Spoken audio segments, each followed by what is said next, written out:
to you.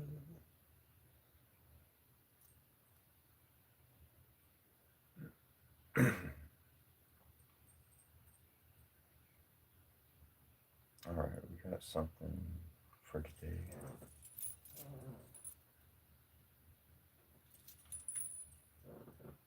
There's certain books that I read when I was before it was at the beginning of my journey, and these books provided me information, not anything I could verbally really kind of put into words in those moments, but I experienced things that I appreciated from learning from those stories. So today we're going to be reading Paradise Lost by John Milton. No, it's Milton. By John Milton.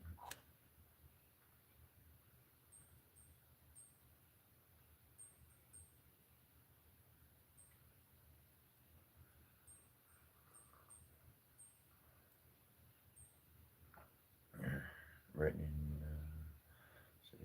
he was alive from 1608 to 1674. And this was published in 1667.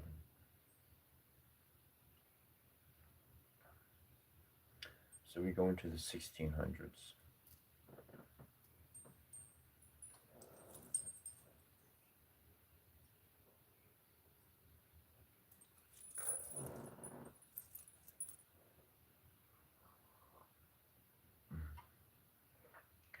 Before I get started, so once I get started,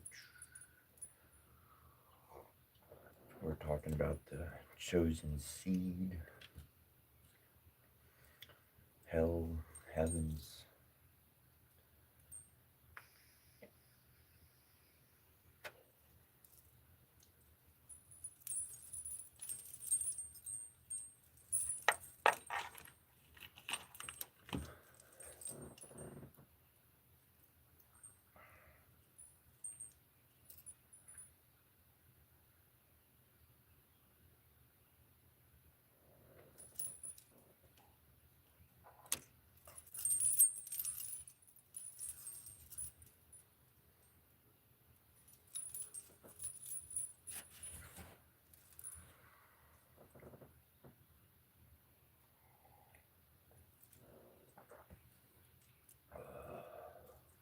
Of man's first disobedience and the fruit of that forbidden tree whose mortal taste brought death into the world and all our woe, with loss of Eden till one greater man restore us and regain the blissful seat, sing heavenly muse that on the secret top of Oreb, or of Sinai, didst inspire that shepherd who first taught that chosen seed in the beginning how the heavens and the earth rose out of chaos, or Sion Hill, delight thee more in Siloam's brook that flowed fast by the oracle of God. I thence invoke thy aid to my adventurous song, that with no middle flight intends to soar above Thaonian mount, while it pursues things unattempted yet in prose or rhyme.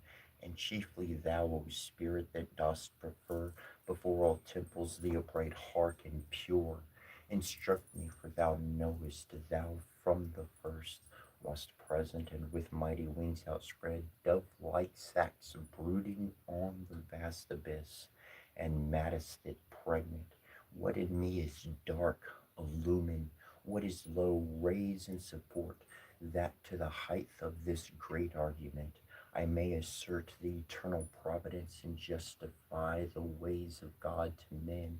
Say first, for heavens hides nothing from thy view, nor the deep tract of hell. Say first, what calls moved our grandparents in that happy state, favored of heaven so highly, to fall off from their Creator and transgress his will.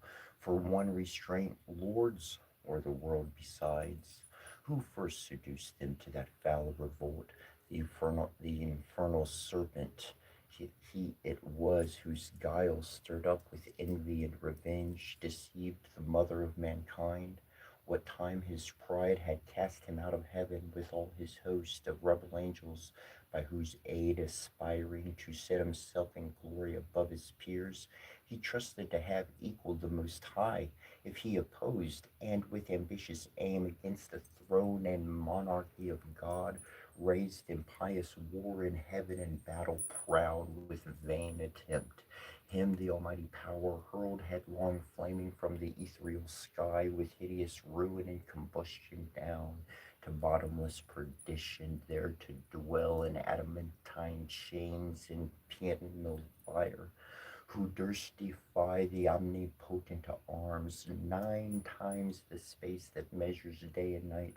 To mortal men he with his horrid crew lay vanquished, rolling in the fiery gulf, confounded though immortal, but his doom reserved him to more wrath. For now he thought both of lost happiness and lasting pain torments him. Round he throws his baleful eyes that witnessed huge affliction and dismay, mixed with obdurate pride and steadfast hate. At once, as far as angels can, he views the dismal situation, waste and wild, a dungeon horrible, on all sides round as one great furnace flamed, yet from those flames no light but rather darkness visible, served only to discover sights of woe, regions of sorrow, doleful shades, where peace and rest can never dwell, hope never comes that comes to all, but torture without end still urges, and a fiery deluge, fed with ever burning sulphur unconsumed. Such place eternal justice had prepared for those rebellious. Here their passion ordained in utter darkness, and their portion set as far removed from God and light of heaven, as from the center thrice to the utmost pole. Oh, how unlike the place from whence they fell! There the companions of his fall, overwhelmed with floods and whirlwinds of tempestuous fire, he soon discerns, and weltering by his side, one next himself in power and next in crime, long after known in Palestine and named Beelzebub, to whom the arch enemy and thence in heaven called Satan, with bold words breaking the horrid silence, thus began: If thou be'st thus, but oh, how fallen, how changed from him who in the happy realms of light, clothed with transcendent brightness, didst outshine, myriads though bright, if he who mutual league, united thoughts and counsels, equal hope, and hazards in glorious enterprise, joined with me once, now misery hath joined in equal ruin, into what pit thou seest, from what height fallen, so much the stronger proved he with his thunder, until then who knew the force of those dire arms?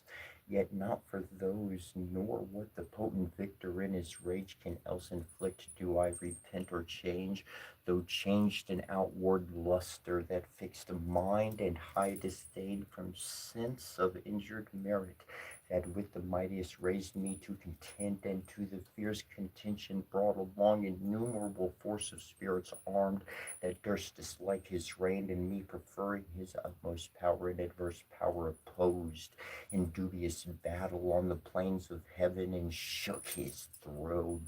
What though the field be lost? All is not lost. The unconquerable will and study of revenge, immortal hate and courage never submit or yield, and what is else not to be overcome, that glory never shall his wrath or might extort from me.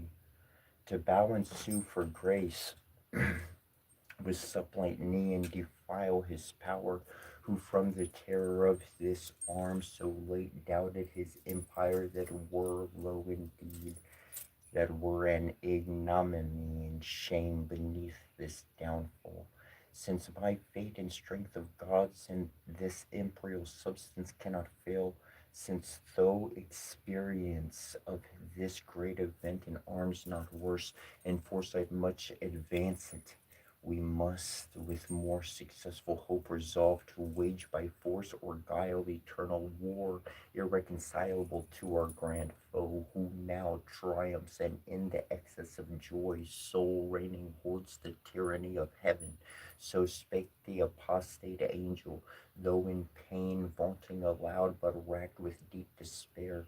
And him thus answered soon his bold compeer: O Prince, O Chief, O many throned powers that led the embattled seraphim to war under thy conduct, and in dreadful deeds, fearless, endangered heaven's perpetual King, and to put to proof his high supremacy, whether upheld by strength or chance or fate, too well I see, and rue the dire event that with sad overthrow and foul defeat hath lost us heaven, and all this mighty host in horrible destruction laid thus low, as far as God's and heavenly essences can perish.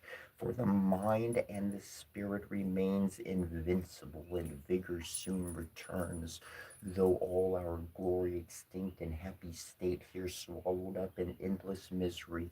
But what if he, our conqueror, whom I now of force believe almighty, since no less than such could have overpowered such force as ours, have left us this our spirit and strength entire, strongly to suffer and support our pains, that we may so suffice his vengeful ire, or do him mightier service as his thralls by right of war. Whate'er his business be here in the heart of hell, to work in fire or do his errands in the gloomy deep, what can it then avail, though yet we feel strength undiminished, or eternal being to undergo eternal punishment?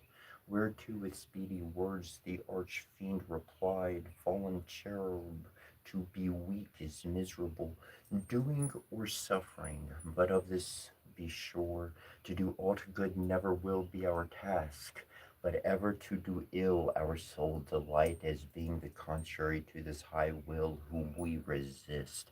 If then his providence out of our evil seek to bring forth good, our labors must be to pervert that end, and out of good still to find means of evil, which oft times may succeed, so as perhaps shall grieve him, if I fail not, and disturb his inmost counsels from their destined aim. But see, the angry victor hath recalled his ministers of vengeance in pursuit back to the gates of heaven. So the sulphurous hail shot after us in storm, or blown hath laid the fiery surge that from the precipice of heavens received us falling, and the thunder winged with red lightning and impetuous rage perhaps hath spent his shafts, and ceases now to bellow through the vast and boundless deep.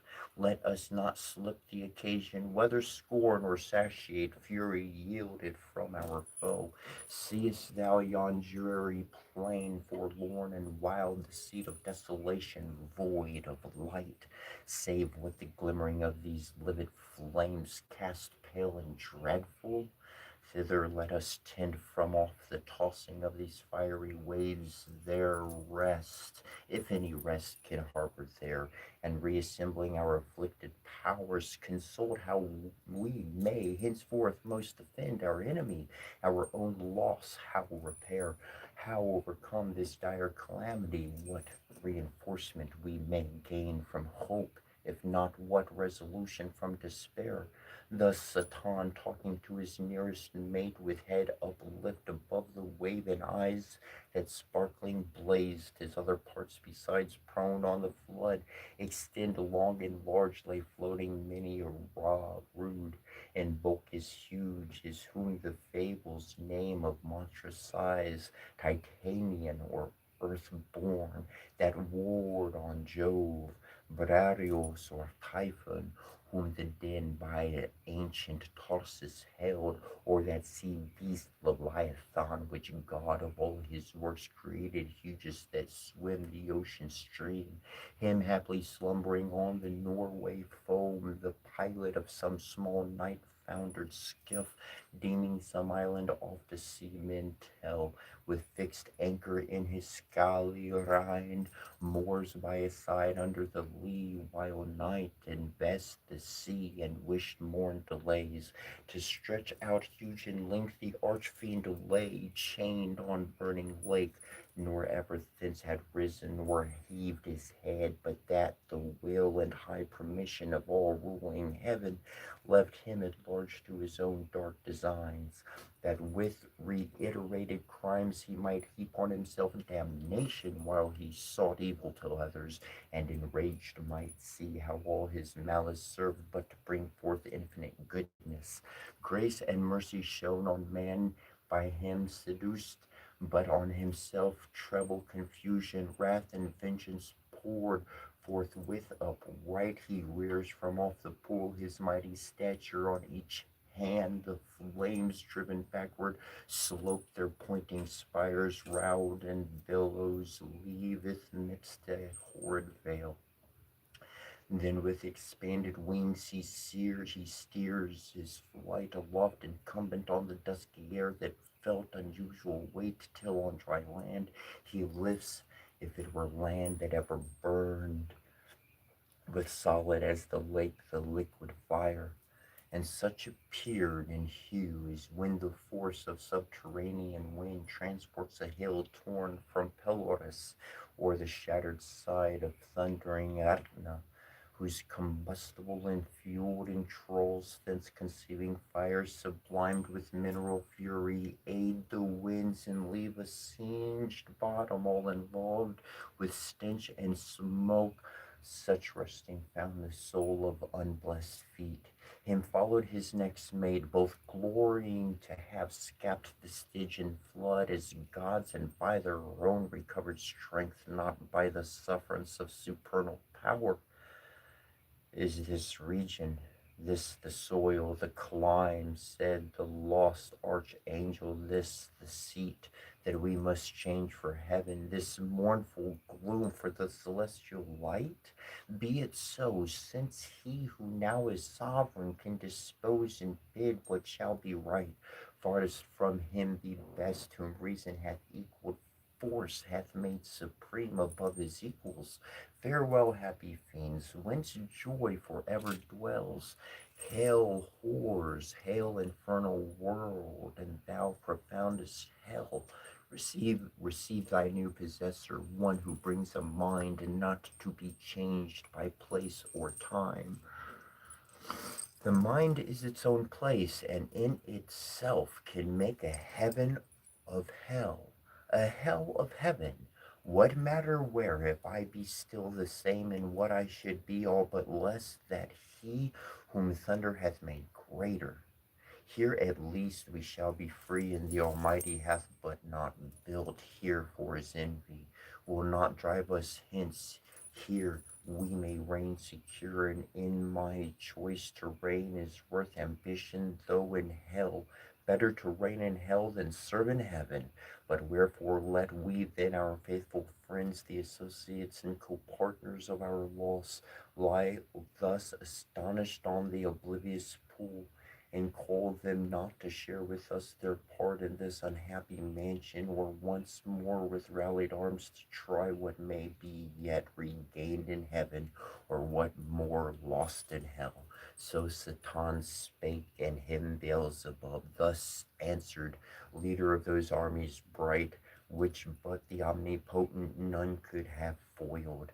If once they hear that voice, their liveliest pledge of hope in fears and dangers heard so oft in worst extremes, and on the perilous edge of battle when it raged, in all assaults their surest signal, they will soon resume new courage and revive. Though now they lie groveling and prostrate on yon lake of fire, as we erewhile, astounded and amazed, no wonder fall in such a pernicious height. He scarce had ceased when the superior fiend was moving toward the shore, his ponderous shield, ethereal temper, massy, large and round, behind him cast. The broad circumference hung on his shoulders like the moon whose orb, through optic glass, the Tuscan artist views at evening from the top of his soul, or in Valdarno the desert new lands, rivers or mountains in her spotty globe. His spear, to equal which the tallest pine hewn on Norwegian hill, to be the mast of some great admiral, were but a wand he walked with to support uneasy steps over the burning marl, not like those steps of heaven's azure, and the torrid clime smote on him sore besides vaulted with fire.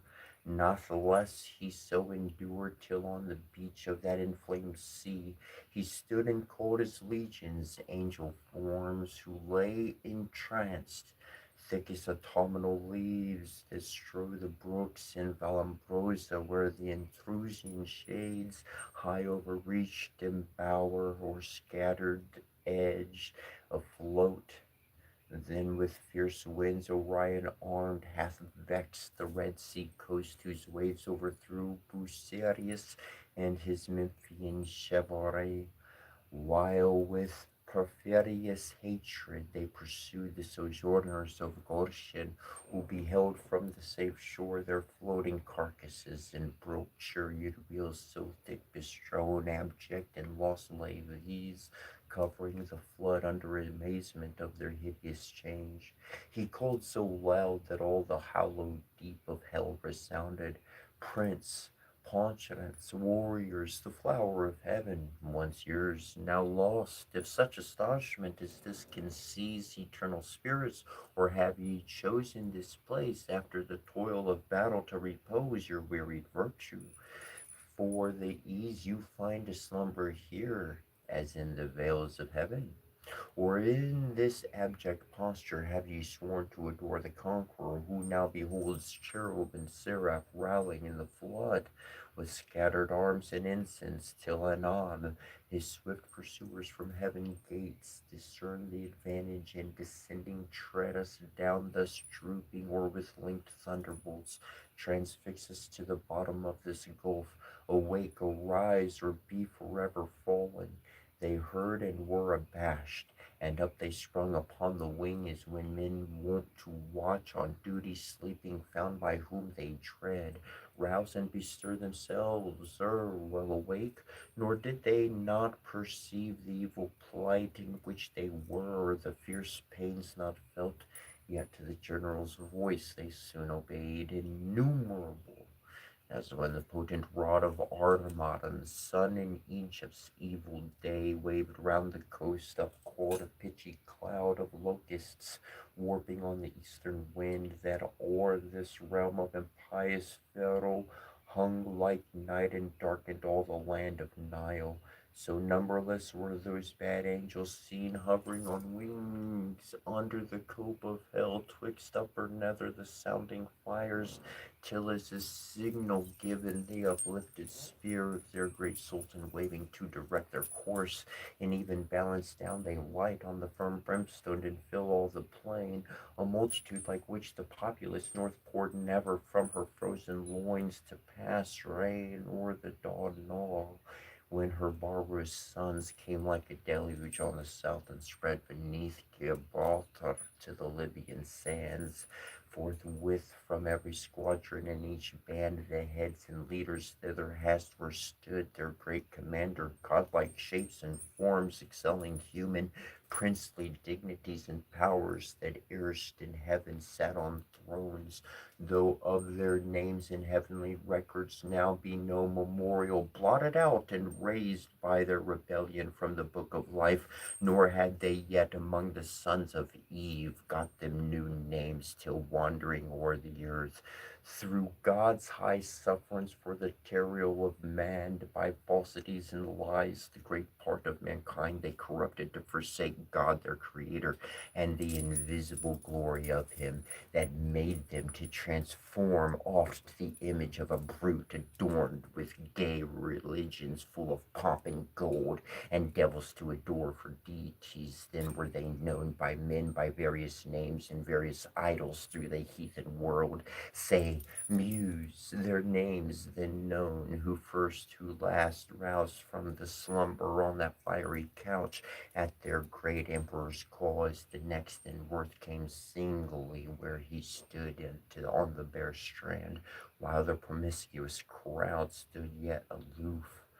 The chief were those who from the pit of hell, roaming to seek their prey on earth, durst fix their seats long after next the seat of God, their altars by his altar, gods adored among the nations round, and durst abide Jehovah thundering out Sion, throned between the cherubim, yea, often placed within his sanctuary itself, their shrines, abominations, and with cursed things his holy rites and solemn feasts profaned, and with their darkness durst affront his light.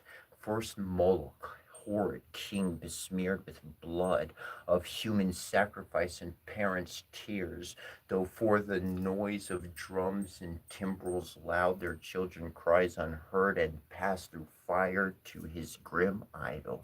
Him the Ammonite worship in Rabbah, in her watery plain, in Argob and in Basan, to the stream of utmost Arnon, nor content with such audacious neighborhood, the wisest heart of Solomon, he led by fraud to build his temple right against the temple of God, on that opprobrious hill that made his grove the pleasant valley of Hinnom, Tophet, thence, and black Gehenna, called the type of hell. Next, Cadmos, the obscene dread of Moab's sons, from Orel to Nerbo, and the wild of southmost Abarim, and Hesrebon and Haronem, Son's realm beyond the flowery dale of Sibmah, clad with vines and Alel, to the asphaltic pool. Peor his other name, when he enticed Israel and set them on their march from Nile to do him wanton rites, which cost them woe. Yet thence his lustful orgies he enlarged, even to that hill of scandal by the grove of Moloch, homicide, lust hard by hate, till good Josiah drove them thence to hell. With these came who from the boarding flood of old Euphrates to the brook that parts Egypt from Syrian ground, and general names of Baalim and Astaroth, those male, those feminine. For spirits, when they please, can either sex assume, or both, so soft and uncompounded is their essence pure, not dead or malanced with joint or limb, nor founded on the brittle strength of bones, like cumbrous flesh, but in what shape they chose, dilated or condensed, bright or obscure, can execute their aerial purposes, and works of love or enmity fulfill. For those race of Israel oft forsook their living strength, and unfrequented left his righteous altar, bowing lowly down to bestial gods, for which their heads is low bowed down in battle, sunk before the spear of despicable foes. With these in troop came Astaroth, whom the Phoenicians called Astarte, queen of heaven, with crescent horns, to whose bright image nightly by the moon Sidonian virgins paid their vows and songs. In Sion also not in songbird stood her temple on the offensive mountain, but by that exordious king, whose heart, though large, beguiled by fair idolatress, fell to idols foul, Thalmus came next behind, whose annual wound in Lebanon allured the Syrian damsels to lament his fate in amorous derties all a summer's day, while smooth Adarnus from his native rock ran purple to the sea, supposed with blood of Thalmus, yearly wounded, the love tale infected Sion's daughters with like heat, whose wanton passions in the sacred porch Ezekiel's soul, when by the vision led, his eye surveyed the dark idolatries of alienated Judah. Next came one who mourned in earnest when the captive ark maimed his brute image. Head and hands lopped off in his own temple on the gruntle edge, where he fell flat and shamed his worshippers. Dagon his name, sea monster, upward man and downward fish, yet had his temple high reared in Azotus, dreaded through the coast of Palestine, in Gath and Ascalon, and Acharon and Gaza frontiers bounds. Him followed Rimmon, whose delightful seat was fair Damascus, on the fertile banks of Abarna in Pharthar. Lucid streams he also against the house of God was bold. A leper once he lost and gained a king. Ahaz, his Scottish conqueror, whom he drew God's altar to disparage and displace, for one Syrian mode whereon to burn his odious offerings and adore the gods whom he had vanquished. After these appeared a crew who under names of old renown, Osiris, Osor, Oset, Horus, and their train with monstrous shapes and sorceries abused fanatic Egypt and her priests to seek their wandering gods disguised in brutish forms rather than human. Nor did Israel escape the infectious when their borrowed God composed the calf and Oreb, and the rebel king doubled that sin in Bethel and Dan, linking his maker to the grazed ox, Jehovah, who in the one night when he passed from Egypt, marching equal with one stroke both her firstborn and all her bleeding gods. Belial came last, in whom a spirit more lewd fell not from heaven, or more gross to love vice for itself. To him no temple stood or altar smote, yet who more oft than he in temples and as altars, when the priest turns atheist, as did Eli's sons, who filled with lust and violence the house of God. In courts and palaces he also reigns, and in luxurious cities where the noise of riot ascends above their loftiest towers, and injury and outrage. And when night darkens the streets, then wander forth the sons of Belial, flown with insolence and wine. Witness the streets of Sodom in that night in Gibeah, when hospitable daughters yielded their matrons to prevent worse rape. These were the prime in order and in might. The rest were long to tell, though far renowned. The Ionian gods of Yarvarn's issues held gods, yet confessed later than heaven and earth their boasted parents. Titan, heaven's firstborn, with his enormous brood and birthright seized by younger Saturn, he formed mightier Jove, his own Andrea's son like measure found. So Jove usurping reigned, these first in Crete and Ede unknown. Thence on the snowy top of Lord Olympus ruled the middle air, their highest heaven, or on the Delphian cliff, or in Dortorna, and through all the bounds of Doric land, or who with Saturn old fled with Ardeira to the Hesperian fields, and o'er the Celtic roamed the utmost isles.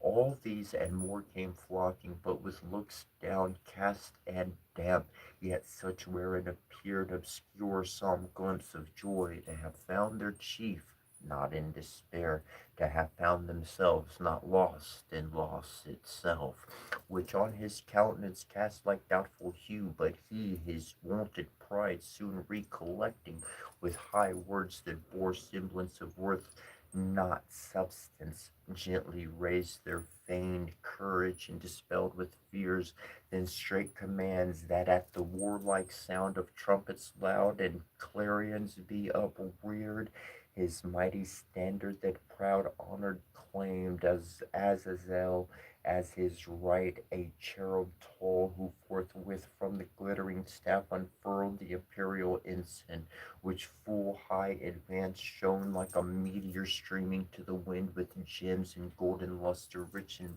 blazoned, seraphic arms and trophies. All the while, sonorous metal blowing martial sounds at which the universal host upsent a shout that tore hell's concave and beyond, frighted and reign of chaos and old night. All in the moment through the gloom were seen 10,000 banners rise into air with orient colors waving. With them rows of forest huge of spears, and thronging helms appeared, and serried shields in thick array of depth immeasurable. Anon they move in perfect phalanx to the Dorian mood of flutes and soft recorders, such as raised the highest of noblest temper heroes old, arming to battle, and in steed's stead of rage, deliberate valor breathed, firm and unmoved with dread of death to flight or foul retreat, nor wanting power to mitigate and swage with solemn touches troubled thoughts and chase anguish and doubt and fear and sorrow and pain from mortal or immortal minds. Thus Thus they, breathing united force with fixed thought, moved on in silence to soft pipes that charmed their painful steps o'er the burnt soil, and now advanced in view they stand in horrid front of dreadful length and dazzling arms, in guise of warriors old, with ordered spear and shield, awaiting what command their mighty chief had to impose. He through the armed files darts his experienced eye, and soon traverse the whole battalion view, their order due, their visage and statures as gods. Their number last he sums, and now his heart distends with pride, and hardening in his strength glories, for never since created man met such embodied forces named with these could merit more than that small infantry, warred on by cranes, though all the giant brood of Phlegra with the heroic race were joined that fought at Thebes and Ilium, on each side mixed with auxiliary gods, and what resounds in fable or romance of Uther's son, begot with British and Amoric rites, and all who since baptized or infidel jousted in Asparmont, or Mancabalan, Damasco or Morocco, Trebisorn, or whom Biserta sent from Africa shore, when Charlemagne with all his peerage fell by Fontarabia. Thus far these beyond compare of mortal prowess, yet observe their dread commander. He above the rest, in shape and gesture proudly eminent, stood like a tower. His form had yet not lost all her original brightness, nor appeared less than archangel ruined, and the excessive glory obscured, as when the sun, new risen, looks through the horizontal misty air, shorn of his beams, or from behind the moon in dim eclipse disastrous twilight sheds on half the nations, and with fear of change perplexes monarchs. Darkened so yet shone above them all the archangel, but his face deep scars of thunder had entrenched, and care sat on his faded cheek, but under brows of dauntless courage and considerate pride, waiting revenge, cruel his eye, but cast signs of remorse and passion to behold the fellows of his crime, the followers rather far other once beheld in bliss, condemned forever now to have their lot in pain. Millions of spirits for his fault amerced of heaven and from eternal splendors flung, for his revolt yet faithful, how they stood, their glory withered as when heaven's fire has scathed the forest oaks or mountain pines with singed top. Their stately growth, though bare, stands on that blasted heath, He now prepared to speak, whereat their doubled ranks they bend from wing to wing, and half enclosed him round with all his peers. Attention held them mute. Thrice he essayed, and thrice, in spite of scorn, tears such as angels weep burst forth at last. Words interwove with sighs found out their way. O myriads of immortal spirits, O powers matchless, but that with them almighty, and the strife was not inglorious. Though the event was dire, as this place testifies, and this dire change hateful to utter, but what power of mind foreseeing or presaging from the depth of knowledge past or present could have feared how such united force of gods, how such as stood like these could ever know repulse?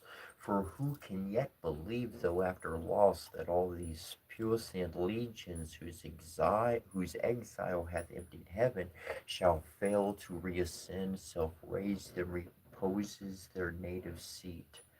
For me, be witness all the hosts of heaven, if counsels different or danger shunned by me, have lost our hopes. But he who reigns monarch in heaven till then is one secure, sat on his throne, upheld by old repute, consent or custom, and his regal state put forth at full, but still his strength concealed, which tempted our attempt and wrought our fall. Henceforth his might we know, and know our own, so as to either to provoke or dread new war provoked.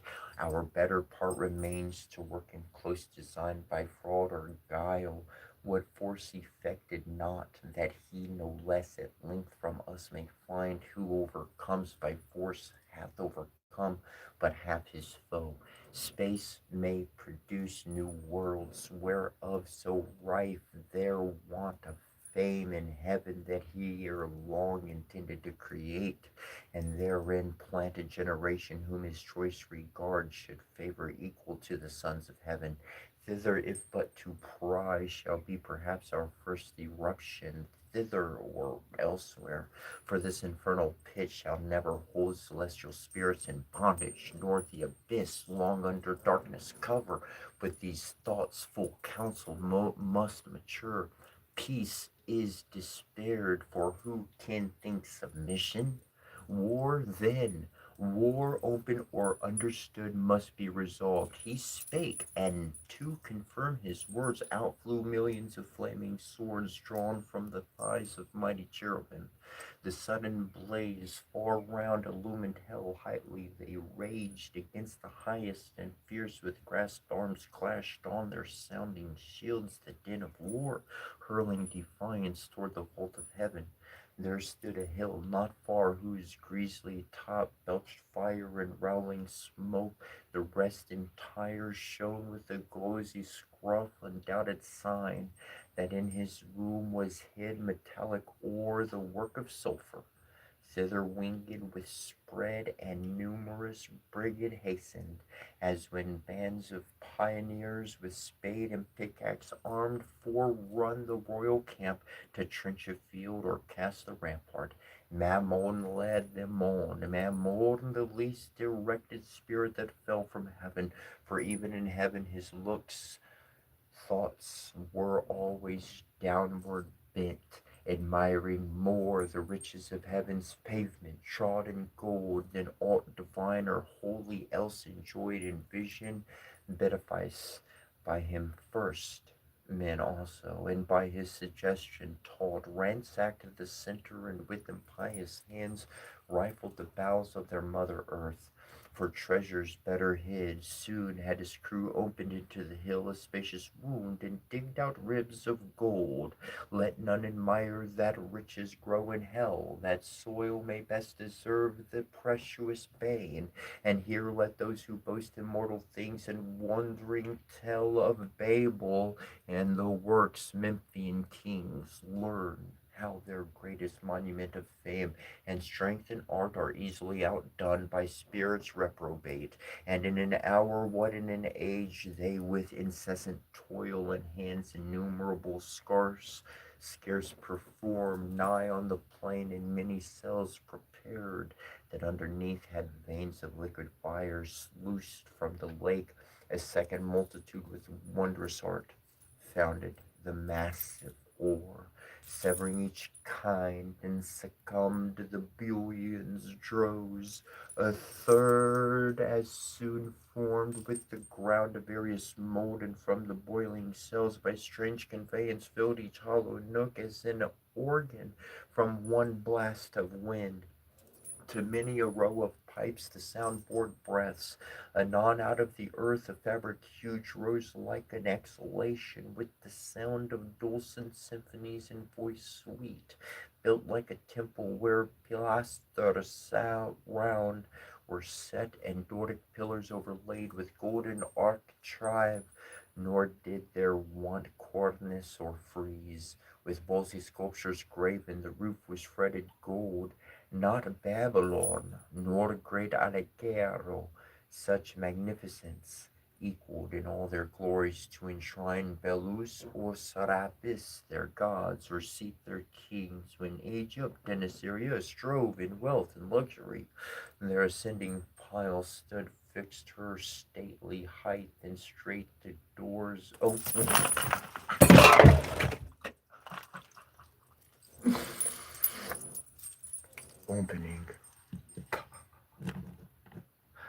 I wanted to put that there last night.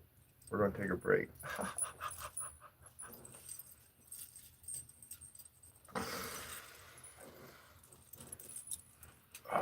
Take a small break. I had a sound bowl I wanted to put. I got this silver dish. It's got holy water and like water that's been infused with meditation, good energy, frequency.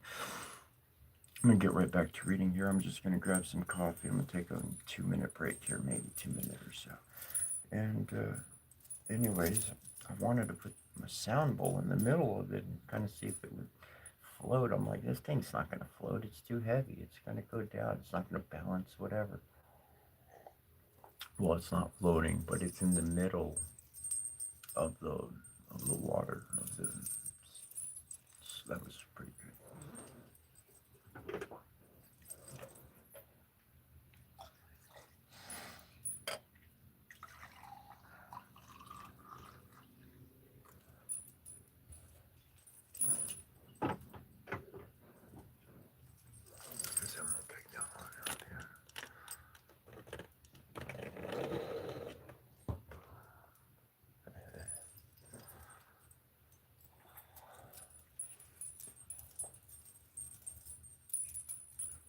What we're reading today, if you're unaware, while I find my place where I was, is Paradise Lost by John Milton. It was 1660 something he wrote it, if I'm not mistaken here.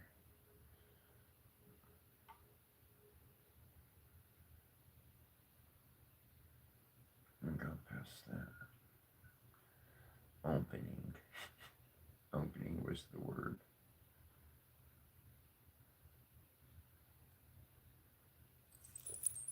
I kept noticing the support shifting. It's like, that doesn't look the same like it did a moment ago. That looks a little bit off. Pop, pop, pop.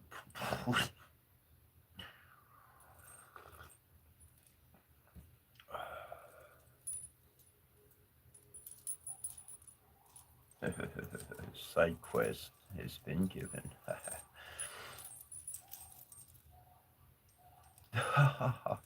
Thanks, Paulie. That's a great fucking compliment there. It's like seeing a Pokemon in his final transformation, his final form. That's great. Yeah.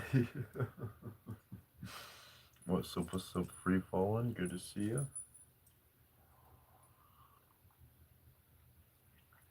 Definitely coffee. Gotta keep the coffee going. Oh, we're gonna jump back into this. I've been for the past few days. I've been kind of answering questions and just kind of going with that flow of just accommodating individuals, and I'm happy to do that. But I also like to change things up on the flow, on the go. Um,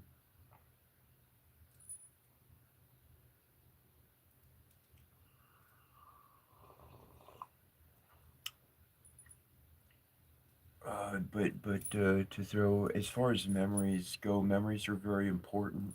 I would highly suggest and recommend to journal.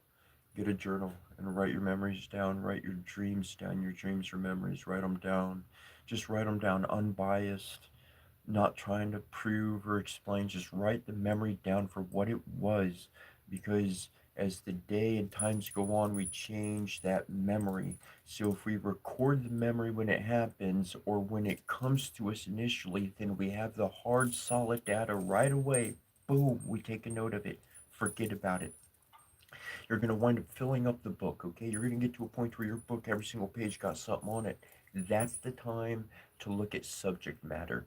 You likely have certain subjects that you've written about, certain memories that correlate to different subjects, whatever they be.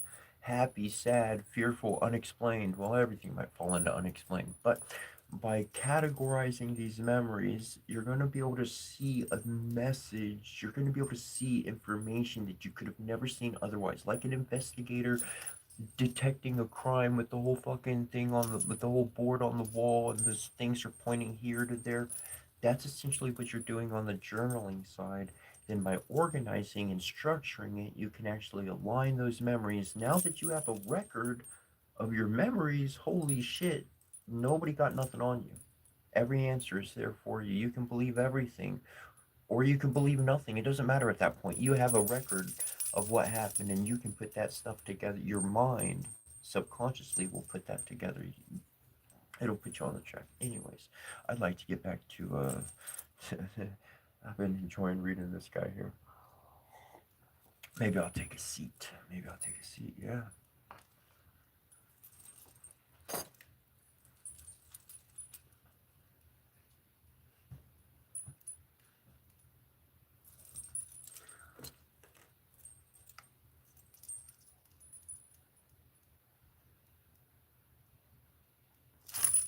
Okay, can't do that.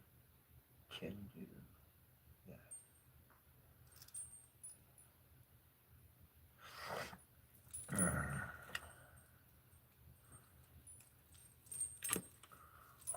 Why not?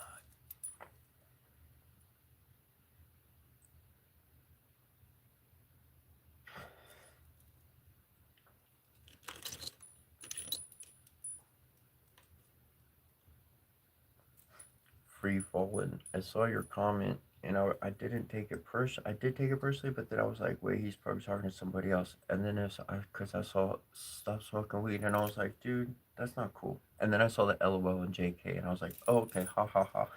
Because it technically hadn't hit the pin yet, so I was like, it was pretty funny. Thanks. All right, all right, all right, all right.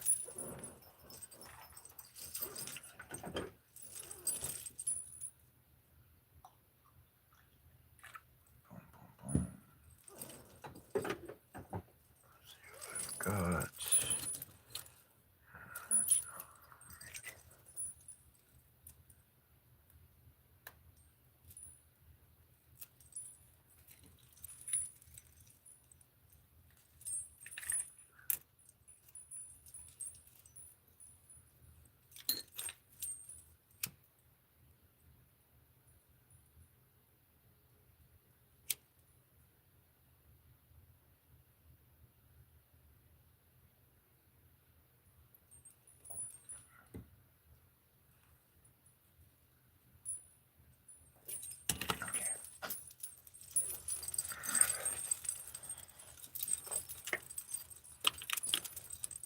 Okay.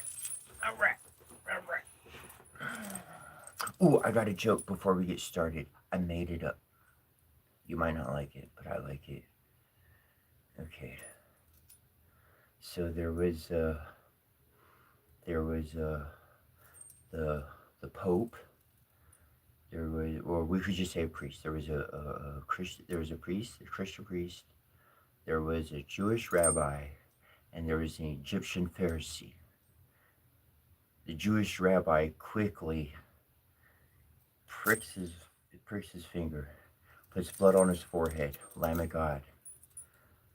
The Pope opens his mouth and desecrates the fucking sacred things. The Pharisee mumbles some things under his breath, and then he looks up and he says, Were either of you a firstborn?" And the rabbi goes, "I'm covered." And the priest just falls down, something simple. As a joke. It's a bad joke, but anyways. Because the blood of the lamb, protect your door, protect your house. The rabbi knows, the Pharaoh is like, he knows what the fuck they're doing. The Pharisee, they got some real magic they're working with. The other dude's just for show. Uh, Shut up. Me, shut up. Me, read. Ah. Stood fixed her stately height, and straight the doors, opening their brazen fowls, discovered wide within her ample spaces, o'er the smooth and level pavement, from the arched roof, pendant by subtle magic many a row of starry lamps in blazing cresses fed, with naphtha and aphylatus yielded light as from a sky. The hasty multitude admiring entered, and the work some praise and some the architect. His hand was known in heaven by many a towered structure high, where sceptred angels held their residence, and sat as princes from the supreme king, exalted to such power, and gave to rule each in his hierarchy the orders bright.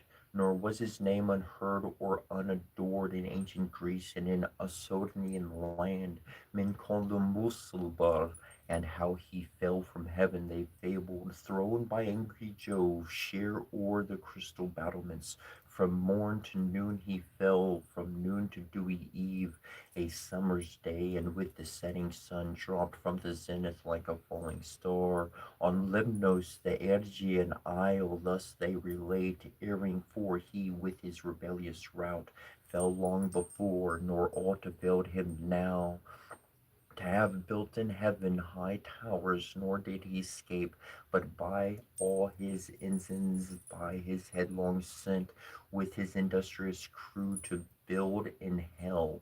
Meanwhile the winged heralds, by command of sovereign power, with awful ceremony and trumpets sound throughout the host proclaim a solemn council forthwith to be held, and pandemonium, the high capital of Satan and his peers. They're summoned cold from every and band squared regiment by place or choice, the worthiest they anon, with hundreds and with thousands trooping came, attended all access was thronged, the gates and porches wide, but chief the spacious hall, though like a covered field with champions hold, won't ride and armed, and at the sultan's chair defied the best of Padman's chivalry, to mortal combat or career with lance, thick swarmed both on the ground and in the air, brushed with the hiss of rustling wings, as bees in springtime, when the sun with Taurus rides, pour forth their populous youth about the hive in clusters.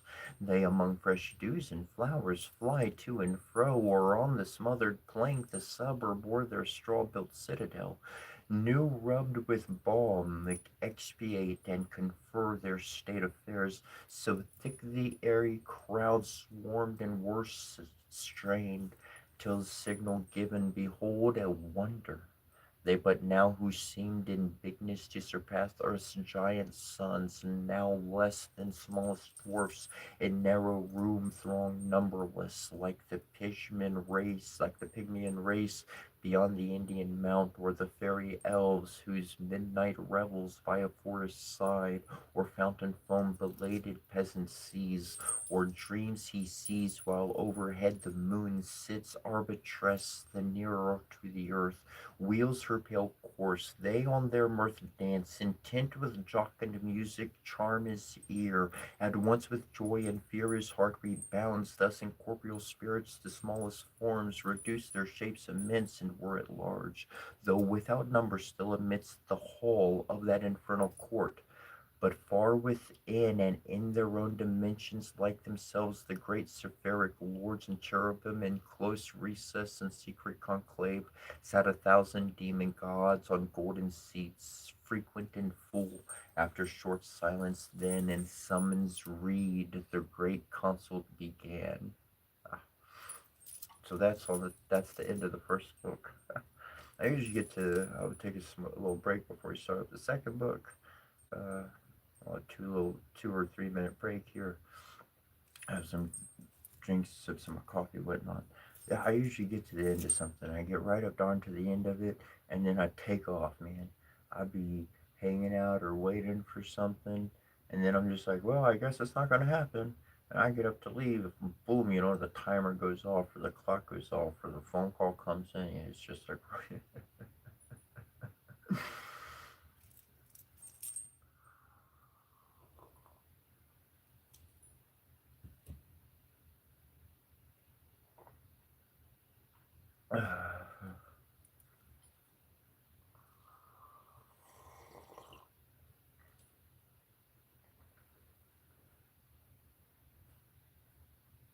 it's AI.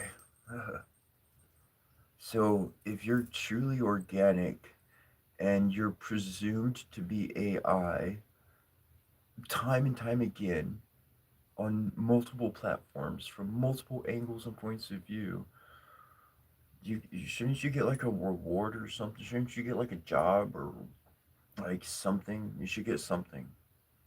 I mean, AI is pretty intelligent, right? That we created it to be smarter than us and do stuff we can't do and say and think stuff we can't think, and so shit, like I'll take the comp.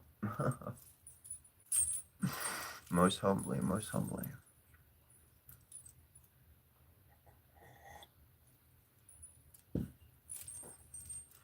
You can be anything you want to be.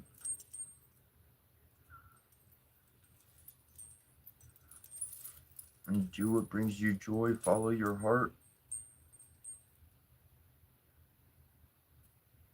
and know who you are, know what you love, know what you like.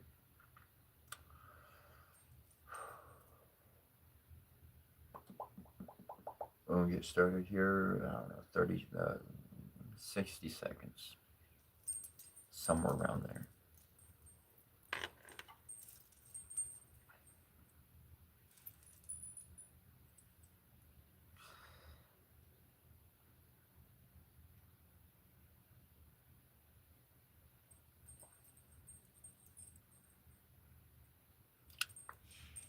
So my journey started, take a short little break here.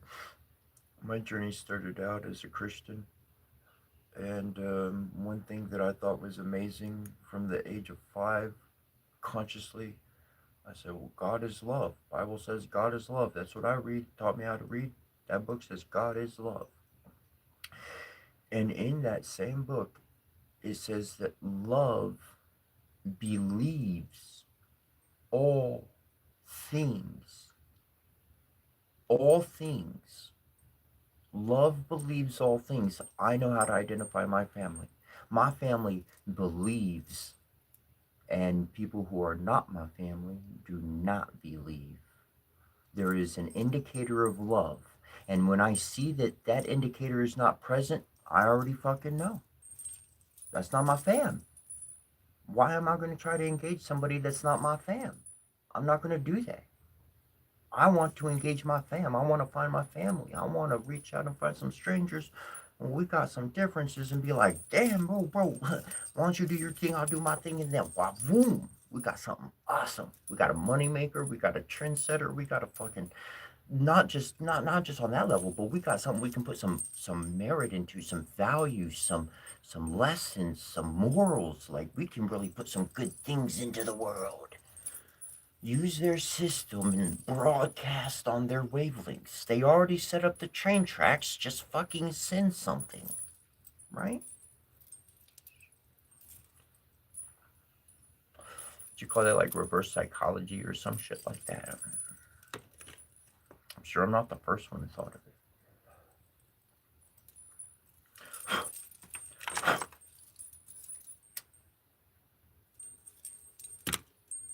And I'm just being real. I'm gonna share something because I feel like sharing it.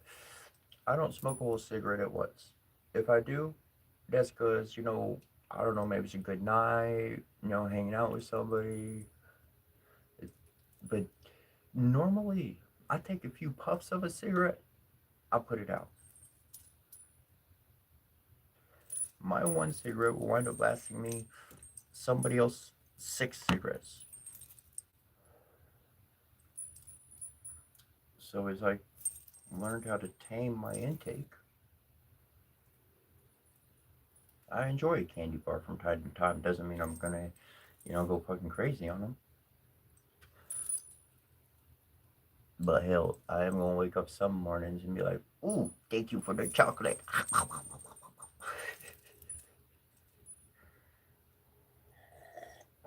All right, we are getting right back into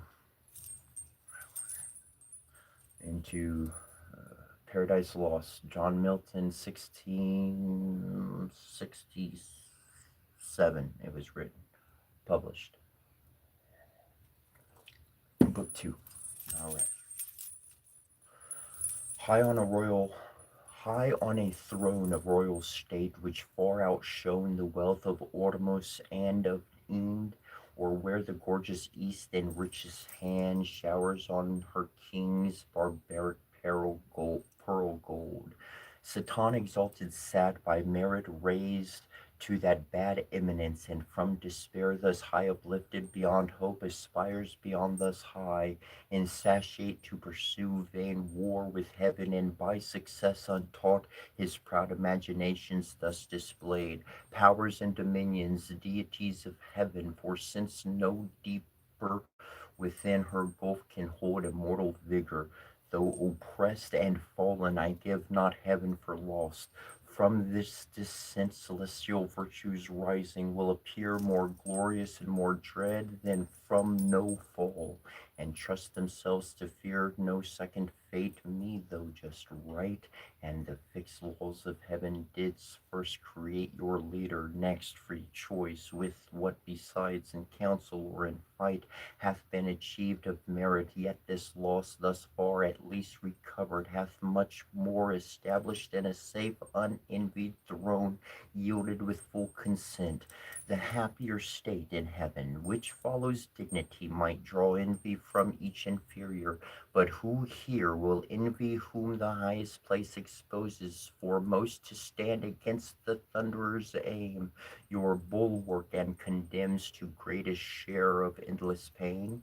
Where there is then no good for which to strive, no strife can grow up there from faction, for none sure will claim in hell precedence, none whose portion is so small of present pain, and with ambitious mind will covet more. With this advantage then to union and firm faith and firm accord, more than can be in heaven, we now return to claim our justice inheritance of old, sure to prosper then prosperity could have assured us, and by way what best, whether of open war or covert guile, we now debate who can advise may speak. He ceased, and next him Moloch, sceptred king, stood up, the strongest and fiercest spirit that fought in heaven, now fiercer by despair. His trust was with the eternal, to be deemed equal in strength, and rather than be less, cared not to be at all. With that care lost went all his fear of God or hell, or worse he reckoned not, and these words thereafter spake. My sentences for open war of wiles more unexpert I boast not, them let those contrive who need, or when they need not now, for while they sit contriving shall the rest. Millions that stand in arms and longing wait the signal to ascend, sit lingering here, heaven's fugitives, and for their dwelling place, except this dark laborious den of shame, the prison of his tyranny, who reigns by our delay? No, Let us rather choose, armed with hell flames and fury all at once, o'er heaven's high towers to force resistless way, turning our tortures into horrid arms against the torturer, when to meet the noise of his almighty Enian he shall hear infernal thunder, and for lightning see black fire, and horror shot with equal rage among his angels, and his throne itself mixed with Tartarian sulphur and strange fire, his own invented torments. But perhaps the way seems difficult and steep to scale with upright wing against the higher foe. Let such bethink them, if the sleepy drench of that forgetful lake be new, not still, that in our proper motion we ascend up to our native seat, descent and fall to us is adverse. Who but felt of late when the fierce foe hung on our broken rear, insulting, and pursued us through the deep, with what compulsion and laborious flight we sunk thus low. The ascent is ease, then, the event is feared. Should we again provoke our stronger some worse way, his wrath may find to our destruction? If there be in hell fear to be worse destroyed, what can be worse than to dwell here, driven out from bliss, condemned in this abhorred deep to utter woe, where pain of unextinguishable fire must exercise us without hope of end, the vassals of his anger, when the scourge inexorably in the torturing hour calls us to penance, more destroyed than thus we should be quite abolished and expire. What fear we then? What doubt we to incense his utmost ire? Which to the height enraged will either quite consume us, and reduce to nothing this essential, happier far than miserable to have eternal being. Or if our substance be indeed divine, and cannot cease to be, we are at worst on this side nothing, and by proof we feel our power sufficient to disturb his heaven, and with perpetual inroads to alarm through inaccessible his fatal throne, which if not victory is yet revenge. He ended frowning, and his look denounced desperate revenge in battle dangerous to less than gods. On the other side rose Belial, an act more graceful and humane. A fairer person lost not heaven. He seemed for dignity composed and high exploit, but all was false and hollow, though this tongue dropped manna, and could not make the worse appear the better, reason to perplex and dash marcherous counsels, for his thought were low, to vice industrious, but to nobler deeds. Timorous and slothful, yet he pleased the ear, and with persuasive accent thus began. I should be much for open war, O peers, is not behind in hate, if what was urged, main reason to persuade immediate war, did not dissuade me most, and seem to cast ominous conjecture on the whole success, when he who most excels in fact of arms, in what he counsels and in what excels, mistrustful, grounds his courage on despair and utter dissolution as the scope of all his aim, after some dire revenge. First, what revenge? The towers of heaven are filled with armed watch, that render all access impregnable. Oft on the bordering deep encamp their legions, or with obscure wings scout far and wide into the realm of night, scorning surprise. Or could we break our way by force, and at our heels all hell should rise with blackest insurrection, to confound heaven's purest light? Yet our great enemy, all incorruptible, would be on his throne sit unpolluted, and the ethereal mold, incapable of stain, would soon expel her mischief and purge off the baser fire. Victorious, thus repulsed, our final hope is flat despair. We must exasperate the almighty victor to spend all his rage, and that must end us, and that must be our cure, to be no more. Sad cure, for who would lose, though full of pain, this intellectual being, those thoughts that wander through eternity, to perish rather than swallowed up and lost in the wide womb of uncreated night, devoid of sense and motion? And who knows, let this be good, whether our angry foe can give it, or will ever? How he can is doubtful, that he never will is sure.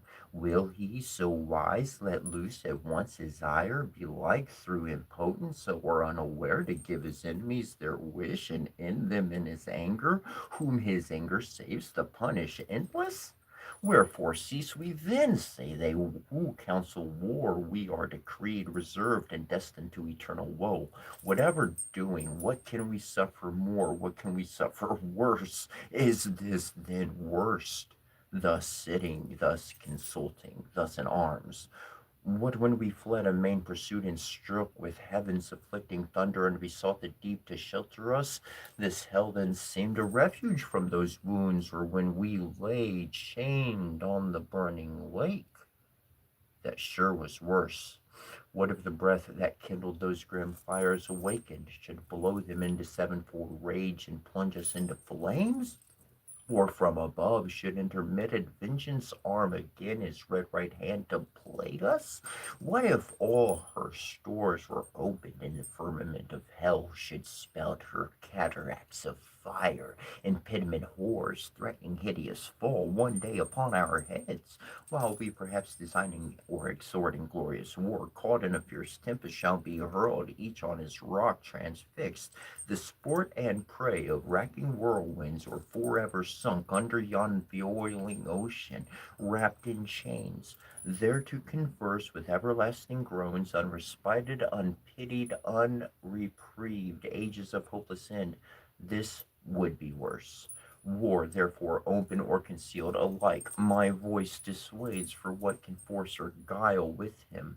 Or who deceive his mind, whose eye views all things at one view, he from heaven's height.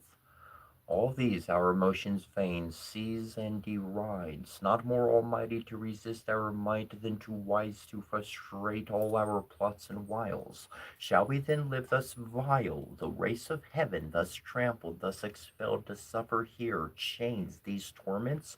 Better these than worse by my advice. Since fate inevitable subdues us, and omnipotent decrees the victor's will, to suffer as to do, our strength is equal, nor the law unjust that so ordains. This was it first resolved.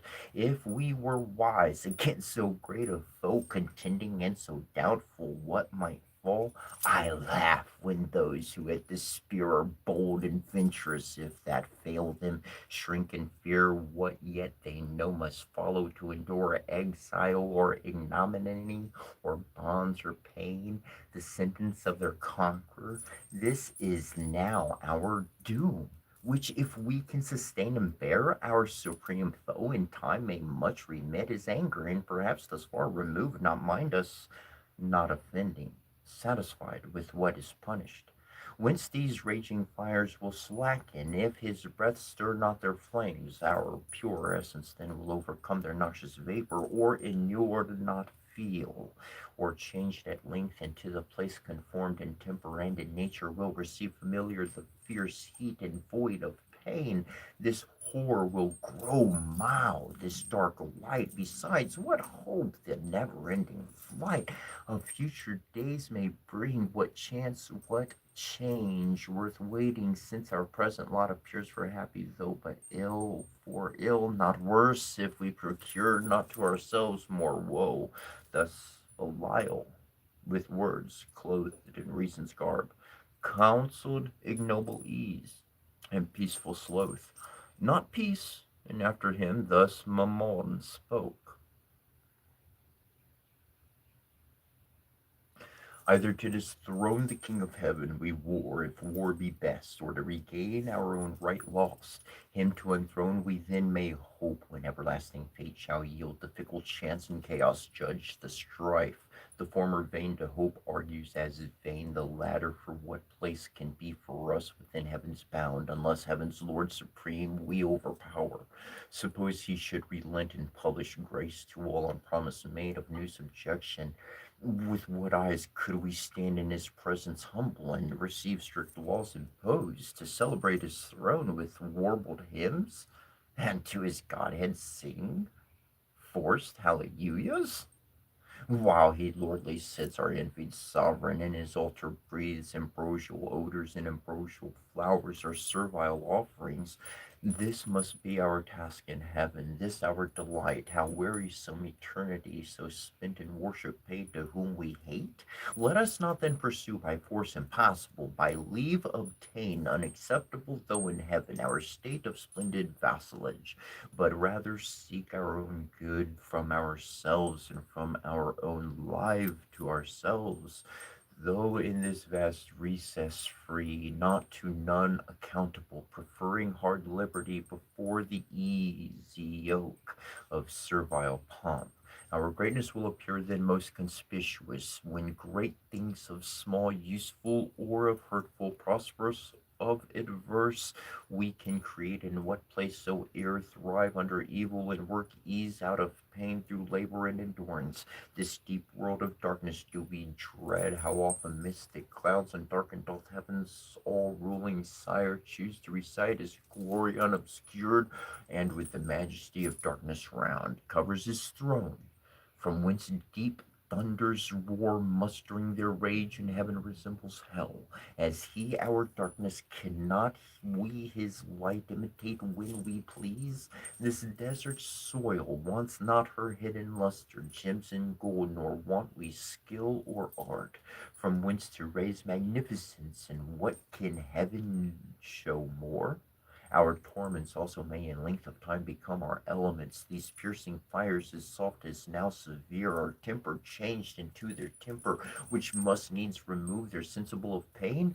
All things invite to peaceful counsel and settled state of order. How in safety best we may compose our present evils, with regard of what we are and where, dismissing quite all thoughts of war, yet have what I advise. He scarce had finished, when such murmur filled the assembly, as when hollow rocks retain the sound of blustering winds, which all night long had roused the sea.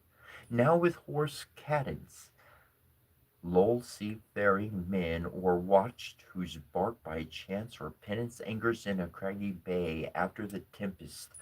Such applause was heard as Babylon ended, and his sentence pleased, advising peace. For such another field they dreaded worse than hell. So much the fear of thunder, and the sword of Michael wrought still within them, and no less desire to found this new empire, which might rise by policy and long process of time, an emulation opposite of heaven, which when Beelzebub perceived, then whom Satan except none higher sat, with grave aspect he rose, and in his rising seemed a pillar of state, deep on his front engraven deliberation sat, and public care, and princely counsel in his face yet shone.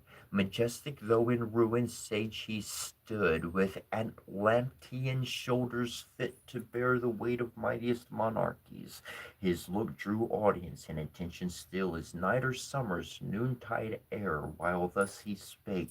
Thrones and imperial powers, offspring of heaven, ethereal virtues of these titles now, must we renounce in changing style, be called Prince of Hell? For so the populous vote inclines here to continue to build up here a growing empire, doubtless, while we dream and know not that the King of Heaven hath doomed this place our dungeon, not our safest retreat, beyond his potent arm, to live exempt from heaven's highest jurisdiction, in new league banded against his throne, but to remain in strictest bondage, though thus far removed under the inevitable curb, reserved his captive multitude, for he be sure in height or depth still first and last will reign sole king, and of his kingdom lose no part by our revolt, but over hell extend his empire, and with iron scepter rule us here with his golden those in heaven. What sit we then projecting peace and war? War hath determined us, and folded with loss irreparable terms of peace, yet none vaught soft or salt. Yet what peace will be given to us enslaved, but custody severe, and stripes and arbitrary punishment inflicted?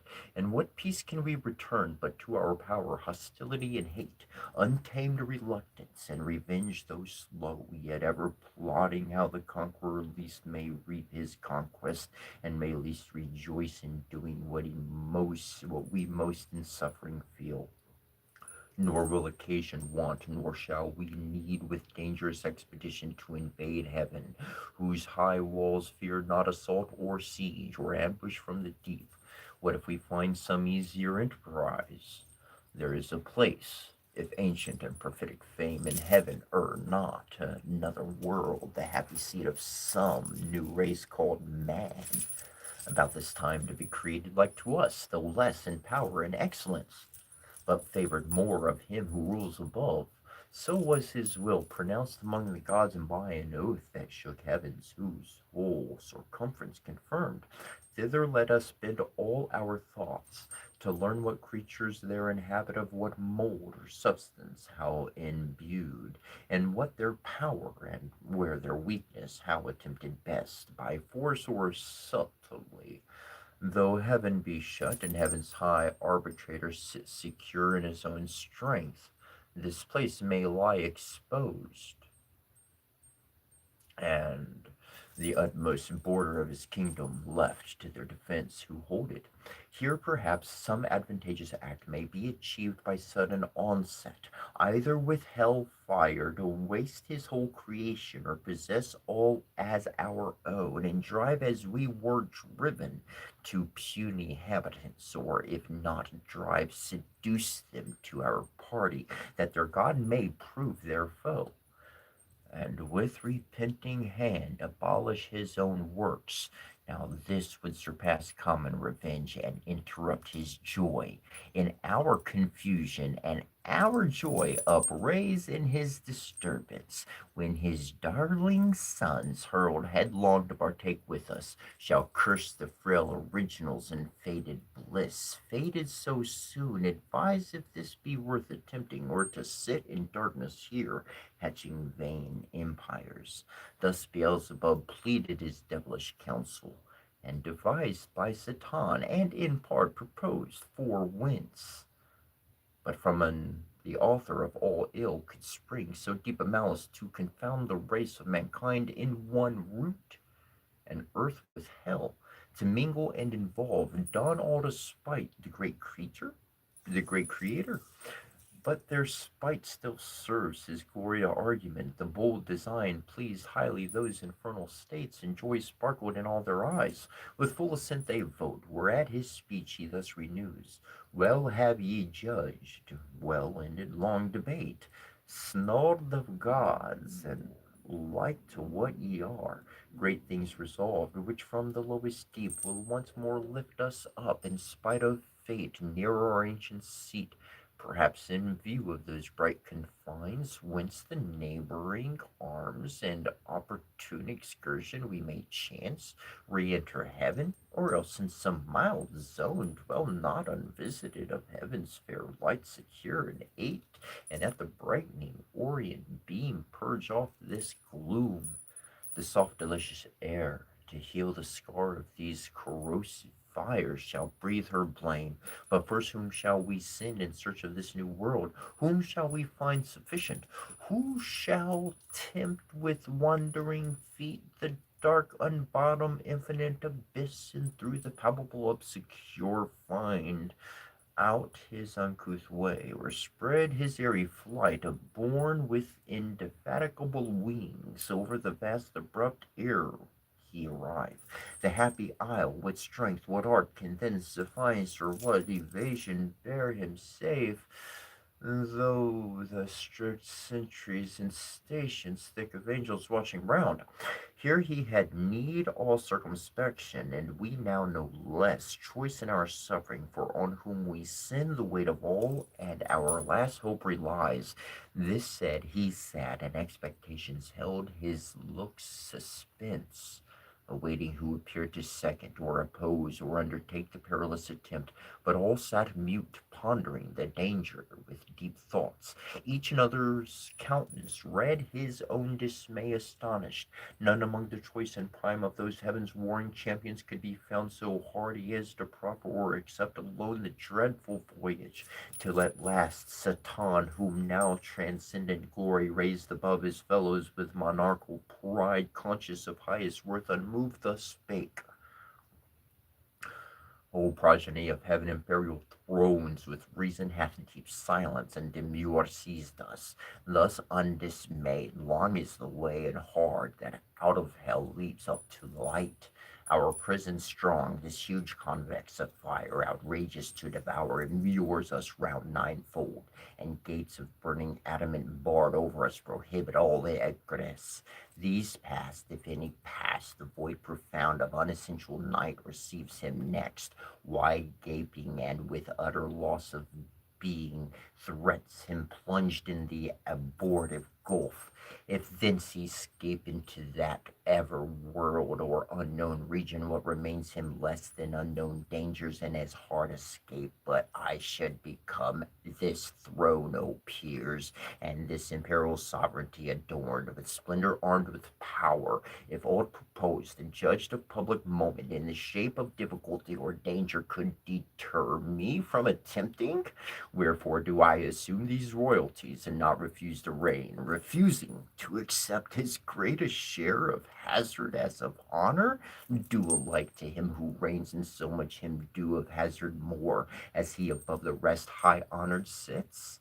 Go therefore, mighty powers, terror of heaven, though fallen and tended at home, while here shall be our home, what best may ease the present misery and render hell more tolerable, if there be cure or charm to respite or deceive or slack the pain of this ill mansion. Intermit no watch against the wakeful foe, while I abroad through all the coasts of dark destruction seek deliverance for us all. This enterprise none shall partake with me. Thus saying rose the monarch, and prevented all reply, prudent least from his resolution raised others among the chief might offer now, certain to be refused, and erst they feared, and so refused might in opinion and stand his rivals, winning cheap the high repute which he thought hazard huge must earn, through hazard huge must earn, but they dreaded not more the adventure than his voice forbidding, and at once with him they rose. Their rising all at once was as the sound of thunder heard remote. Towards him they bend with awful reverence prone, and as a God extol him equal to the highest in heaven. Nor failed they to express how much they praised that for the general safety he despised his own. For neither do the spirits damned lose all their virtue, lest bad men should boast their specious deeds on earth, which glory excites, or close ambition varnished or with zeal. Thus their doubtful consultations dark ended, rejoicing in their matchless chief, as when from mountain tops the dusky clouds ascending, while the north wind sleeps, o'er spread heaven's cheerful face, the low ring element scowls o'er the dark landscape snow, or the shower. If chance the radiant sun with farewell sweet extend this evening beam, the fields revive, the birds their notes renew, the bleating herds attest their joy. That hill and valley rings. O shame to men!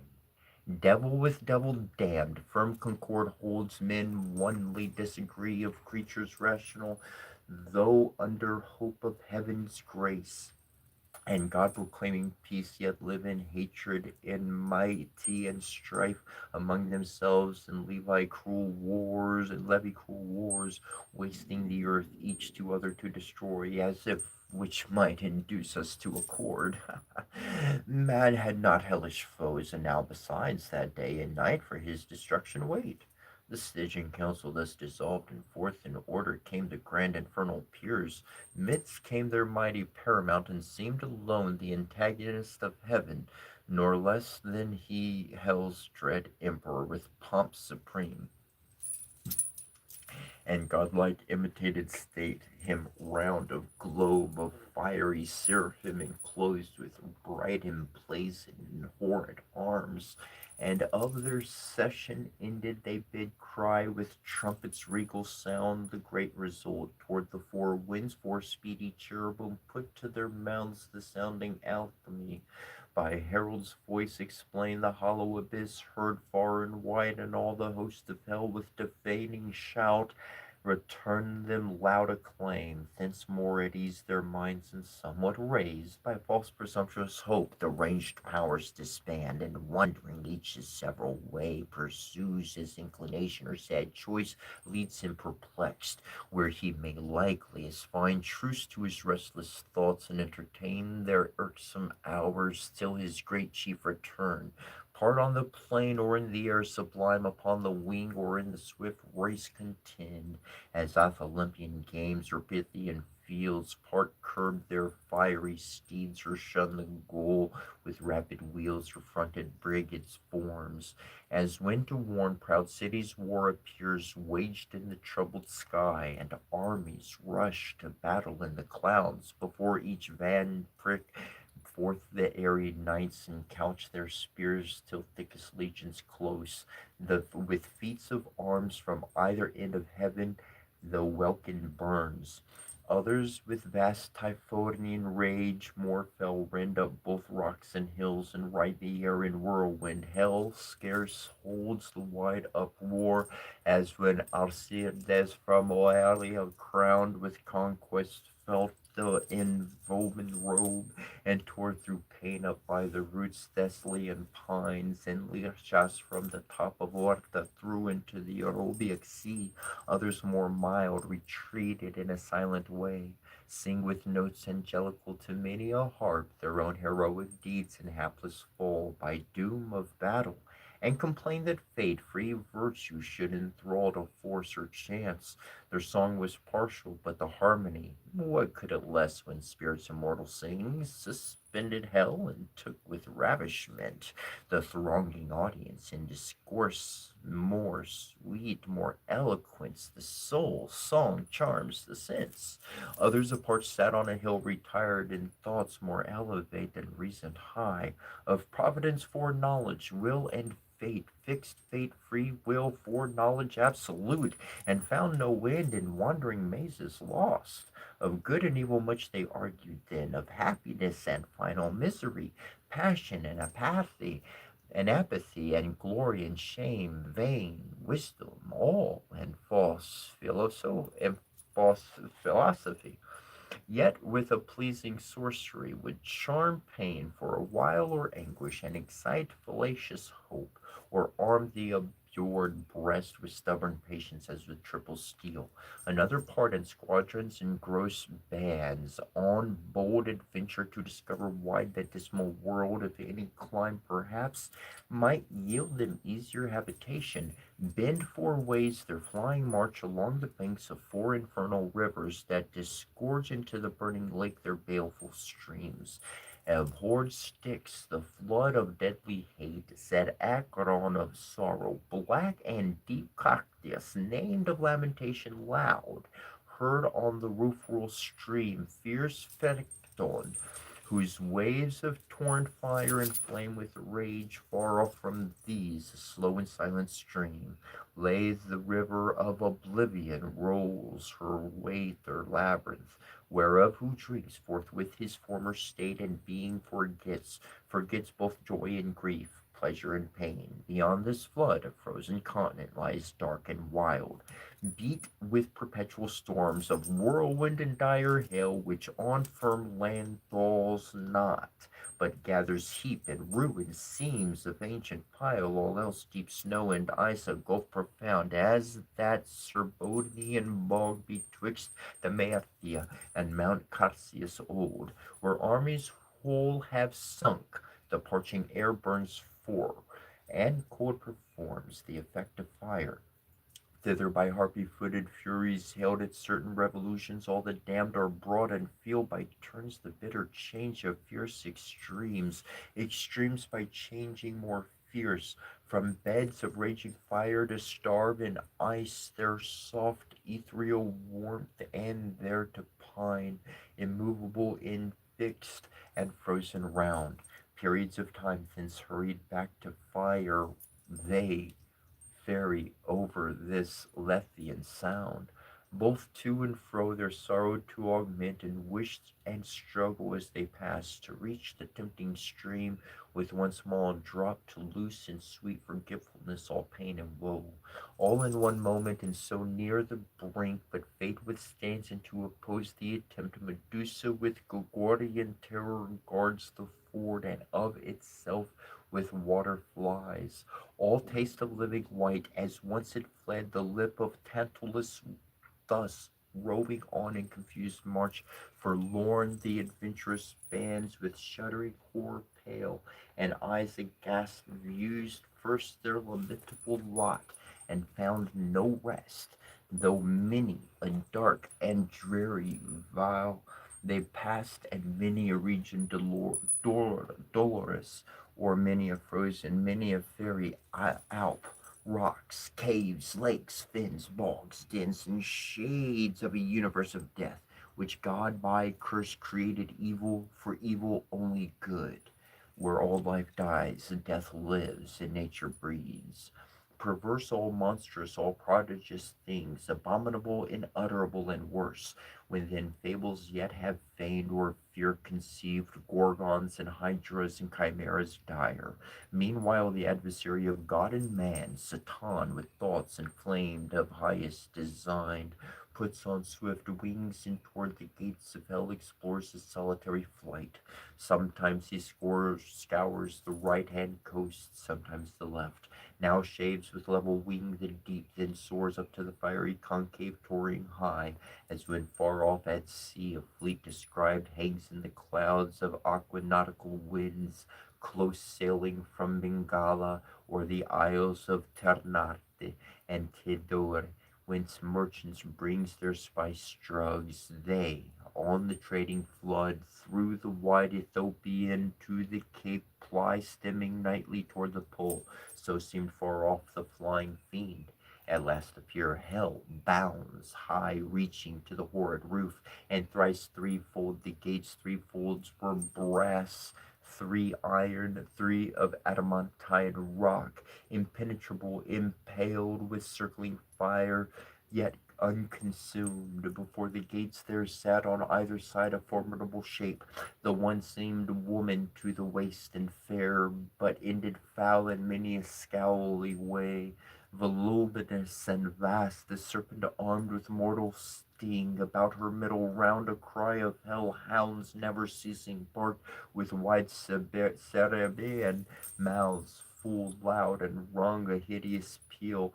Yet when they list would creep, if aught disturbed their noise, into her womb and kennel there, yet there still barked and howled within, unseen, far less abhorred than these. Vexillia bathed in the sea that parts Calabria from the Horace Tranacian shore, nor uglier follow the night hag.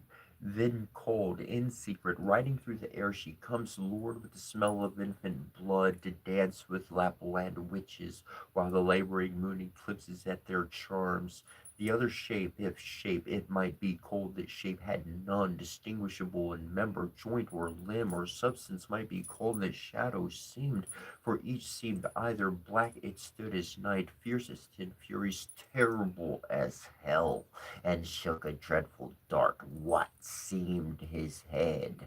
The likeness of a kingly crown had on. Satan was now at hand, and from his seat the monster moving onward came as fast with horrid strides.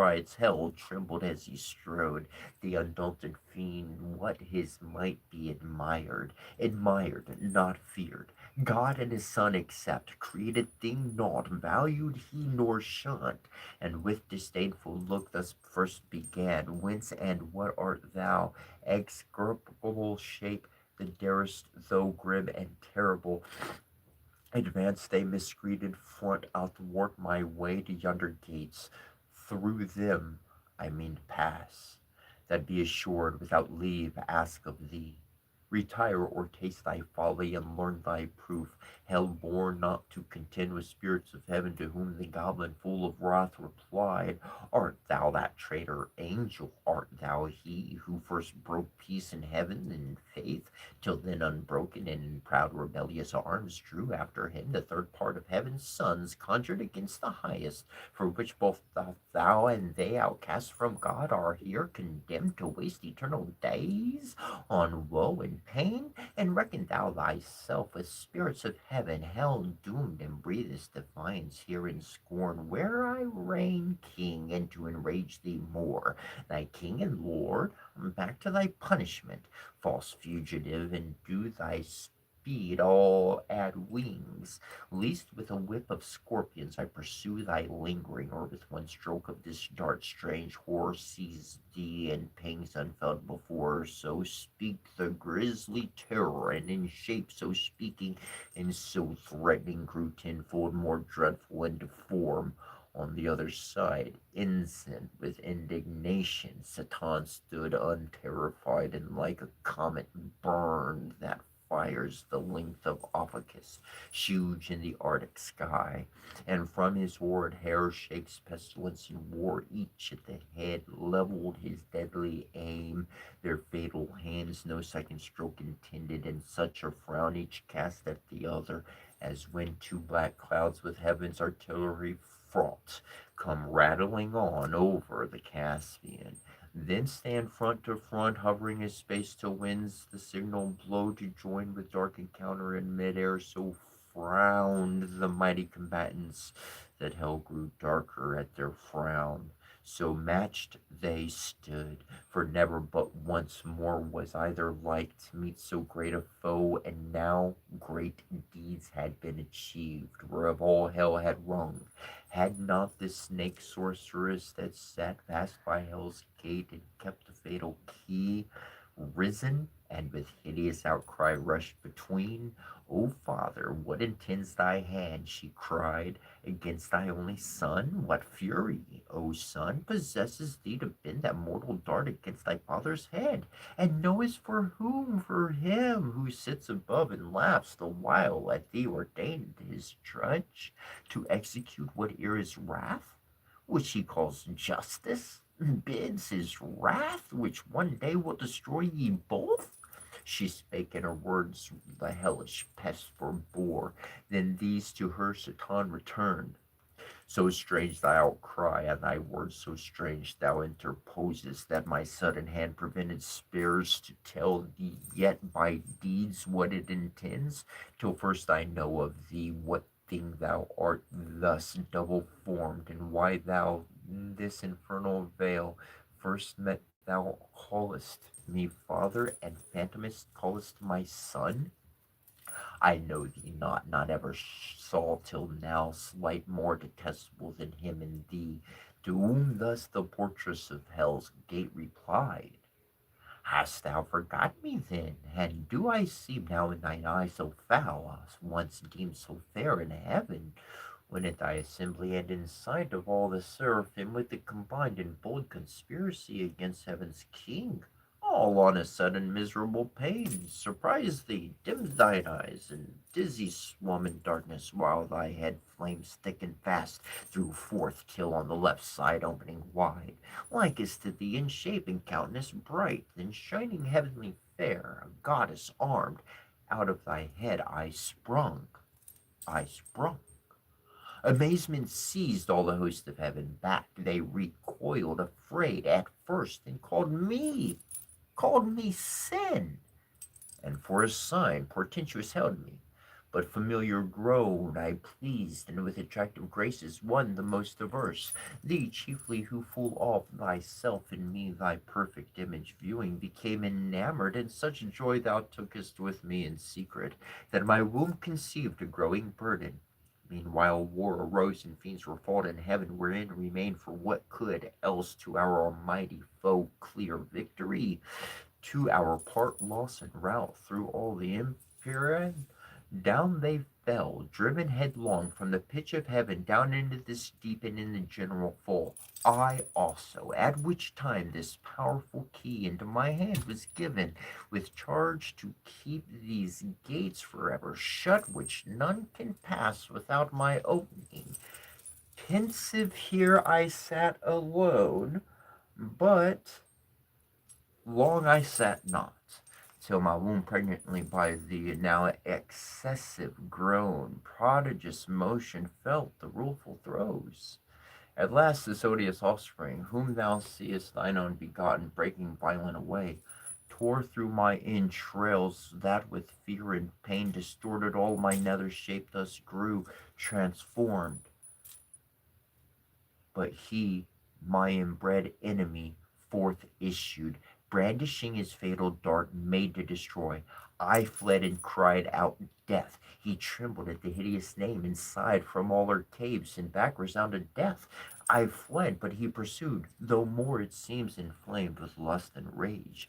The swifter far me overtook his mother all dismayed, and in embraces forcible and foul engendering with me of that begot these yelling monsters that with ceaseless cry surrounding me, as thou sawest, hourly conceived and hourly born, and with sorrow infinite to me, for when thy list into the womb that bred them they returned, the howling in all my bowels they repassed, then bursting forth afresh with conscious terrors vex me round.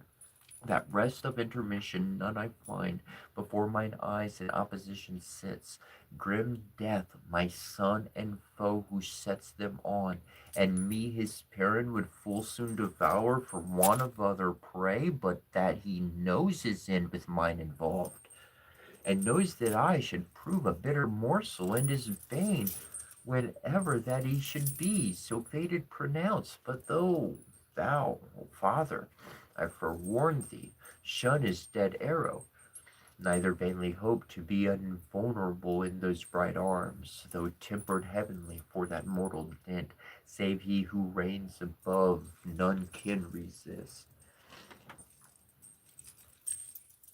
She finished, and the subtle fiend his lore soon learned, now milder, and thus answered smooth: Dear daughter, since thou claim'st me for thy sire, and my fair son here show'st me the dear pledge of dalliance had with thee in heaven, and joys then sweet, now sad to mention, through dire change befallen us, for unforeseen, unthought of. No, no, I come no enemy, but to set free from out this dark and dismal house of pain both him and thee, and all the heavenly host of spirits that in our just pretenses armed fell with us on high. From them I go this uncouth errand soul, and one for all myself exposed with lonely steps to tread the unfounded deep, through the void immense to search with wandering quest the place foretold should be, and by concurring signs ere now created vast and round, a place of bliss in the poreless of heaven, and therein place a race of upstart creatures to supply perhaps our vacant room, though more removed, least heavens surcharged with potent multitude might have to move new broils, be this or aught.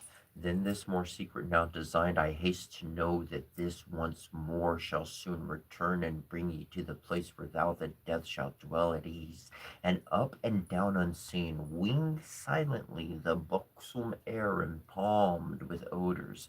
There ye shall be fed and filled immeasurably, all things shall be your prey. For he ceased, for both seemed highly pleased, and death grinned horribly a ghastly smile, to hear his famine should be filled, and blessed his maw destined to that good hour. No less rejoiced his mother bade, and thus bespake her sire: The key of this in the command of heaven's all-powerful king I keep by him, for to unlock these Adamite gates against all force. Death ready stands to interpose his dart, fearless to be, rematched by living might.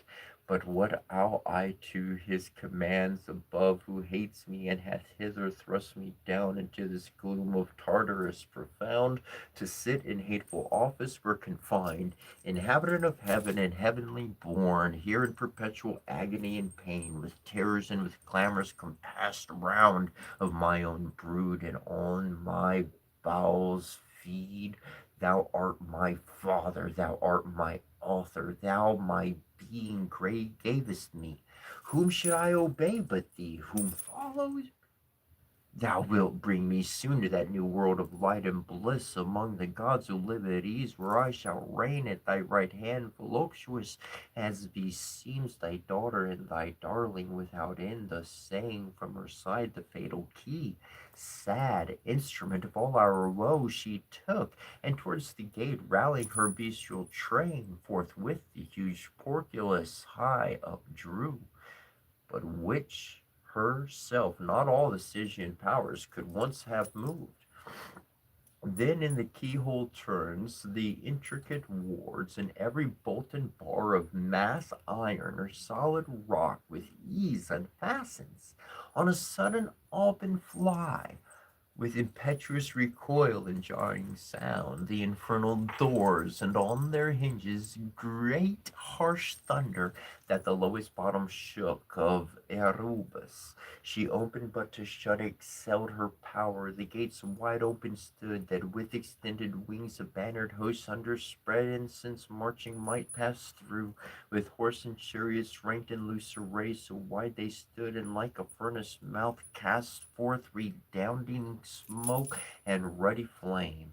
Before their eyes in sudden view appear the secrets of the hoary deep, a dark, illimitable ocean without bound, without dimension, where length, breadth, and height, and time and place are lost, where eldest night and chaos, ancestors of nature, hold eternal anarchy amidst the noise of endless wars, and by confusion stand for hot, cold, moist, and dry. Four champions fierce strive here for mastery, and to battle bring their embryon atoms. They around the flag of each his faction in their several clans, light armed or heavy, sharp toothed, swift or slow, swarm populous unnumbered as the sands of Batica or Cernes, torrid soil, levied decide with roaring winds, and poise their lighter wings to whom these most adhere. He rules a moment, chaos umpire sits, and by decision more improbiles the fray by which he reigns.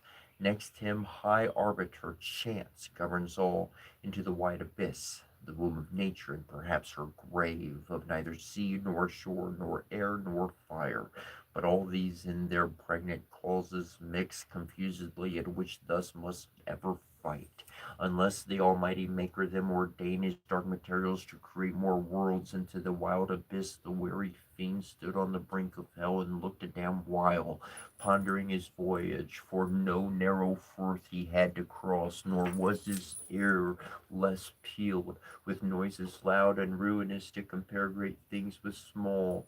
Then when Bellona storms with all her battering engines, bent to raise some capital city, or less than if this frame of heaven were falling, and these elements in mutiny had from her exile torn the steadfast earth. At last his sail broad veins he spread for flight, and in the surging smoke uplifted spurns the ground, thence many a league, as in a cloudy chair ascending rides, audacious, but that seat soon failing, meets a vast vassitude, all unawares, fluttering his pinions, vain plume down he drops, 10,000 fathoms deep, and to his hour down had been falling, had not by ill chance the strong rebuff, or some tumultuous cloud, instinct with fire, and nitre hurried him as many miles aloft, that fury stayed, quenched in a boggy surface, neither sea nor good dry land, nigh foundered on he fares, treading the crude consistence, half on foot, half flying behooves him now both oar and sail, as when the griffin through the wilderness with winged course o'er hill or moory dale pursues the Arimathean, who by stealth had from his wakeful custody purloined the guarded gold, so eagerly the fiend o'er bog or steep, through strait, rough, dense, or rare, with head, hands, wings, or feet, pursues his way, and swims or sinks or wades or creeps or flies. At length a universal hubbub, wild, of stunning sounds and voices all confused, borne through the hollow darkest saws his ear with loudest vehemence. Thither he plies, undaunted to meet there whatever power or spirit or the nethermost abyss might in that noise reside, of whom to ask which way the nearest coast of darkness lies bordering on light, when straight behold the throne of chaos and his dark pavilion spread wide on the wasteful deep. With him enthroned sat sable-vested Night, eldest of things, the consort of his reign, and by them stood Orcus and Ards, and the dreaded name of Demogorgon. Rumor next, and chance, and tumult, and confusion, all embroiled, and discord with 1,000 various mouths. To whom Satan, turning boldly, thus: Ye powers and spirits of this nethermost abyss, chaos and ancient night, I come no spy, with purpose to explore, to disturb the secrets of your realm, but by constraint, wandering this darksome desert, as my way lies through your spacious empire up to light. Alone and without guide, half lost, I seek what readiest path leads where your gloom bounds, confined with heaven, or if some other place from your dominion won, the ethereal king possesses lately thither to arrive. I travel this profound direct my course, directed. No mean recompense it brings to your behoof.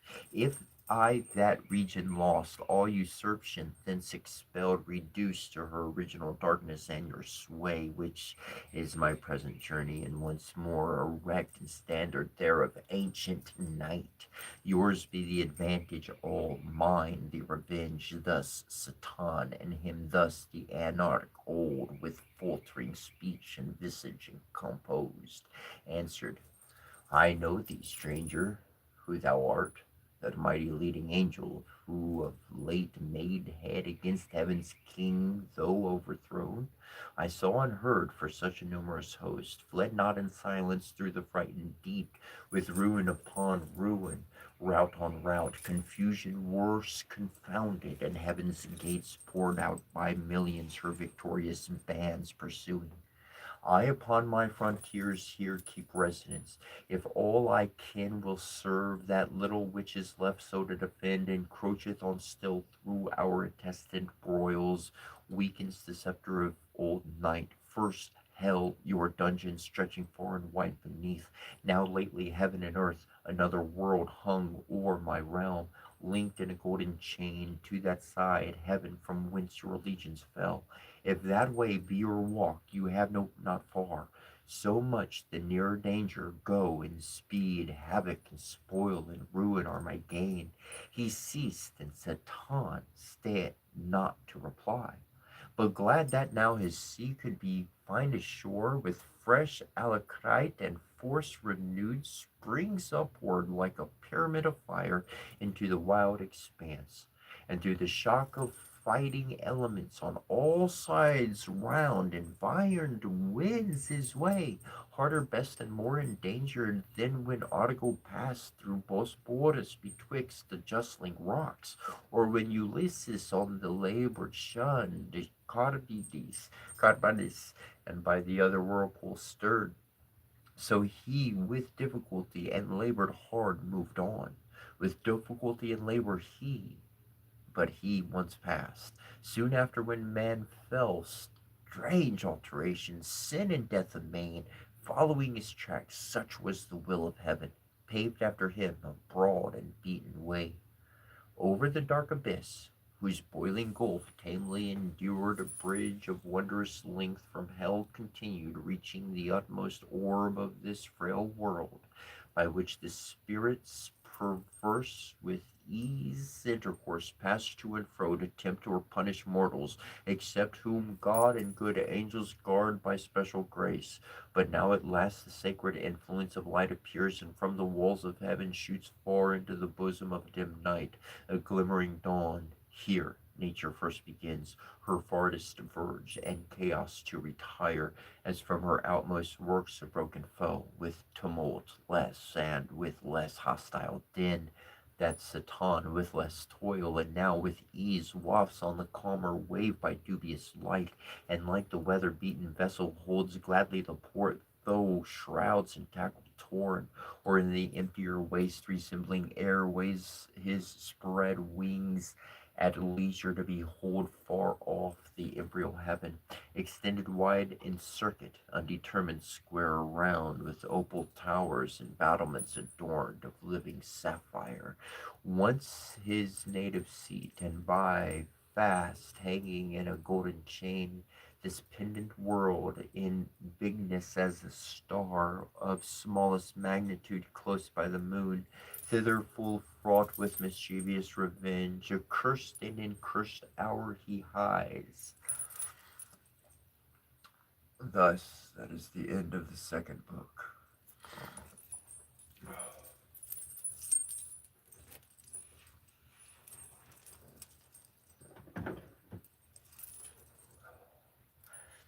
So if you've joined us or were not here earlier, we're reading the Paradise Lost by John Milton, published in 1667.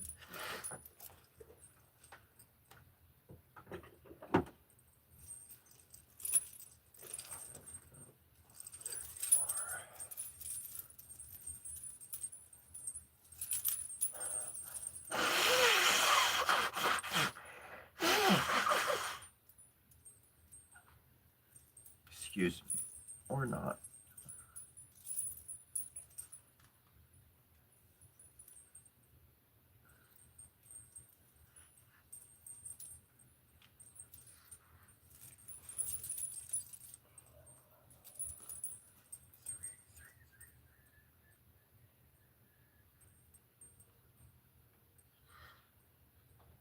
Oh boy.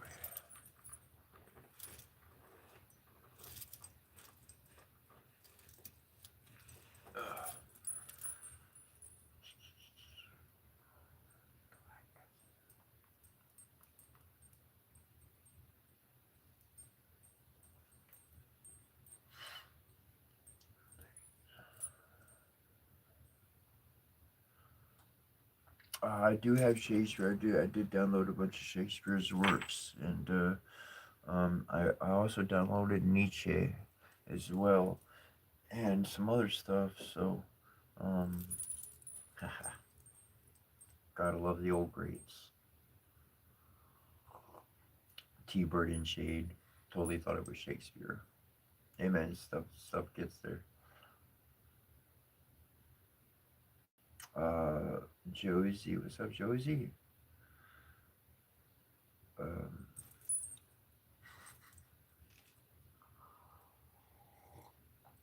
what you smoking? I don't know. I was trying to think of like smoking some incense or something.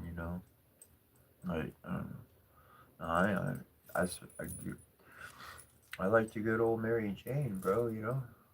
Some good old, some good old green. Got the little vape. But this is me. This is who I am. And this is the reality. We're gonna get back to reading in just a couple of moments, but this is the reality: is that through trance, through meditation, through ceremony, daily, uh, one can attain to whatever they want, and they will be. People will think they're delusional or on drugs because they're happy. And how can you be happy in a world like this? Well, I don't know, boo boo. Well, let's go get us another picnic back set. And I'm fucking happy. I don't know. I do know, actually. That's what I share every single day. Much love, many blessings all around.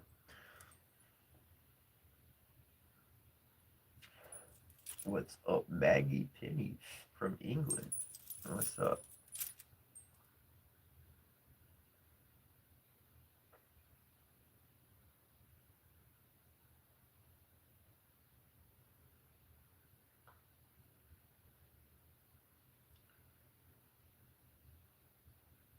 Did you have a question or did you need something, T Bird? I was kind of like looking up and sounds like English, but not. Blah, blah, blah. Wonderful.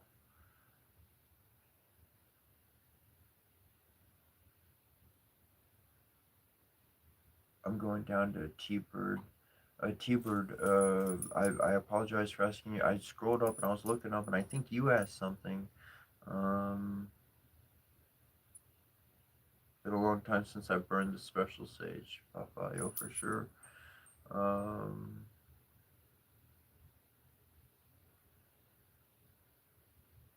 yeah, oh, thank you for sharing Paradise Lost. I was mentioning earlier in the day that there's particular books that I read at the beginning of my journey. When I say at the beginning of my journey, I mean like I'm living in the woods kind of beginning of my journey, like around that time period. And so Paradise Lost was a very powerful reading. It's a very powerful book to go through. So I was pulling up some Nietzsche and some other books, and I got Shakespeare's works, and I thought about Paradise Lost. It's like boom, that's one. That's what we're going with next. Like doing that tomorrow.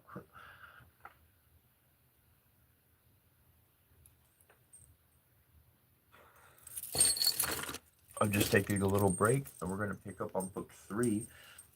We just finished up book two of Paradise Lost.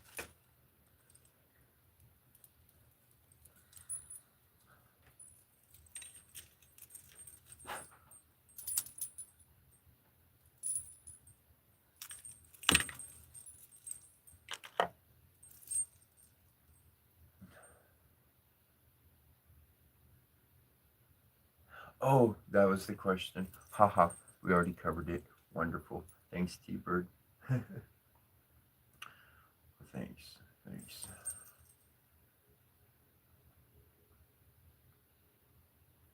I think about T Bird. I was just watching something last night. I didn't put it on this, but well, maybe I did, but it was one of the episodes.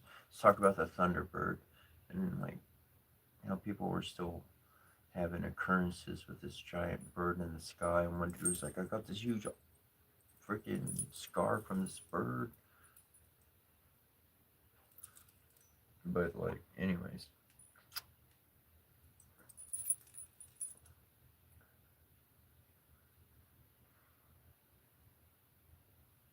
there's a lot of interesting correlation to Paradise Lost and our lives today. A whole lot of correlation there. Um,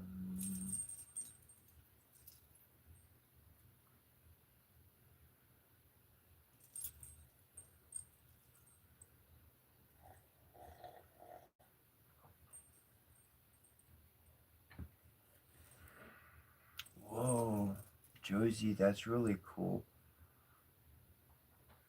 So like on your aspect of like, I think I'm a reaper born to take what you think. I was born Halloween, love idea of the dead. So the reality is that we dress up for Halloween to scare away the bad spirits so that we can enjoy uh, the next evening with our deceased loved ones, with their spirits, with their souls. So then I was like, well, why dress up just one night out of the year? Let's do it every day. I scare those off all the time. I always want to hang out with my spiritual family.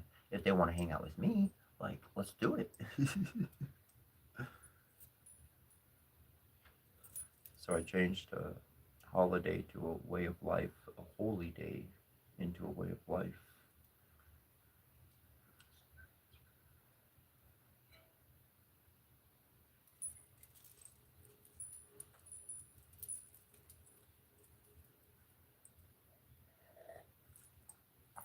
That's cool, Eric. He said Halloween is the one day I dress down.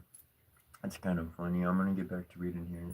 We're gonna take a 5 minute break. So it's the 12 minute right now. So we already took a few minutes. So till the 15 mark. So 3 more minutes or so. We'll just chat, whatnot, and we'll get back to reading Paradise Lost, John Milton, written 1667. We'll start that back up here in a couple minutes. Um, And I really gotta say that I enjoy the comment. Somebody made a comment about my top. It's got a little hoodie on it too. See, it's got a little hoodie on it too. And really, I want to get like a breast, like a piece that the Egyptians wear, which kind of comes up to the chest. But like, if I'm gonna walk, if I'm gonna go somewhere, if I'm gonna walk in a store or whatever, I need the top of my chest covered. And, you know, thanks. Like it looked like it was guided to a battle with. I like that. I like that.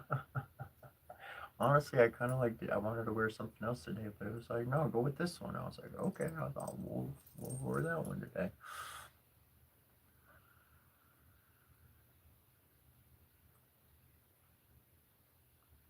So,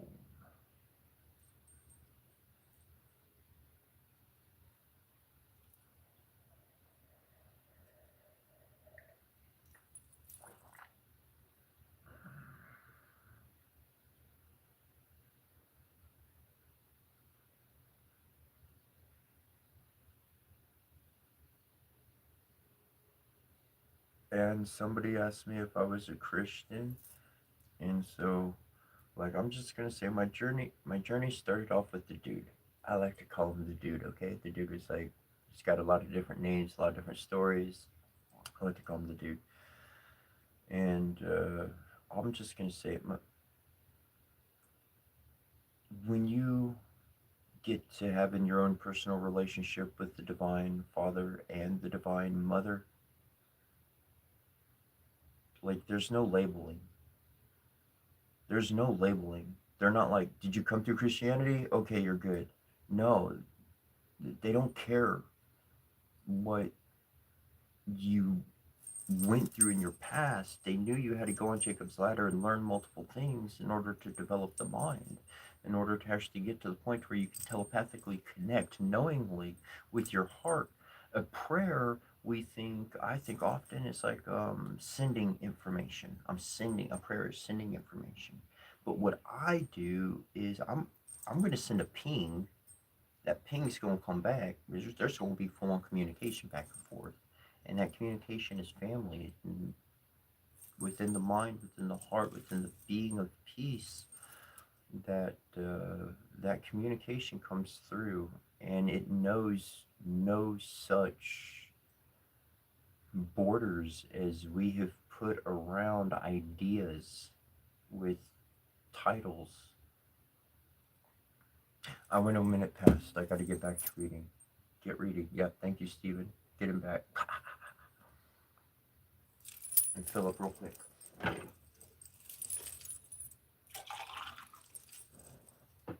All right. I'm gonna stand up for this part.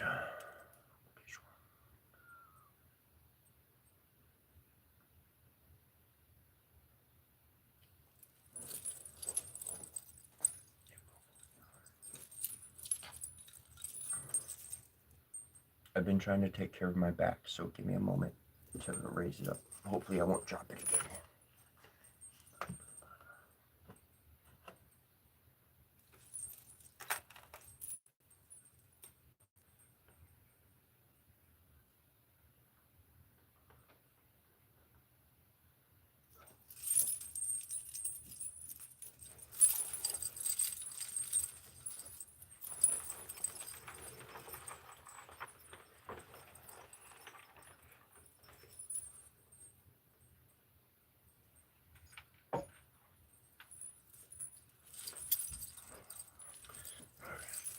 Boom, boom, boom.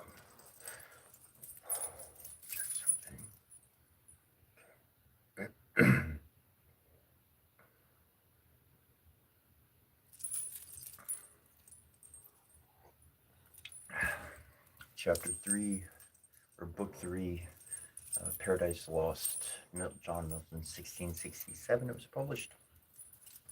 Hail, holy light, offspring of heaven's firstborn, or of the eternal, co-eternal beam.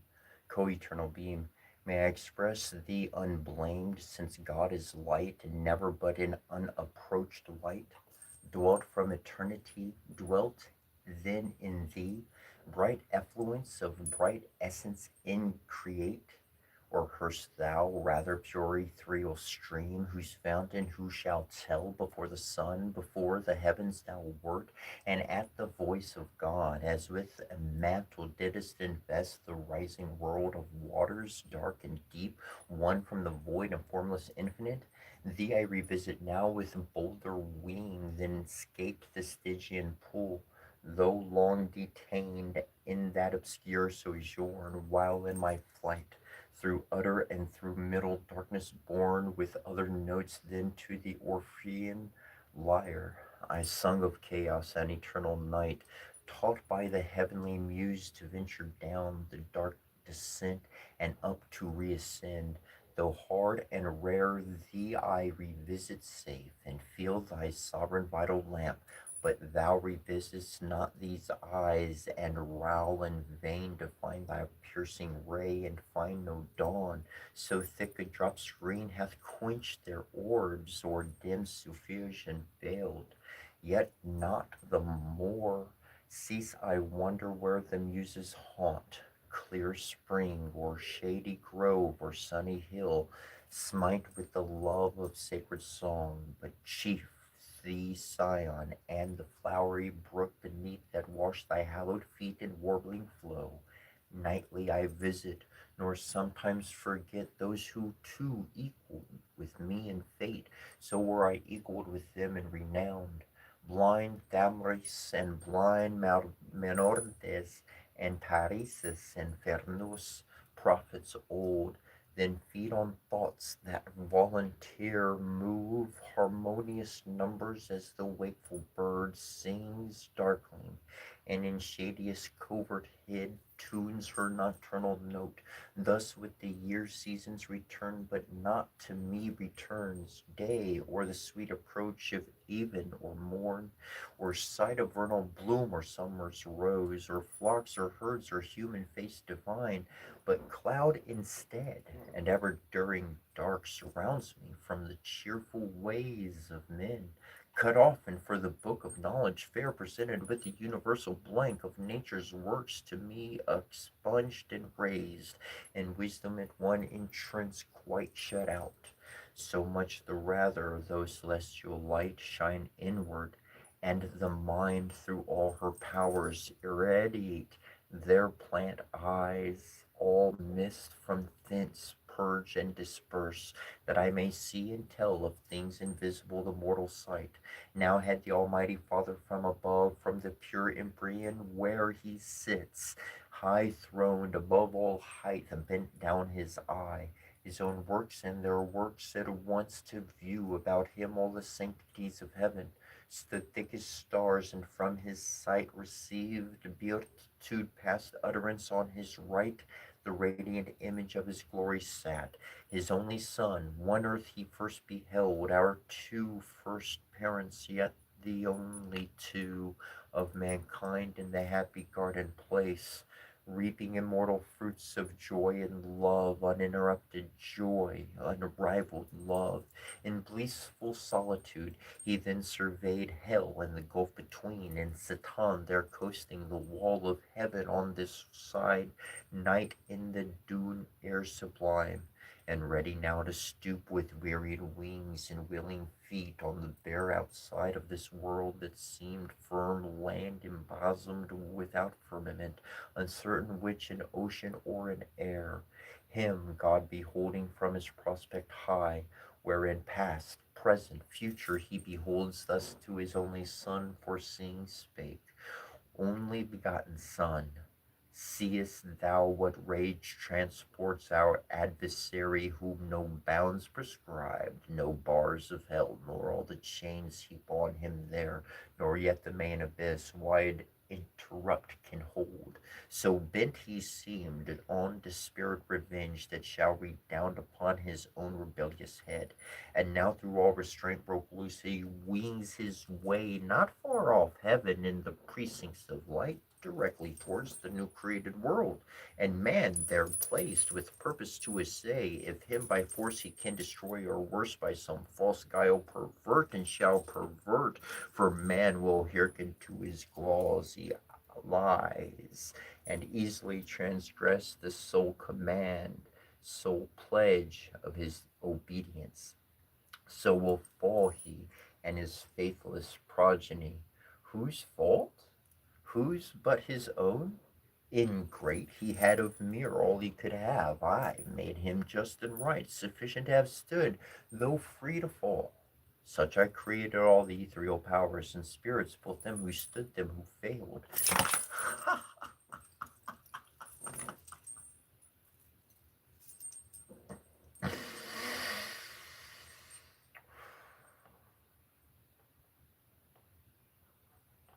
The power of words. Mm.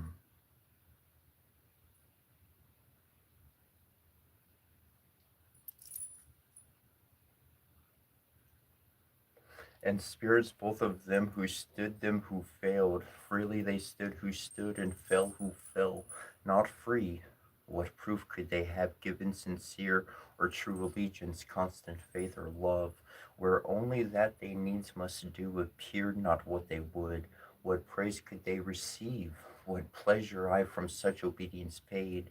When will the reason also is choice, useless and vain, of freedom both despoiled, made passive, both had served necessity, not me. They therefore as to right belong, so were created, nor can justly accuse their maker, or their making, or their fate, as if predestination overruled their will disposed by absolute decree, or high foreknowledge, they themselves decreed their own revolt. Not I, if I foreknew, foreknowledge had no influence on their fault, which had no less proved certain unforeknown.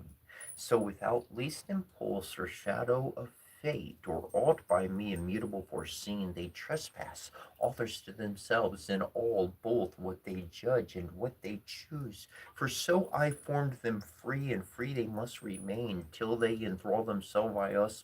I else must change their nature, and revoke their high degree, unchangeable, eternal, which ordained their freedom, they themselves ordained their fall. The first sort by their own suggestion fell. Self-tempted, self-depraved, man falls deceived by the other first. Man therefore shall find grace, the other none, in mercy and justice both.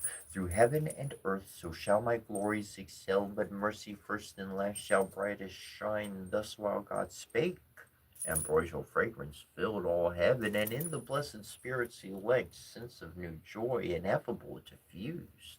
Beyond compare the Son of God was seen, most glorious in him all his Father shone, substantially expressed, and in his face divine compassion visibly appeared, love without end and without measure grace, which uttering thus he spoke his Father.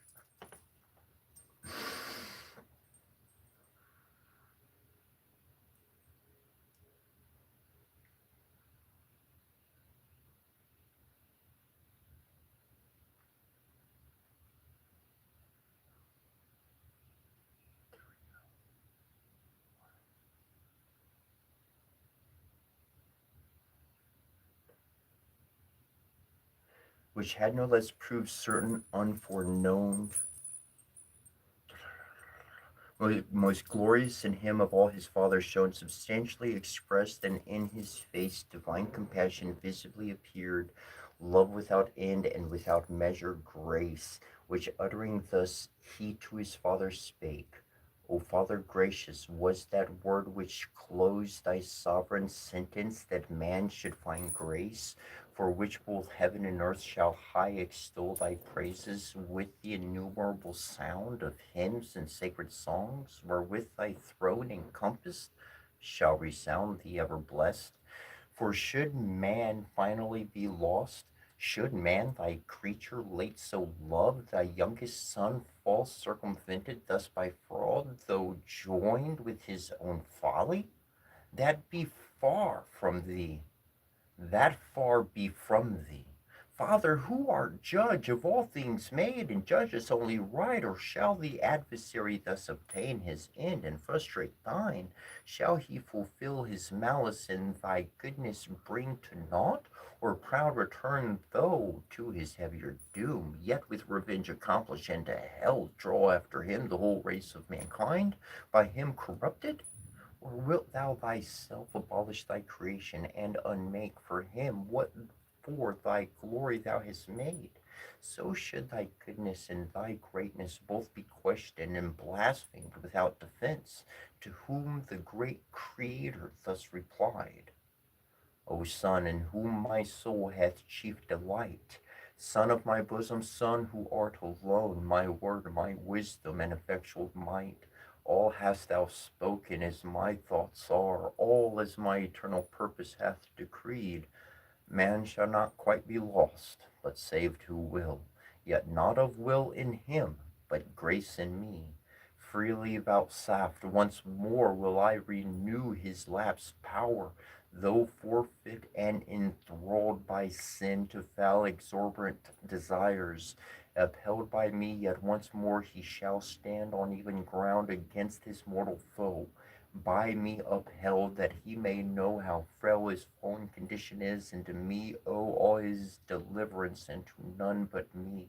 Some I have chosen of peculiar grace, elect above the rest, so is my will. The rest shall hear me call, and oft be warned their sinful state, and to appease betimes the incensed deity, while offered grace invites.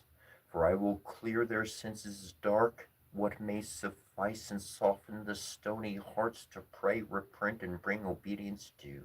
To prayer, repentance, and obedience due, though but endeavored with sincere intent. Mine ear shall not be slowed, mine eyes not shut, and I will place within them as a guide my umpire conscience, whom if they will hear, light after light, well used, they shall attain, and to the end persisting safe arrive. This my long sufferance and my day of grace, they who neglect and scorn shall never taste, but hard be hardened, blind be blinded more, that they may be stumbled on and deeper fall, and none but such from mercy I exclude. But yet all is not done. Man disobeying, disloyal, breaks his fealty, and sins against the high supremacy of heaven, affecting Godhead, and so losing all to expiate his treason, hath naught left but to destruction sacred and devote. He with his whole posterity must die. Die he, or justice must, unless for him some other able and as willing pay the rigid satisfaction. Death for death. Say, heavenly powers, where shall we find such love? Which of ye will be mortal to redeem man's mortal crime? And just the unjust to save, dwells in heaven, charity so dear? He asked, but all of the heavenly choir stood mute, and silence was in heaven on man's behalf. Patron on intercessor none appeared, much less that durst upon his own head draw the deadly forfeiture and ransom set. And now without redemption all mankind must have been lost, adjudged to death and hell by doom severe, had not the Son of God, in whom the fullness dwells of love divine, his dearest meditation thus renewed: Father, thy word is past, man shall find grace, and shall grace not find means that finds her way? The speediest of thy winged messengers to visit all thy creatures, and to all comes unprevented, unimplored, unsought. Happy for man so coming, he her aid can never seek, once dead in sins and lost, atonement for himself or offering meet, indebted and undone, hath none to bring. Behold me then, me for him, life for life I offer, on me let thine anger fall.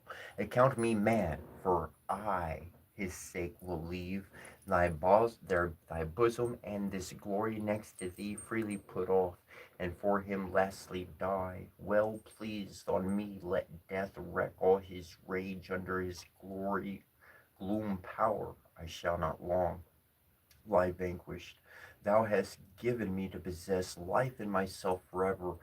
By thee I live, though now to death I yield, and am his due. All that of me can die, yet that debt paid, thou wilt not leave me in the loathsome grave, his prey, nor suffer my unspotted soul forever with corruption there to dwell. But I shall rise victorious and subdue my vanquisher, spoiled of his vaunted spoil, death of his death's wound shall then receive, stooping glorious of his mortal sting disarmed. I through the ample air in triumph high shall lead hell captive, maugre hell, and show the powers of darkness bound. Thou at this sight pleased, out of heaven shalt look down and smile, while by these rays I ruin all my foes. Death last, and with his carcass glut the grave. Then with the multitude of my redeemed shall enter heaven long absent, and return, Father, to see thy face, wherein no cloud of anger shall remain, but peace assured, and reconciliament, and wrath be no more thenceforth, but in thy presence joy entire. His words here ended, but his meek aspect silent yet spake, and breathed immortal love to mortal men, above which only shone filial obedience. As a sacrifice glad to be offered, he attends the will of his great Father. Admiration seized all heaven.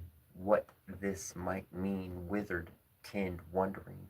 But soon the Almighty thus replied, O thou in heaven and earth, the only peace found out for mankind under wrath, O thou my sole complacence, well thou knowest how dear to me are all my works, nor man the least, though last created, that for him I spare thee from my bosom and right hand to save, by loosing thee a while the whole race lost.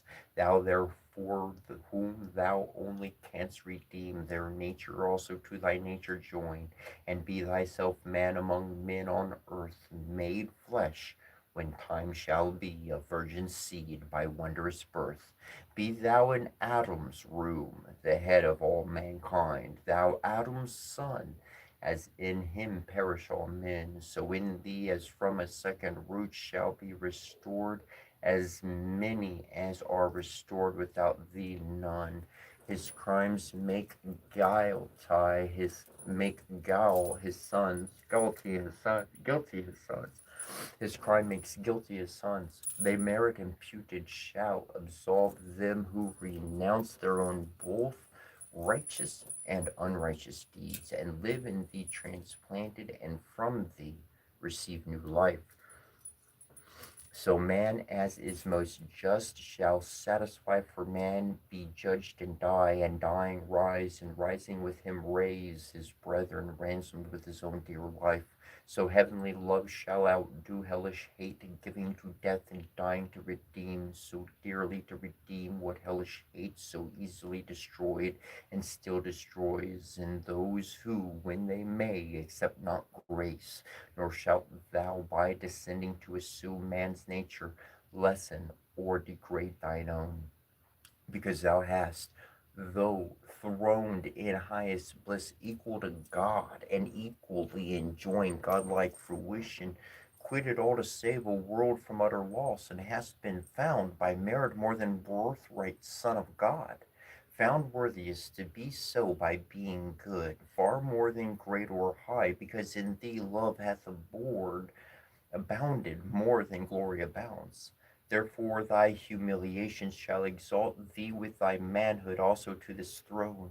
Here shalt thou sit incarnate, here shalt reign both God and man, Son, both of God and man.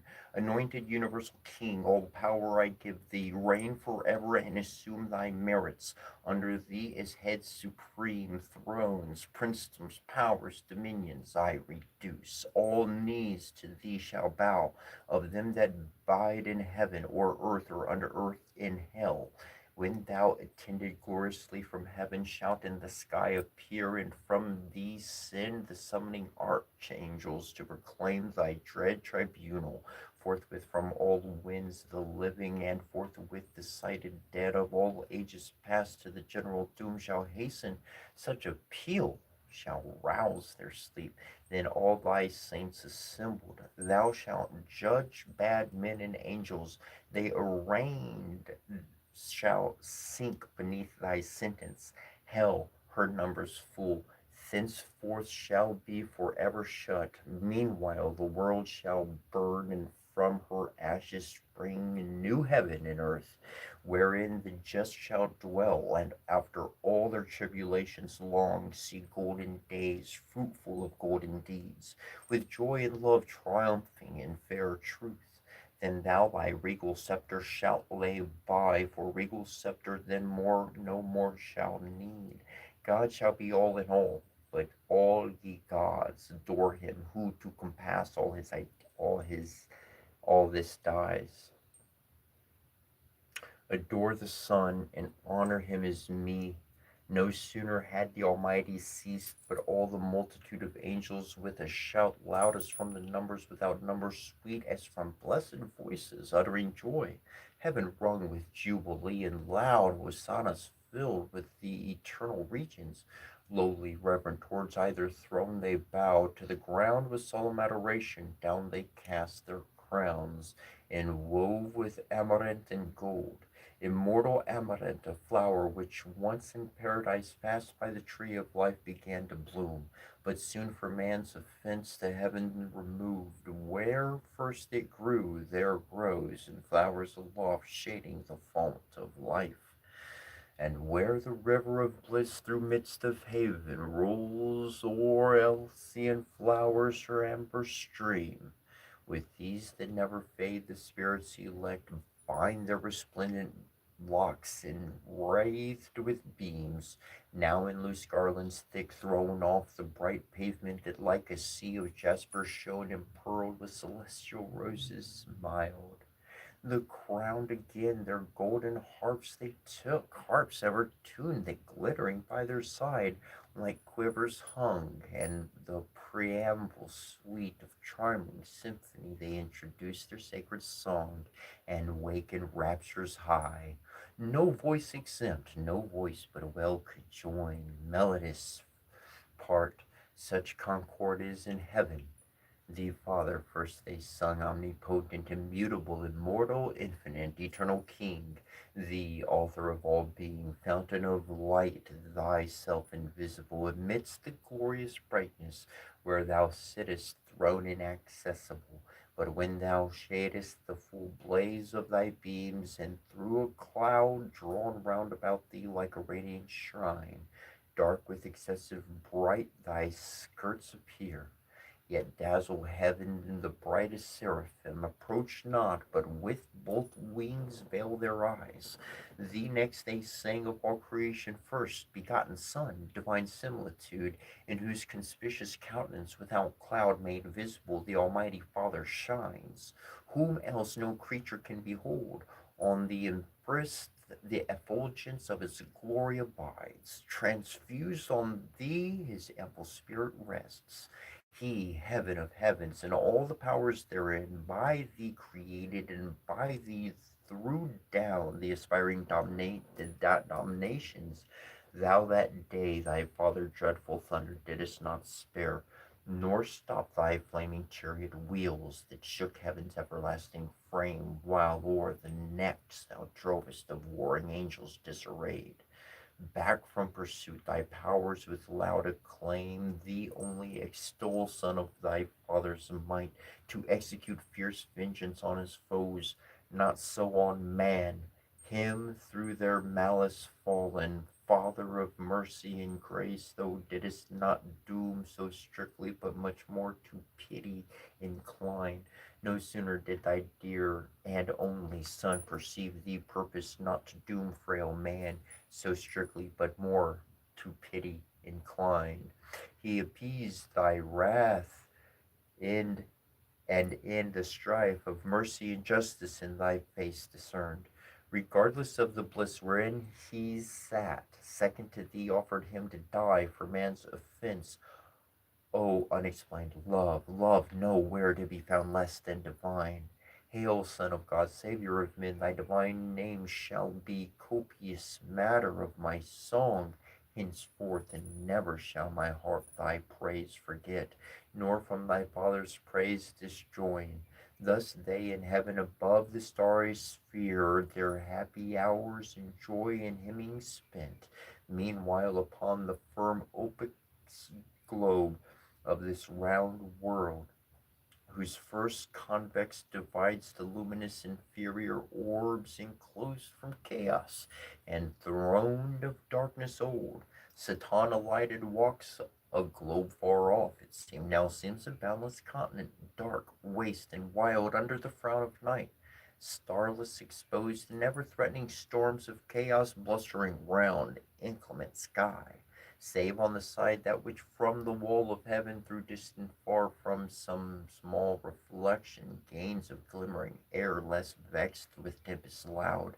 Here walked the fiend at large in spacious field, as when a vulture on Adamaus bred, whose snowy ridge the roving Tartar bounds, dislodging from a region scarce of prey to gorge the flesh of lambs of yearling kids on hills where flocks are fed, flies toward the springs of Ganges and Hydaspes Indian stream, the Ganges and Hydaspes Indian streams, but in his way light the barren plains of Sarkarna and Chinese drive with sails and wind their cademy wagons light. So on this windy sea of land the fiend walked up and down alone, bent on his prey, alone for the other creature in this place, living or lifeless, to be found was none, none yet, but store hereafter from the earth, up hither like aerial vapors flew of all things transitory and vain, when sin with vanity had filled the works of men, both all things vain, and all who in vain things built their fond hopes of glory or lasting fame, or happiness in this or the other life, all who have their reward on earth, the fruits of painful superstition and blind zeal, not seeking but the praise of men, here find the fit retribution, empty as their deeds, all the unaccomplished works of nature's hand, abortive, monstrous, or unkindly mixed, dissolved on earth, fleet hither and in vain, till final dissolution wander here, not in the neighboring mood as some have dreamed. Those argent fields more likely inhabitants, translated saints, or metal spirits hold betwixt the angelical and human kind. Hither of ill-joined sons and daughters born first from the ancient world, those giants came with many a vain exploit, thought then renowned, the builders next of Babel on the plain of Shinar, and still with vain design new Babels had they wherewithal who build. Others came single, he who, to be deemed a god, leaped fondly into Athena flames, Empedocles, and he who, to enjoy Plato's Elysium, leaped into the sea, Cleombrotus, and many more too, embryos and idiots, eremites and friars, white, black, gray, and all their trumpery. Here pilgrims roam and straight so far to seek in Golgotha him dead, who lives in heaven, and who, to be sure of paradise, dying put on the weeds of Dominic, or in the Franciscan think to pass the skies. They passed the planet seven and past the fixed, and the crystalline sphere whose balance weighs the trepidon talked, and that first moved, and now the Saint Peter at heaven's wicket seems to wait them with his keys, and now at foot of heaven's ascent they lift their feet, when lo, a violent cross wind from either coast blows them trends of 10,000 leagues away into the devious ear. Then might ye see cows, hoods, and habits with their wearers tossed and fluttered into rags, then reliquies, beads, indulgences, dispenses, pardons, bulls, the sport of winds, all these upward aloft fly over the backside of the world far off, into a limbo large and broad, since called the paradise of fools, to few unknown long after, now unpeopled and untrod. All this dark globe the fiend found as he passed, and long he wandered till at last that gleam of dawning light turned thitherward in haste. His travelled steps far distant he descries, ascending by degrees magnificent up to the wall of heaven, a structure high, atop whereof, but far more rich appeared the work as of a head kingly palace gate, with frontispiece of a diamond and gold, embellishment thick and sparkling orient gems. The portal shone, inimitable on earth, by model or by shading pencil drawn. The stairs were such as wherein Jacob saw angels ascending and descending, bands of guardian bright. When he from Esau fled to Padan Aram in the field of Luz, dreaming by night under the open sky, and waking cried, "This is the gate of heaven." Each star mysteriously was meant, nor stood there always, but drawn up to heaven, sometimes viewless, and underneath a bright sea flowed of jasper or of liquid pearl, whereon who after them came from earth, saying arrived, wafted by angels, or flew over the lake, wrapped in a chariot drawn by fiery steeds. The stairs were then let down, whether to dare the fiend by ease ascent, or aggravate his sad exclusion from the doors of bliss, direct against which opened from beneath, just over the blissful seat of paradise, a passage down to earth, a passage wide, wider by far than that of after times, over Mount Sion, and through were large over the promised land, to God so dear, by which to visit oft those happy tribes. On high behests his angels to and fro passed frequent, and his eye with choice regard for Parnes, the fount of Jordan's flood, to Barsarta, where the Holy Land borders on Egypt, and the Arabian shore. So wide the opening seemed, where bounds were set to darkness such as bound the ocean wave. Satan from hence now on the lower stair, that scaled by steps of gold to heaven's gate, looks down with wonder at the sudden view of all the world at once, as when a scout through dark and desert ways, with peril gone all night, at last by break of cheerful dawn obtains the brow of some high climbing hill, which to his eye discovers unaware the goodly prospect of some foreign land, first seen, or some renowned metropolis, with glistering spires and pinnacles adorned, which now the rising sun gilds with his beams. Such wonders seized, though after having seen, the spirit maligned, but much more envied seized, at sight of all this world beheld so fair. Round he surveys, and well might, where he stood so high above the circling canopy of night's extended shade, from eastern point of Libra to the fleecy star that bears Andromeda, far off Atlantic seas beyond the horizon. Then from pole to pole he views in breadth, and without longer pause down right into the world's first region throws his flight precipitate, and winds with ease through the pure marble air his oblique way amongst innumerable stars that shone, stars distant, but nigh hand, seemed other worlds, or other worlds they seemed, were happy full isles, like those Heptaestion gardens famed of old, thrice happy isles, but who dwelt happy there? He stayed not to inquire above them all. The golden sun is splendor, likest heaven, allured his eye.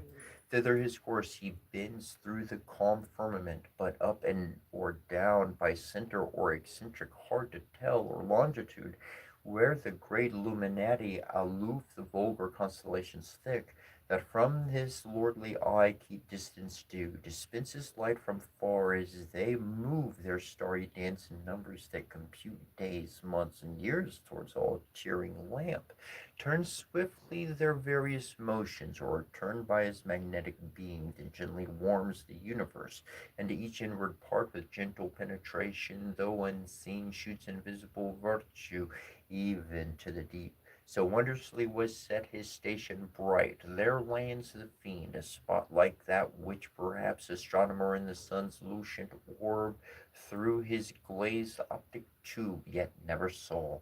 The place he found beyond expression bright, compared with aught on earth, metal or stone, not all parts like, but all alike in form, which radiant light is glowing iron with fire. If metal parts seemed gold, parts silver clear, if stone, carbuncle, most of the chrysolite, ruby or topaz, to the 12 that shone in Aaron's breastplate, and a stone besides imagined rather oft than elsewhere seen, that stone or like to that which here below philosophers in vain so long have sought in vain, though by their powerful art they find volatile Hermes, and call up unbound in various shapes old Protheus from the sea, drained through alembic to his native form. What wonder then, if fields and regions here breathe forth elixir pure, and rivers run potable gold, when with one virtuous touch the archchemic sun, so far from us remote, produces with terrestrial humor mixed here in the dark so many precious things, of color glorious and effect so rare? Here, matter new to gaze, the devil met undazzled far and wide his eyes commands, for sight no obstacle found here, nor shade, but all sunshine, as when his beams at noon culminate from the aqua theater, equid, equid, equator, as they now shot upwards still direct, whence no way round shadow from body opaque can fall, and the air nowhere so clear sharpened his visual ray to objects distant far, whereby he soon saw within keen a glorious angel stand, the same whom John saw also in the sun. His back was turned, but not on his brightness hid, of beaming sun rays a golden tiara circled his head, nor less his locks behind, illustrious on his shoulders, fledged with wings, lay waving round on some great charge employed. He seemed her fixed in cogitation deep. Glad was the spirit and pure as now in hope to find who might direct his wandering flight to paradise, the happy seat of man. His journey's end and our beginning woe. But first he casts to change his proper shape, which else might work him danger or delay. And now a stripling cherub he appears, not of the prime, yet such as in his face youth smiled celestial, into every limb suitable grace diffused, so well he feigned under a coronet his flowing hair. In curls on either cheek plaid, wings he wore on of many a colored plume sprinkled with gold, his habit fit for speed sufficient, and held sufficient, and held before his decent steps a silver wand. He drew not nigh unheard the angel bright, ere he drew nigh, his radiant visage turned. Admonished by his ear, and straight was known the archangel Uriel, one of the seven, who in God's presence nearest to his throne stand ready at command, and are his eyes that run through all the heavens, or down to the earth bear his swift errands over moist and dry, or sea and land. Him Satan thus accosts. Uriel, for thou of those seven spirits that stand in sight of God's high throne gloriously bright, the first art wont his great authentic will interpreter through highest heaven to bring, where all his sons they embass attend, and here art likeliest by supreme decree like honor to obtain, and as his eye to visit oft his new creation round, unspeakable desire to see and know all these his wondrous works, but chiefly man, his chief delight and favor, him for whom all these his works so wondrous he ordained, hath brought me from the choirs of the cherubim, alone thus wondering, bright as seraph, to tell in which of all these shining orbs hath man his fixed seat, or fixed seat hath none. But all these shining orbs is choice to dwell, that I may find him, and with secret gaze or open admiration him behold, on whom the great Creator hath bestowed worlds, and on whom hath all these graces poured. that both in him and all things as is meet the universal maker we may praise, who justly hath driven out his rebel foes to deepest hell, and to repair that loss created this new happy race of men to serve him better. Wise are his ways, so spake the false dissembler unperceived, for neither man nor angel can discern. Hypocrites, the only evil that walks invisible, except to God alone. By his permissive will, through heaven and earth, and oft through wisdom, wakes suspicion, sleeps at wisdom's gate into simplicity, resigns her charge, while goodness thinks no ill, where no ill seems, which no, for once beguiled Auriel, though regent of the sun, and held the sharpest sighted spirit of all in heaven, who to the fraudulent impostor of foul in his uprightness answered thus returned. Very angel, thy desire which tends to know the works of God, thereby to glorify the great workmaster, leads to no excess that reaches blame, but rather merits praise the more it seems success, that led thee hither from thy imperial mansion thus alone, to witness with thine eyes what some perhaps contended with report here only in heaven. For wonderful indeed are all his works, pleasant to know, and worthiest to be all had in remembrance always with delight. But what created mind can comprehend their number, or the wisdom infinite that brought them forth, but hid their causes deep? I saw when at his word the formless mass, this world's material mold, came to a heap.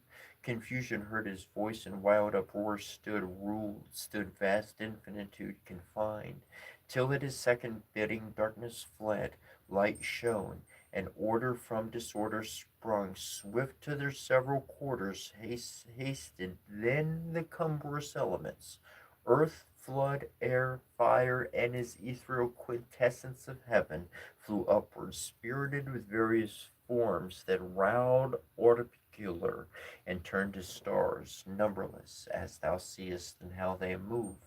Each had his place appointed, each his course. The rest encircled walls of this universe. Look downward on that globe, whose hither side, with light from hence, though but reflected, shines. That place is earth, the seat of man, that light his day, which else the other hemisphere night would invade. But there the neighboring moon, so called the opposite fair star, her aid timely interposes, and her monthly round still ending, still renewing through the mid heaven, with borrowed light her countenance triform hence fills and empties to enlighten the earth, and in her pale dominion checks the night. That spot to which I point is paradise, Arum's abode, those lofty shades his bower. Thy way thou canst not miss, me mine requires. Thus said, he turned, and Satan, bowing low as to superior spirits, his wont in heaven, where honor due and reverence none neglects, took leave, and toward the coast of earth beneath, down from the ecliptic, sped with hoped success, throws his steep flight with many an eddy wheel, nor stayed till on Nephthah's top he lights. Thus the end of the third book.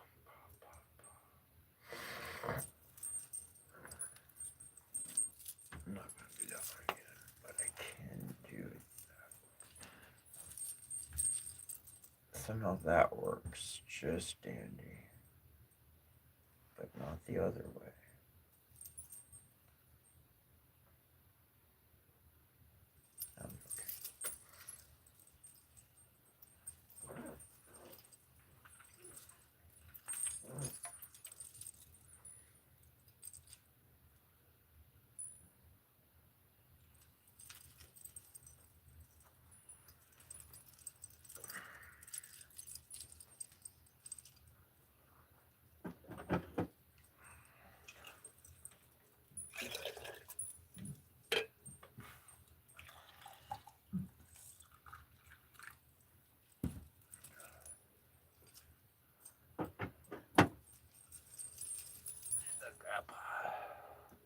If you joined us, we are reading from Paradise Lost, John Milton, published 1667, if you're wondering.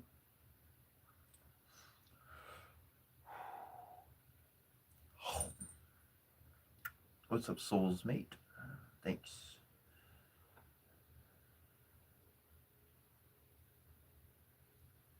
Thanks, Granada Don.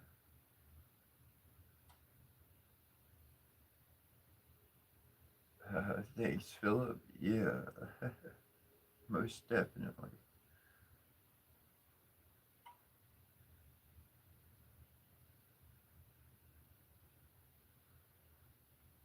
Sweet. What's up, No 90Xer? Thanks.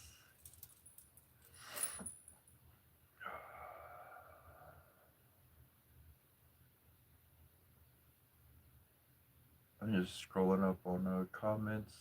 Here we go.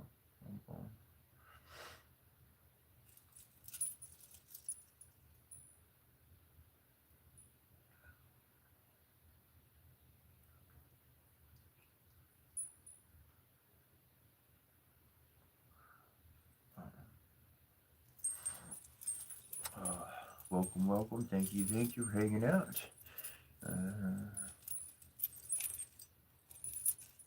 Yeah. Paradise Lost. Decent read. Freaking, essentially, Satan went up to heaven, went into council, he took off. Said what he said, shared what he shared, whatever. Took off.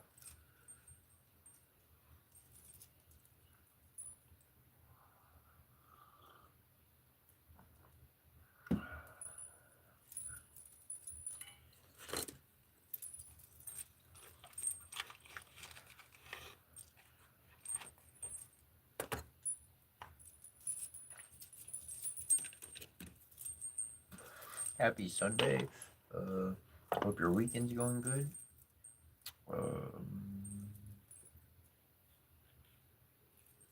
Where am I from? I'm from the stars. My soul's not from this planet. I'm from Texas, though, otherwise, I was born in Texas. How can I know my soul's not from this planet? Because my soul carries the vibration of love, goodness, positivity, and this world is the opposite. So I don't come from here. I come from somewhere else. I know that much. I was encoded with something that this world is not. They try to be, they work towards doing it, but then we know of all that kind of other shady junk going on that nobody talks about. Sometimes you do.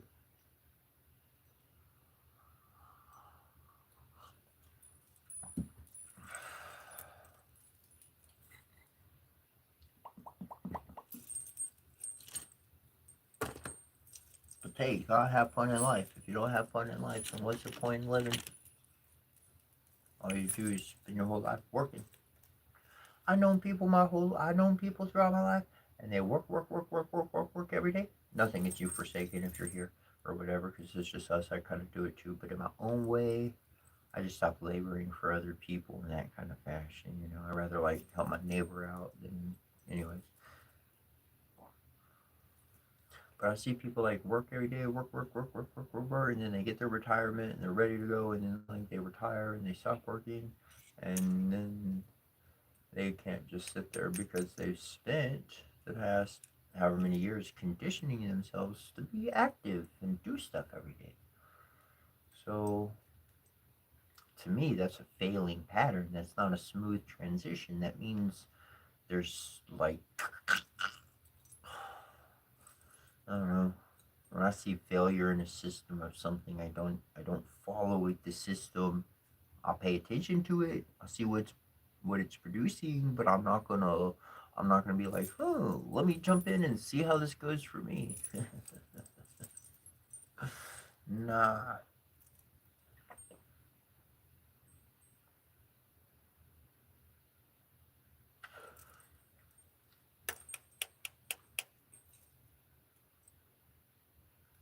Joe Warwick.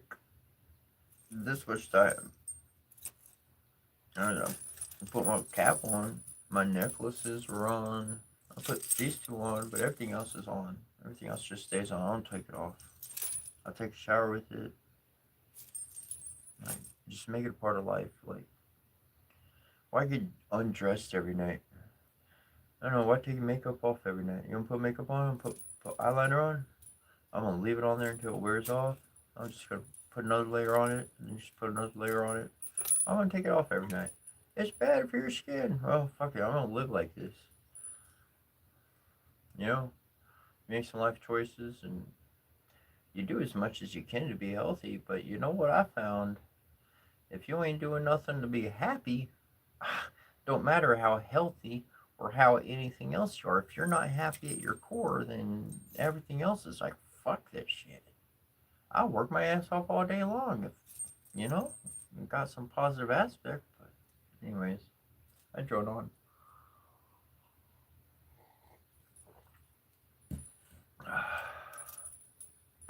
Mellow Mr. T. Yeah, for sure, for sure, for sure. I love it. Appreciate it. Appreciate that. Um, yeah, I'm not so shiny. I need a couple chains from Mr. T to yeah, that'd be great. I like to hang out with him. I think he's so kicking, ain't he? He's so kicking. Um,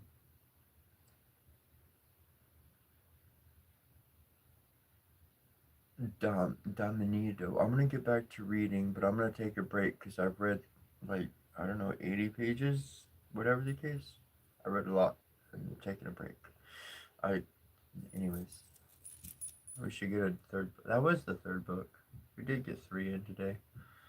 Anyways, um,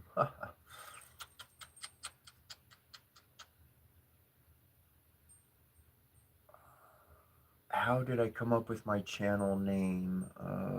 That question. All right, so I got a book. All right, exact same name on the channel. Boom, boom. Yeah. Leave it for the name, George. Anyways, I wrote my own book. Took me 8 years. Received a divine message. Um, had it published. You can go on Amazon.com and buy a copy if you'd like. I'll put it in the chat log in a moment. If you would like to read or check out the book, I'll send you a free PDF copy. No gimmick, no nothing like that. Completely free copy. Just shoot me an email and I'll send it back. I've got no sign up junk like that. You're not getting no junk from me on that end of things, so don't worry about that at all. There's nothing of that sort to go through. So if you would like a copy, just shoot me an email. But Cetra, okay, so I'm going to give you the long explanation. I don't usually give the long explanation, but I'm going to give you the long explanation, the complete explanation of Cetra. So I loved Final Fantasy VII. Fucking, that game changed my life. It changed my motherfucking life. It was not just a game to me, it was some real world shit.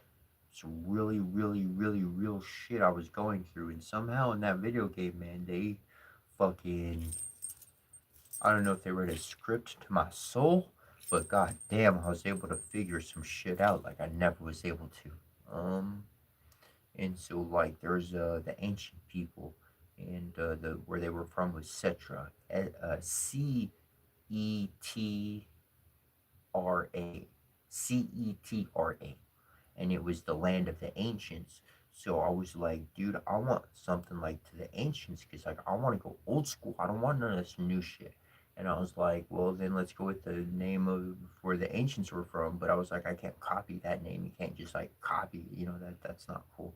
So then I was like, well, let's spell it out. Let's sound it out. Instead of set with a C, let's do it with an S. And then CH, because my name's technically Christopher, but I don't care to be called by my name. I don't prefer that. That's an old me. Um, anyways, and I rather prefer going by Adam. Adam's my legitimate name too. So I prefer going by Adam though, on a person. But like, anyways, um, I don't care if I'm sharing too much or whatever. I don't care. And Anyways, and so I was like, the CH was like for Christopher, and um, and then Ra, etc. So Setchra is not the same spelling, but it sounds the same, which would be the where the ancients are from. So I'm like, yeah, that's cool. Then I go on this whole fucking journey. I get the language, everything comes into me, the whole fucking downloads and all this shit pops into me, and I name my book after it, and da da da da da da. And then I jump into tarot and all that kind of oracle stuff, and then I get into ancient Egyptian, and then I learn the fucking meaning of Set and of Ra. One is the chaos and the dark, one is the light and the order.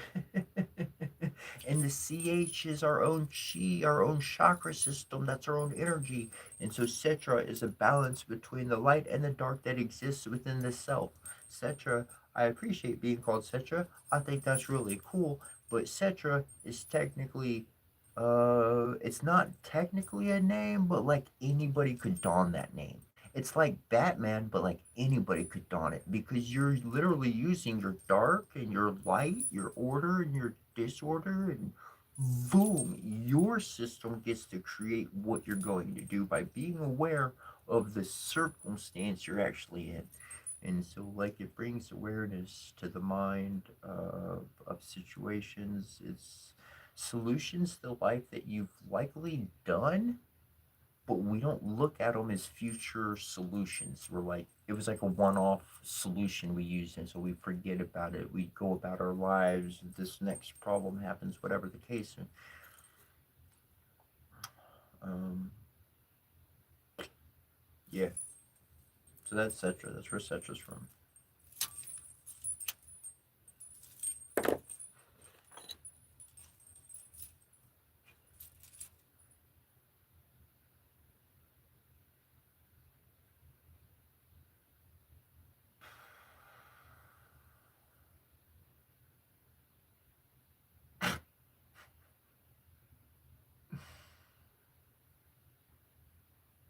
That's so funny. Yeah, yeah, I did write the book. I wrote it. I edited it. Um, I went through an online publishing uh, website or whatever. I got it copyrighted, and it's available on Amazon.com. Um, it's my life. It was my testament. It was my. Here's another portion. Like, this is entitled "Invisible College," the Invisible College. So, the Invisible College. I could give a lot of details, and we could go on a 30-minute discussion easy. But essentially, back in the day when people were being executed for speaking about other spiritual ideas, hangings and burnings and stuff like that, um, what people would do is they would write an article using Christian language. They would write it in a local paper. People would see this, and they would go find this person one way or another in plain public, not knowing who they are, and they would see if this person was into the real truth and light, or if they were just bumbling around, made a mistake, or what were they up to? Who are they? Are they really seeking this? And so, if they were truly one of those individuals, one of those seekers, one of those, explorers of thought, then they were essentially kind of brought in, and it was invisible because it was not seen. The original guy was John Dee, but he's not so much publicly mentioned. I mean, there are papers in it and stuff, but at the time, John Dee had some associations, some past things where he couldn't be mentioned in publications. So there was another guy, Francis Bacon, who was really able to publicly communicate much of what John Dee was trying to share with the world. And from that, the Invisible College kind of expounded and has never went away. It's always existed. And in this day and age, we don't have to be afraid. It doesn't have to be invisible. It doesn't have to be invisible anymore. And so, for my part, for seeing what people lived through, suffered through, family members were killed, da da da, all sort of stuff, to pass the torch on to our day and time, I gotta carry that torch. I gotta carry that flame as much as I can. I gotta burn that flame. I gotta keep it going. That's what I feel connected to. It's a big part of my purpose in spreading that wisdom so that people have the ability to actually make a free willed choice and have all their actions really supported in every way, unlike what we've been going through in the past.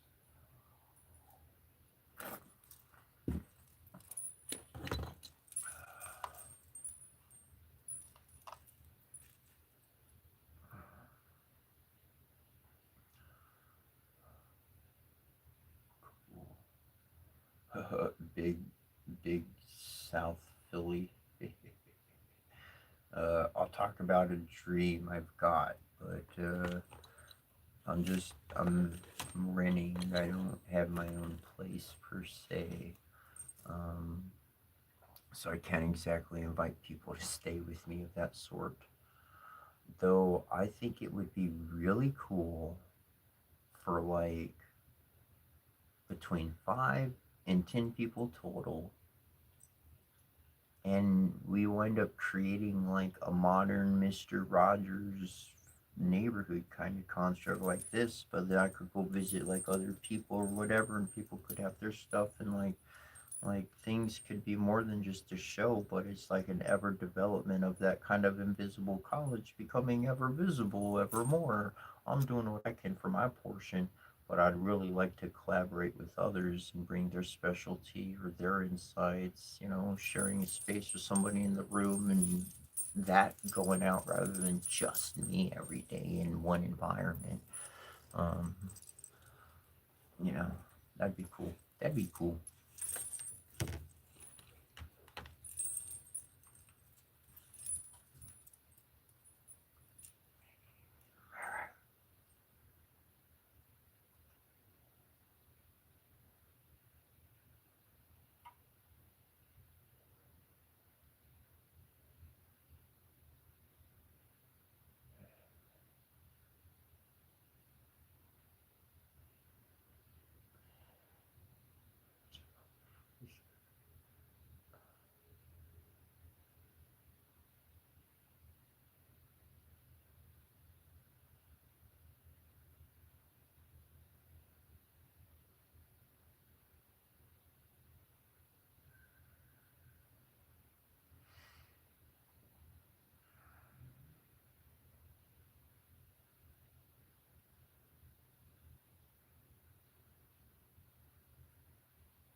I love you, Evie.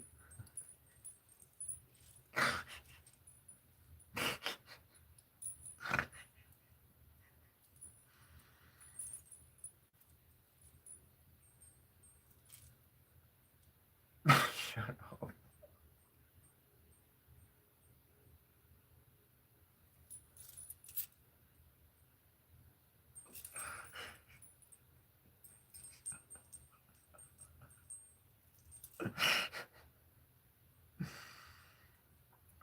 I feel like I should get back to reading.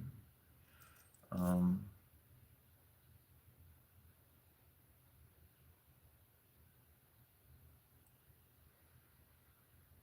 I grew up in a day and age where, like, the movie came on or the cartoon came on. I don't know what the heck the backstory was. I don't know who came from where for what. I don't know how this alligator and turtles. I don't know. I don't know how I came in the same room or even how they came into being. I don't care. But it's really cool, and I'm watching it, and I'm learning everything I can in the moment because my mind is completely open to the possibility. I don't need an origin story to go back to. I'm happy in the moment, and for me, each day, like what I wear is more of a divine inclining of what I should wear rather than what I desire to wear for some purpose. Whether I think it's interesting because division exists in the world so that an individual cannot unite within themselves. We have dualistic qualities within us, we have contradictory natures within us, and I like to unify and really kind of see how things come together and complement each other. But I can understand where people are locked into this belongs to that group of people and that belongs to that group of people. But I guarantee you, God gave you no fucking dress code. Grand Creator gave you no dress code. The life did not give you a dress code.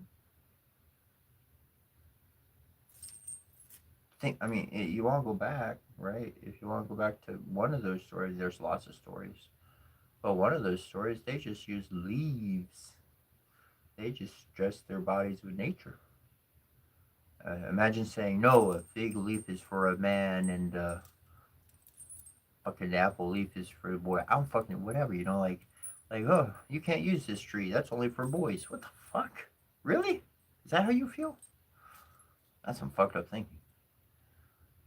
I'm just saying. I'm not. I mean, you can think however you want to, but like from that prerogative, I mean, that's kind of weird. But this is why I love history, because history shows me diversity.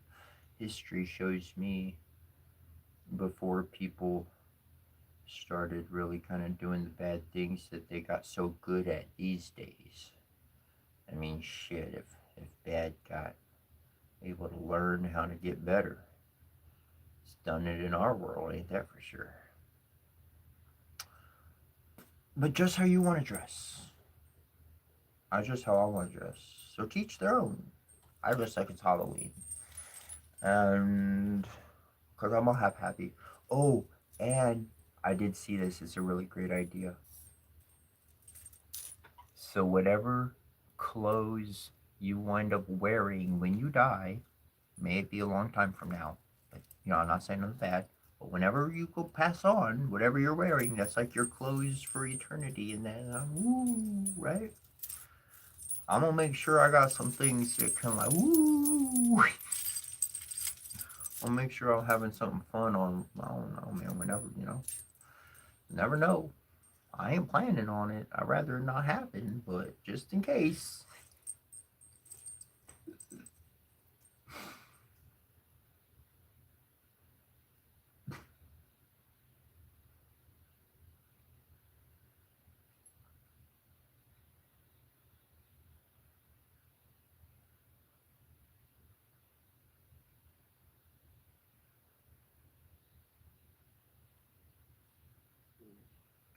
Thanks, James.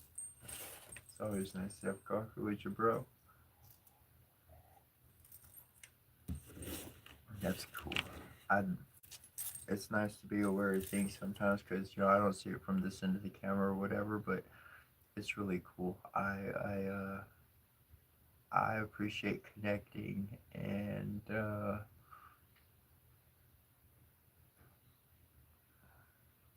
I've had a lot of people try to change who I am.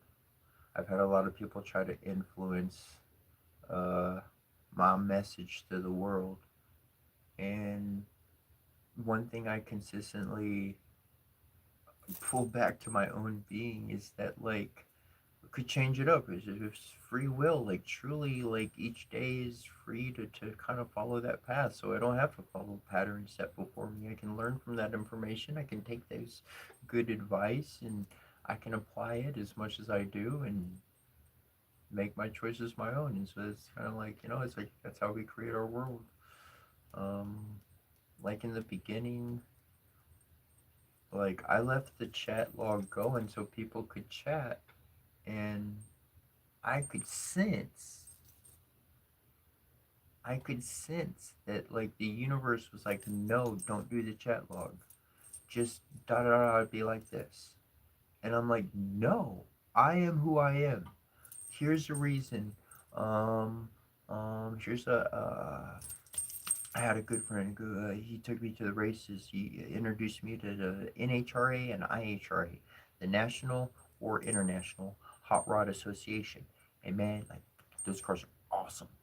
Top fuel cars, the funny cars, awesome. Like, oh my gosh. And what was really cool about those races was you can literally walk up to the guys working on their car, like, and ask the mechanic or practically even the driver a question, and they're likely to respond to you. Like, holy crikey, it's amazing how close you get to be, and it's personal, they're real. And to me, that's the kind of future that I desire, whatever it be, something real, not distant. Like you go to other places and it's like, oh, you got to step back. Oh, this place is closed off. You can't go over there.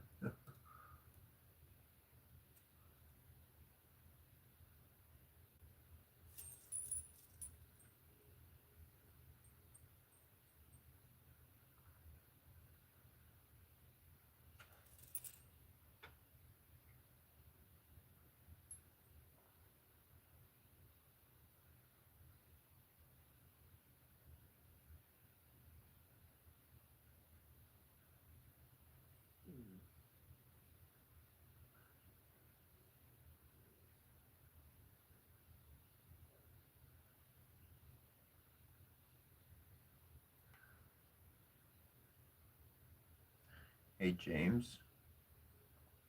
Uh, it, it doesn't take much work on my end, but based on your last comment, and you may have already have my email, uh, is there anyways. But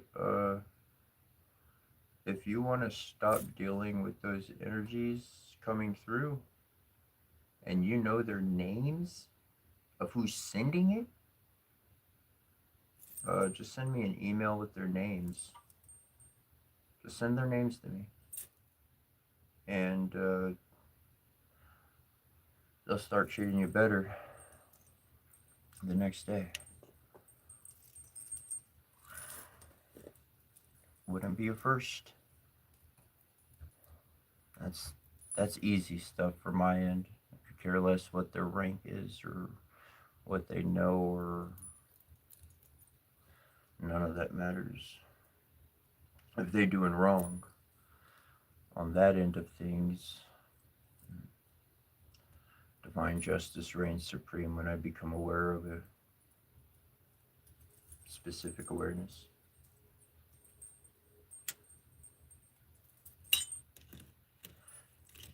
I'm not saying you, but I'm just sharing. I'm just talking to talk. Just talking to talk. Just sharing me, my past, my history. I've had people who told me, like, I found word or something like this. I'm like, give me their name. They give me their name. Boom. They're like, out of nowhere, they come back like weeks later, maybe a day later or whatever. And they're like, bro, like, dude, they're treating me all nice and da da da da da. Like, they're not happy, but like, da da da. And they tell me about the difference that changed. And I'm like, fucking awesome. That's great. And then there's people, and I'm not you, but there's other people I've, and they'll be like, they tell me the problem. I'll be like, dude, here's the solution. Give me your name, boom. They won't do it. And then after that, I won't ever listen to a day of their complaints ever again. I gave you the solution. That means it could be fixed. You don't want to fix it, so I'm not going to listen to the problem. And that's just a. I've lost friends. I've lost real good friends like that. But that wasn't that. Anyways. Um, okay, here's another pretty powerful thing in your advantage.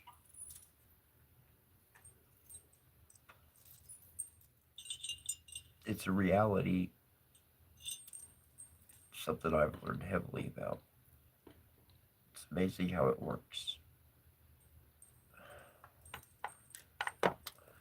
I'll say things, I'll be talking to people, and I'll say something that's of my own nature, and I notice it will change their behavior. And I'm like, that's not why I said it. But the person became aware of some information, so it changed their behavior. Not like I tell people, like, there's a certain point, I'll have people come up to me, they'll want to be a student, and they'll want to learn, and I'll be like, okay, this is the course that it's going to go. And I've had one exception to this throughout my life, but but they depart. They depart because they need to learn something on their own. They need to experience and actually apply what I've been saying, because eventually, like, I'll wind up saying the same thing because they're going through the same problem, and I'll just kindly part ways.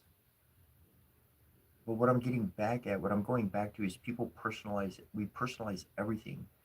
Okay, uh, so by removing the self from the information, and by becoming the observer, the witness, the scientist, the investigator, then the comments and the words spoken have. I'm not saying this is what I follow or do. I'm just sharing the information. I'm exposing it to the world. Somebody else wrote it. It's published. Like thousands. Like, our society is heavily impacted by this, and I'm sharing it. And sharing that information with people is so important to me, because by sharing that information, it makes others aware. And there was so much I was not aware of when I was within Christianity, when I had first left Christianity, when I had not went on this whole journey that I went on.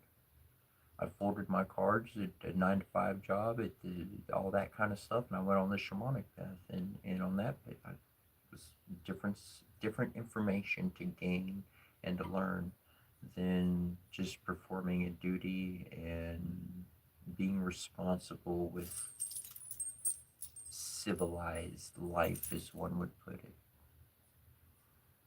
Ooh, I feel like 3 books on Paradise Lost was nice.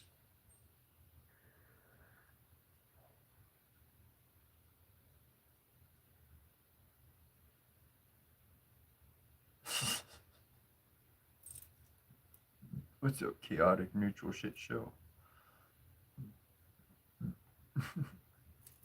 The witch doctor was scared of you. That's great.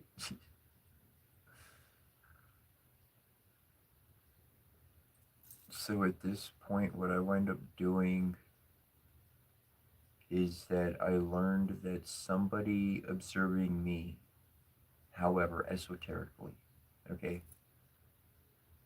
somebody opening up a channel to watch me or listen to me, not talking about digital stuff. I'm talking about esoteric, like you're dealing with, James. Um, I learned that that's a two-way street. That them observing me allowed me to observe them. This is a truth. Now, you might be thinking, oh, astral traveler, this or that or whatever, but for me, I crown my angelic self. I crown my soul to so that it may make a decision on its own. I have given the heart and the fundamental basis of any action, and thus my soul will act upon it as they need to, not by my instruction, but at the moment it's aware to react how it knows how to react. And so I empower that and I give that authority. So when I became aware that that was a two-way street, I was like, holy shit, all right. Team, soul, all that stuff, spirit team, all that stuff.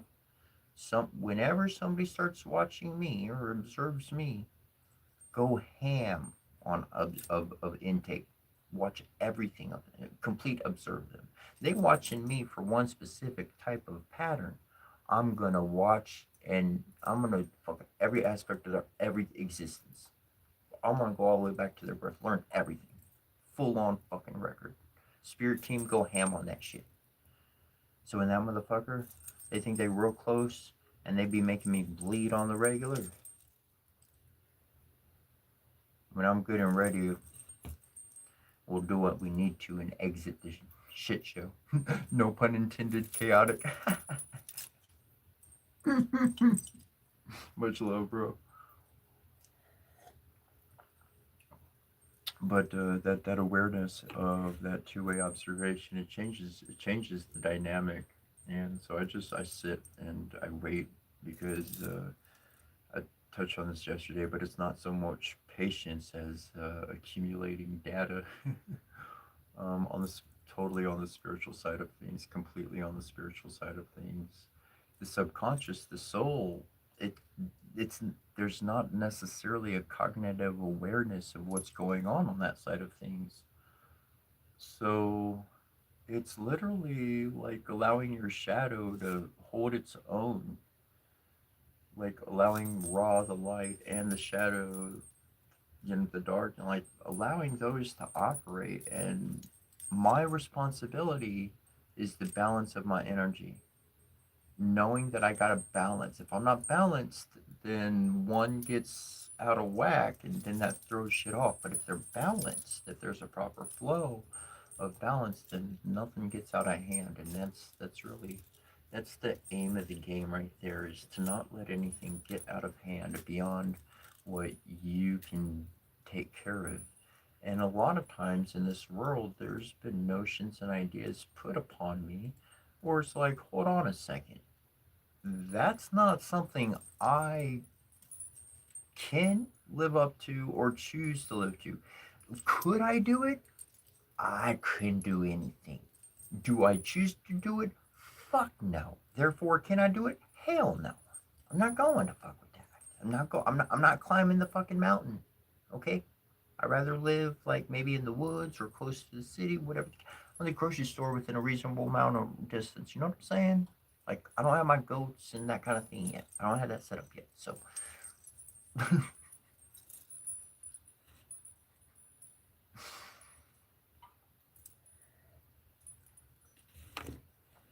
how do you balance your energy?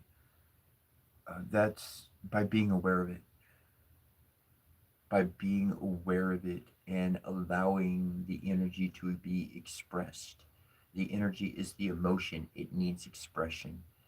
We can choose an environment or a situation or a place and time that's going to be most appropriate, where we're not hurting anybody or hurting ourselves. But maybe you need to shout, maybe you need to play some video games and kill some motherfucking demons in Quake or Doom or some fast-paced blood and gore thing like that. Transfers over, you get the anger out of you and all that kind of happens. And then, you're when you need something to laugh at, recover from, put on a comedy movie, whatever the case, go to a comedy show, whatever. Engage those emotions, that energy that needs to happen by being aware of it. Then when it overflows or becomes too much or anything, it's like we're watching the gauge. Dot, dot, dot. Hold on, guys. I'm not going out today. I know I had plans. I know I said I was going to help you. I know I was going to do all of this. God and human and person and mom and Susie and everybody. But right now, my meter, this is the top. If I get here, then... And if I'm around people, it doesn't matter when I erupt. It's going to erupt. So I know my meter's at the top here. I've been watching my levels gradually increase. That means today, tomorrow, or the next day, I'm going to explode. I'm staying at home If there's other people home, I'm going to say, hey, red flag warning, I'm not doing good. I'm okay with myself. I'm not going to do anything bad to myself, but I'm a bit explosive right now, so I'm not interacting with nobody because I want to save you as much as I want to save myself. It's going to pass. It's going to pass. That state of being is not going to last forever. There's going to be a roar. Maybe you dropped something. Maybe you broke something. You know what? I have something. I'm not gonna tell you the whole story. I have something. It cost darn near $200. Marble piece. I took it and I broke it. I broke it on purpose. Why? My life was at the point where something needed to break, and either it was gonna be done something important, something I didn't care about, well then that's not significant. I didn't do nothing justice for my own energy that was existing within me. I needed to expel that. I needed to get that. I needed that balance. And so something of my own accord, boom, okay. The egg cracked. Now I can enter the next stage and the next flow. And nobody else was, that energy didn't, nobody physically was hit by that energy. That was self contained. So by being aware, we really can maintain that balance and be aware of when that balance is being unstable. And being aware of oneself, we become aware of what can avoid the explosion, how we can let out the steam little by little, decompression, rather than explosion. And awareness, again, awareness is key because when one pays attention over and over and over to their own cycles, then you're aware of your own nature. That's what I did with myself. Heartache and heartbreak. I paid attention to my own cycles. And so then I was aware of that process that I would go through, whether somebody said they love me or not. I fucking played pretend in my head and made something up that wasn't real. So whether they said it or not, my heart is shattered now that they don't even want to be my friend.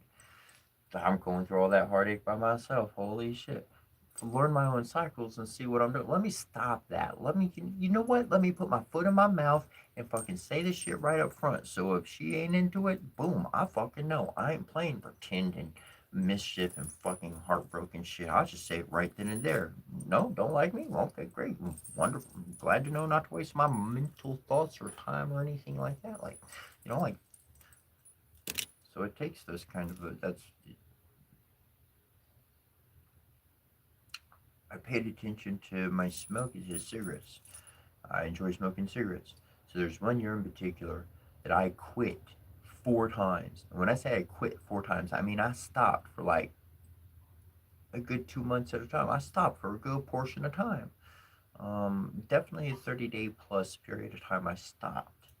Um, and started back up on purpose, not out of wanting or habit, but I said, I want to learn my cycle. I want to see what I go through. I get unstable at day 2. At day 3, I'm explosive. Hadn't had any tobacco. At day 4, wow, I don't even care about it anymore. So if I ever quit smoking, fucking 4 times in a year, 4 times I went through that behavior. Okay, so if I'm going to stop smoking tobacco, I'm not going to be around in maybe 5, but 4's been pretty solid, and so I'm going to go with that one. So again, awareness is key to balancing one's energy.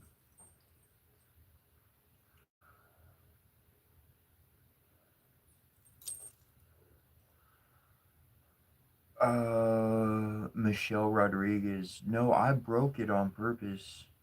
The piece that I had broke that I was mentioning earlier. No, well, I knew what I was doing in the moment, and I had to reconcile and reason and understand why I did what I did. And in all of that, I was. Did I feel a little irritated? It wasn't irritation. That one was different. That one was way different from all the rest. That was a spiritual thing and not a it was not a it was not a 3D worldly thing. It had nothing to do with anybody else. It was literally a legitimate spiritual. Uh, it's known by different names, but it's a process. If you're on the shamanic path, it's an in process sequence essentially. And what I came to learn was that what my actions embodied created the results of what I have experienced spiritually without trying, and at the forefront of this entire journey. My first actual spiritual experience with my mom, she had passed away, and I never went to sleep in the day at that point in my life. Never go to sleep during the day. I'm up for the day, I'm up. And that's the way I was. And all of a sudden, out of nowhere, my mom had passed away, and all of a sudden, out of nowhere, I got tired. I said, I'm gonna go lay down. I went and laid down. I passed out. I had this experience with my mom, and it was my mom. I know it was my mom. I know it was her spirit. Fact, just in my head was next to hers, and in my mind, it said, as soon as you pull back, as soon as you try to look at her face, the experience will end. And I embraced my mom for so long, and then I moved my head back because I had to look at her face, and I pulled back, and it's before I could make her face out, I woke up. I legitimately woke up. It literally ended, and I woke up in that moment. And then I read some other things going back Japanese and Chinese of talking how one that has passed on, they wind up essentially getting a pass to have a one time like interaction with somebody still living, and that'll happen in the aether, in the astral realm, in the dream state. And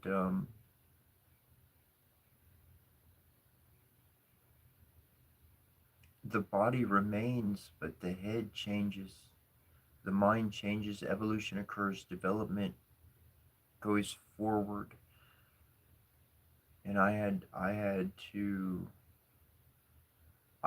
to create my own transformation, is what I actually went through. I had to create my own transformation because there was nothing else for me to transform from. From what I was experiencing, there was no teacher, there was no information, there's no school, there's nothing to help me grow from where I was, and I was stuck. It's like at the firmament, and I could feel it, and I'm pushing through it. I'm like, fuck. And so literally, I went through my own transformation through that kind of destruction, and then it took me about a month. It took me about a month to see the truth through and through, and see it all through and through, and boom, transformation in the next stage, the next level, the next plateau, the next sequence. Not stuck in old patterns, not stuck in old ways, not being led in any perverse way of my future. So yeah, cool, big stuff. That was cool.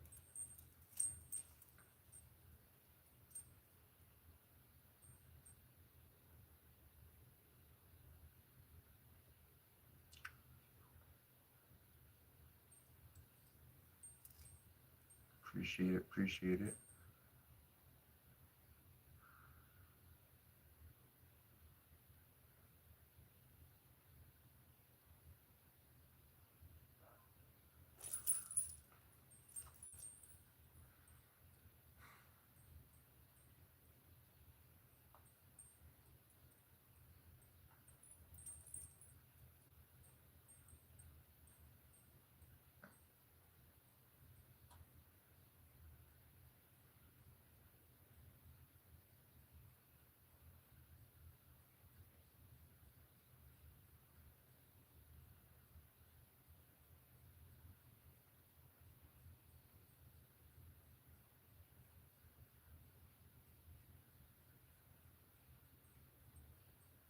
Maybe we'll see.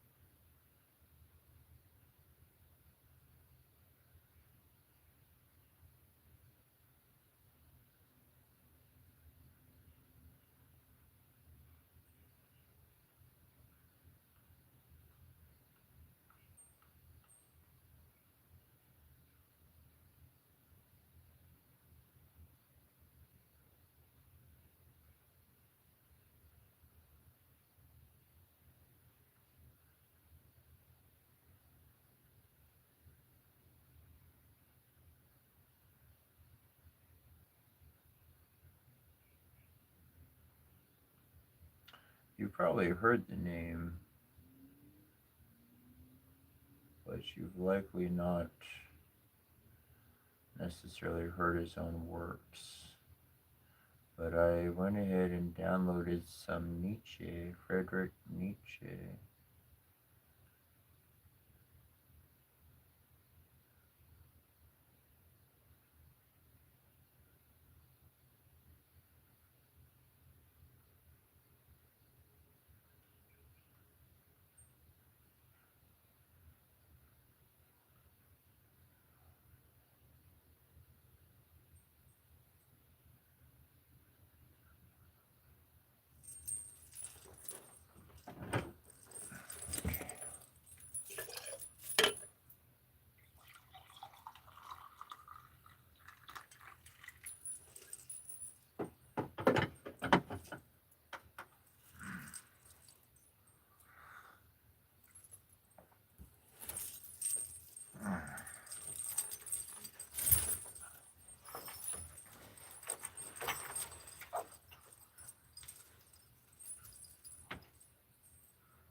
The free spirit,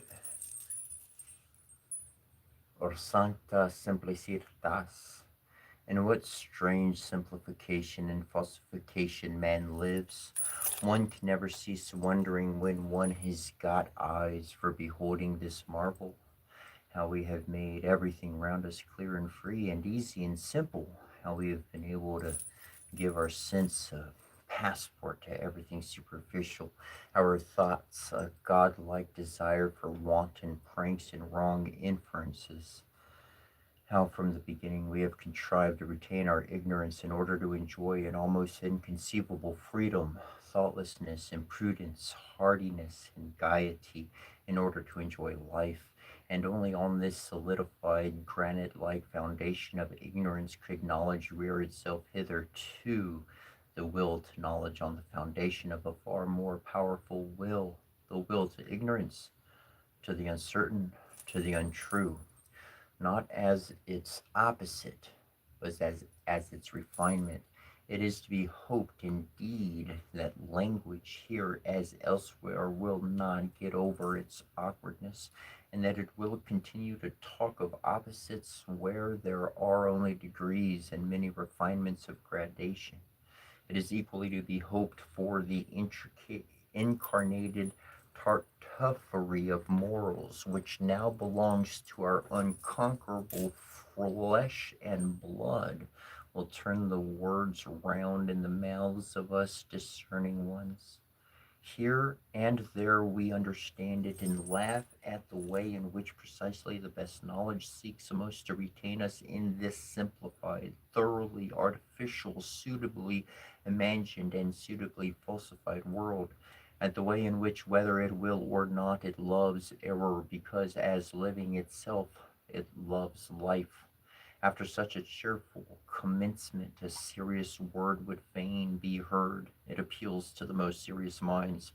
Take care, ye philosophers and friends of knowledge, and be aware of martyrdom, of suffering for the truth's sake, even in your own defiance. It spoils all the innocence and fine neutrality of your conscience. It makes you headstrong against objections in red rags.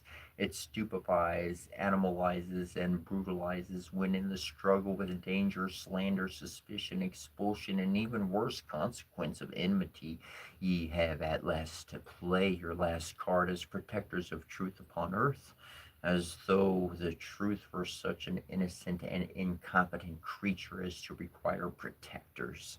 And you of all people, ye knights of the sorrowful countenance, messers, loafers, and cobweb spinners of the spirit, finally ye know sufficiently well that it cannot be of any consequence if ye just carry your point.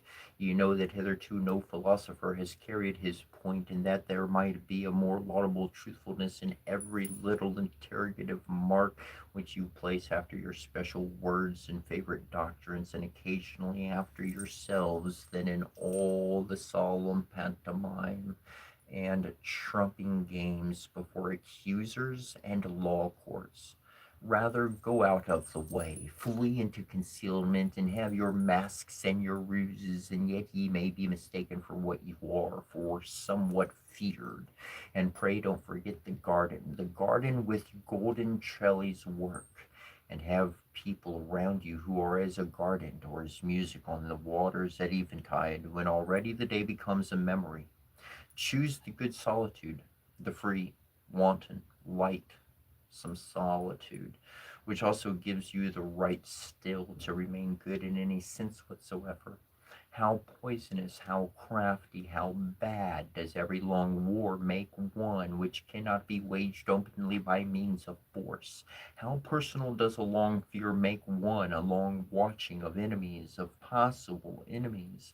These pariahs of society, these long pursued, badly persecuted ones, also the compulsory recluses, the Spinozas or Giordano Brunos, always become, in the end, even under the most intellectual masquerade, and perhaps without being themselves aware of it, refined vengeance seekers and poison brewers, just lay bare the foundation of Spinoza's ethics and theology, not to speak of the stupidity of moral indignation, which is the unfailing sign in a philosopher that the sense of philosophical humor has left him.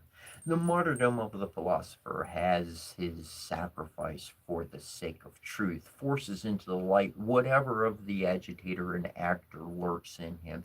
And if one has hitherto contemplated him only with artistic curiosity, with regard to many a philosopher, it is easy to understand the dangerous desire to see him also in his deterioration, the deteriorated into a martyr, into a stage and tribune bawler, only that it is necessary with such a desire to be clear what spectacle one will see in any case, merely a satiric play, merely an epilogue farce, merely the continued proof that the long real tragedy is at an end, supposing that every philosophy has been a long tragedy in its origin.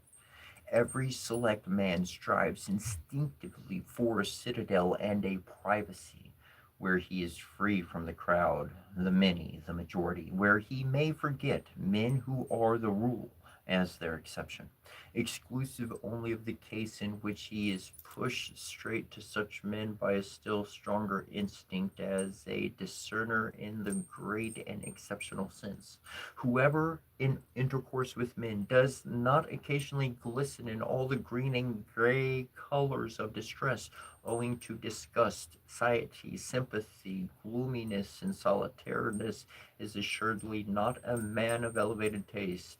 Supposing, however, that he does not voluntarily take all this burden and disgust upon himself, that he persistently avoids it and remains, as I said, quietly and proudly hidden in his citadel, one thing is then certain: he was not made, he was not predestined for knowledge.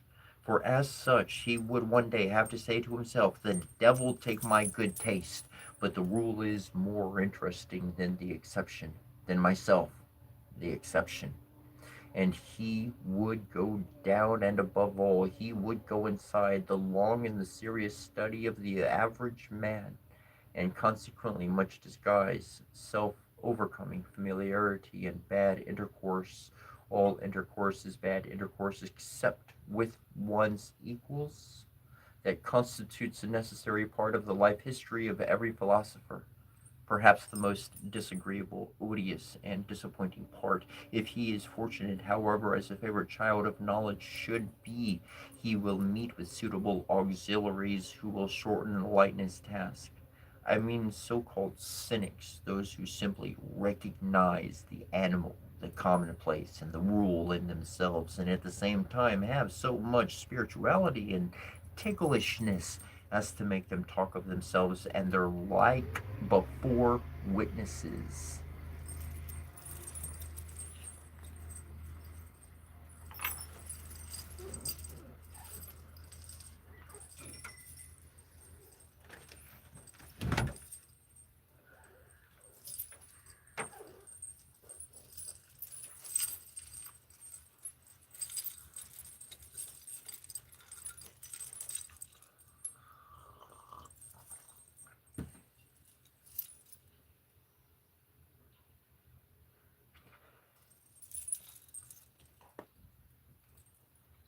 Sometimes they wallow, even in books, as on their own dunghill.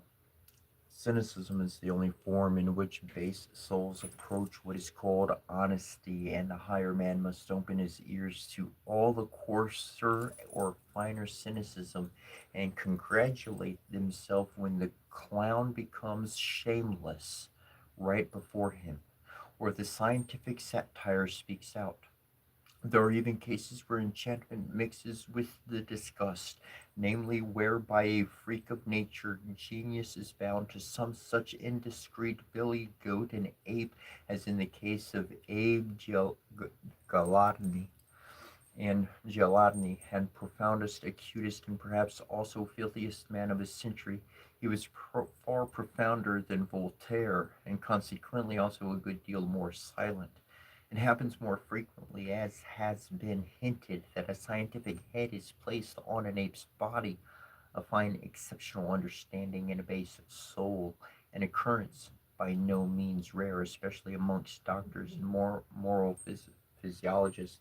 And whenever anyone speaks without bitterness, or rather quite innocently, of man as a belly with two requirements and a head with one, whenever anyone seeks, and wants to see only hunger, in sexual instinct, and vanity as a real and only motive of human actions. In short, when anyone speaks badly, and not even ill, of man, then ought the lover of knowledge to hearken attentively and diligently. He ought in general to have an open ear wherever there is talk without indignation. For the indignant man, and he who perpetually tears and lacerates himself with his own teeth, or in place of himself, the world, God, or society, may indeed, morally speaking, stand higher than the laughing and self satisfied satire, but in every other sense he is the more ordinary, more indifferent, and less instructive case, and no one is such a liar as the indignant man. It is difficult to be understood, especially when one thinks and lives among those who think and live otherwise, or karmagati, or at best frog-like, like the tortoise.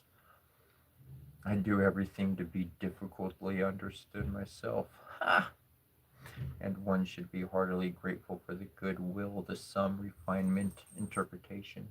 As regards the good friends, however, who are always too easy-going, and thinks that as friends they have a right to ease, one does well at the very first to grant them a playground and romping place for misunderstanding. One can thus laugh still, or get rid of them altogether, these good friends, and then also what is most difficult to render from one language into another is the tempo of its style, which has its basis in the character of the race, or to speak more physiologically, in the average tempo of the assimilation of its nutriment. There are honestly meant translations which, as involuntary vulgarizations, are almost falsifications of the original merely because its lively and merry tempo, which overleaps and obviates all dangers in word and expression, could not also be rendered. A German is almost incapacitated for presto in his language. Consequently, also, as may be reasonably inferred for many of the most delightful and daring nuances of free spirited thought, and just as the buffoon and satire are foreign to him in body and conscience, so Aristophanes and Petronius are untranslatable for him. Everything ponderous, vicious, and pompously clumsy, all long-winded and weary species of style are developed in profuse variety among Germans. Pardon me for stating the fact that even Goethe's prose, in its mixture of stiffness and elegance, is no exception as a reflection of the good old time to which it belongs, and as an expression of German taste at a time when there was still a German taste, which was a Rococo taste in morbius et aeternibus. Lessing is an exception owing to his historic nature, which understood much and was versed in many things. He who was not the translator of Baal to no purpose, who took refuge willingly in the shadow of Diderot and Voltaire, and still more willingly among the Roman comedy writers. Lessing loved also free spiritism in the tempo, the flight out of Germany, but how could the German language, even in the prose of Lessing, imitate the tempo of Machiavelli, who in his principle makes us breathe the dry, the fine air of Florence, and cannot help presenting the most serious events in the boisterous allegorismo. Perhaps not without a malicious artistic sense of the contrast, he ventures to present long, heavy, difficult, dangerous thought in a tempo of the gallop and of the best wantonest humor. Finally, who would venture on that translation of Petronius, who more than any great musician hitherto is a master of presto and invention, ideas and words? What matter in the end about the swamps of the sick, evil world, or of the ancient world, when like him one was the feet of a wind, the rush, the breath, the emancipating scorn of a wind, which makes everything healthy by making everything run? And with regard to Aristophanes, that transfiguring complementary genius for whose sake one pardons all Hellenism for having existed, providing one has understood in its full profundity all that there requires pardon and transfiguration, there is nothing that has caused me to meditate more on Plato's secrecy and sphinx-like nature than the happily preserved Petit Fiat, that under the pillow of his deathbed there was found no Bible nor anything Egyptian, Pythagorean, or Platonic, but a book of Aristophanes. How could even Plato have endured life, a Greek life which he repudiated, without an Aristophanes? It is the business of the very few to be independent. It is a privilege of the strong, and whoever attempts it, even with the best right, but without being obliged to do so, proves that he is probably not only strong, but also daring beyond measure.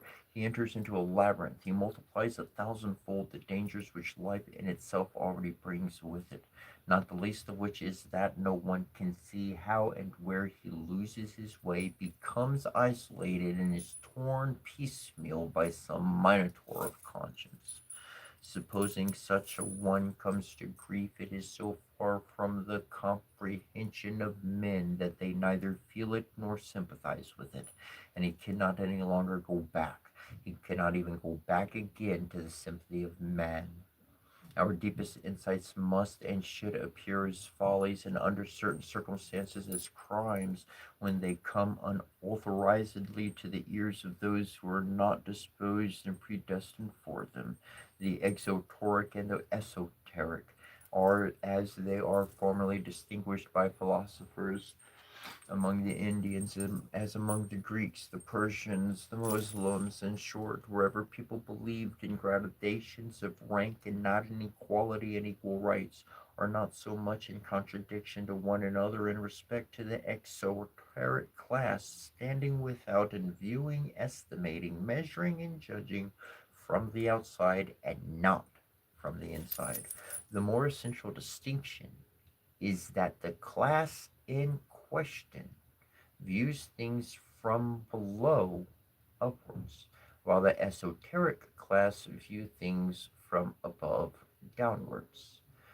There are heights of the soul from which tragedy itself no longer appears to operate tragically, and if all the woe in the world were taken together, who would dare to decide whether the sight of it would necessarily seduce and constrain to sympathy, and thus to a doubling of the woe? That which serves the higher class of men for nourishment or refreshment must be almost poison to an entirely different and lower order of human beings. The virtues of the common man would perhaps mean vice and weakness in a philosopher. It might be possible for a highly developed man, supposing him to degenerate and go to ruin, to acquire qualities thereby alone for the sake of which he would have to be honored as a saint in the lower world into which he had sunk. These are books which have an inverse value for the soul and health according to as the inferior soul and the lower vitality, or the higher and more powerful, make use of them.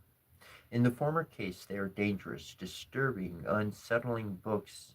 In the latter case, they are herald calls which summon the bravest to their bravery. Books for the general reader are always ill smelling books. The odor of paltry people clings to them. Where the populace eat and drink, and even where they reverence, it is accustomed to stink. One should not go into churches if one wishes to breathe pure air. In our youthful years, we still venerate and despise without the art of nuance, which is the best gain of life. And we have rightly to do hard penance for having fallen upon men and things with yea and nay. Everything is so arranged that the worst of all tastes, the taste for the unconditional, is cruelly befouled and abused, until a man learns to introduce little art into his sentiments and prefers to try conclusions with the artificial, as do the real artists of life.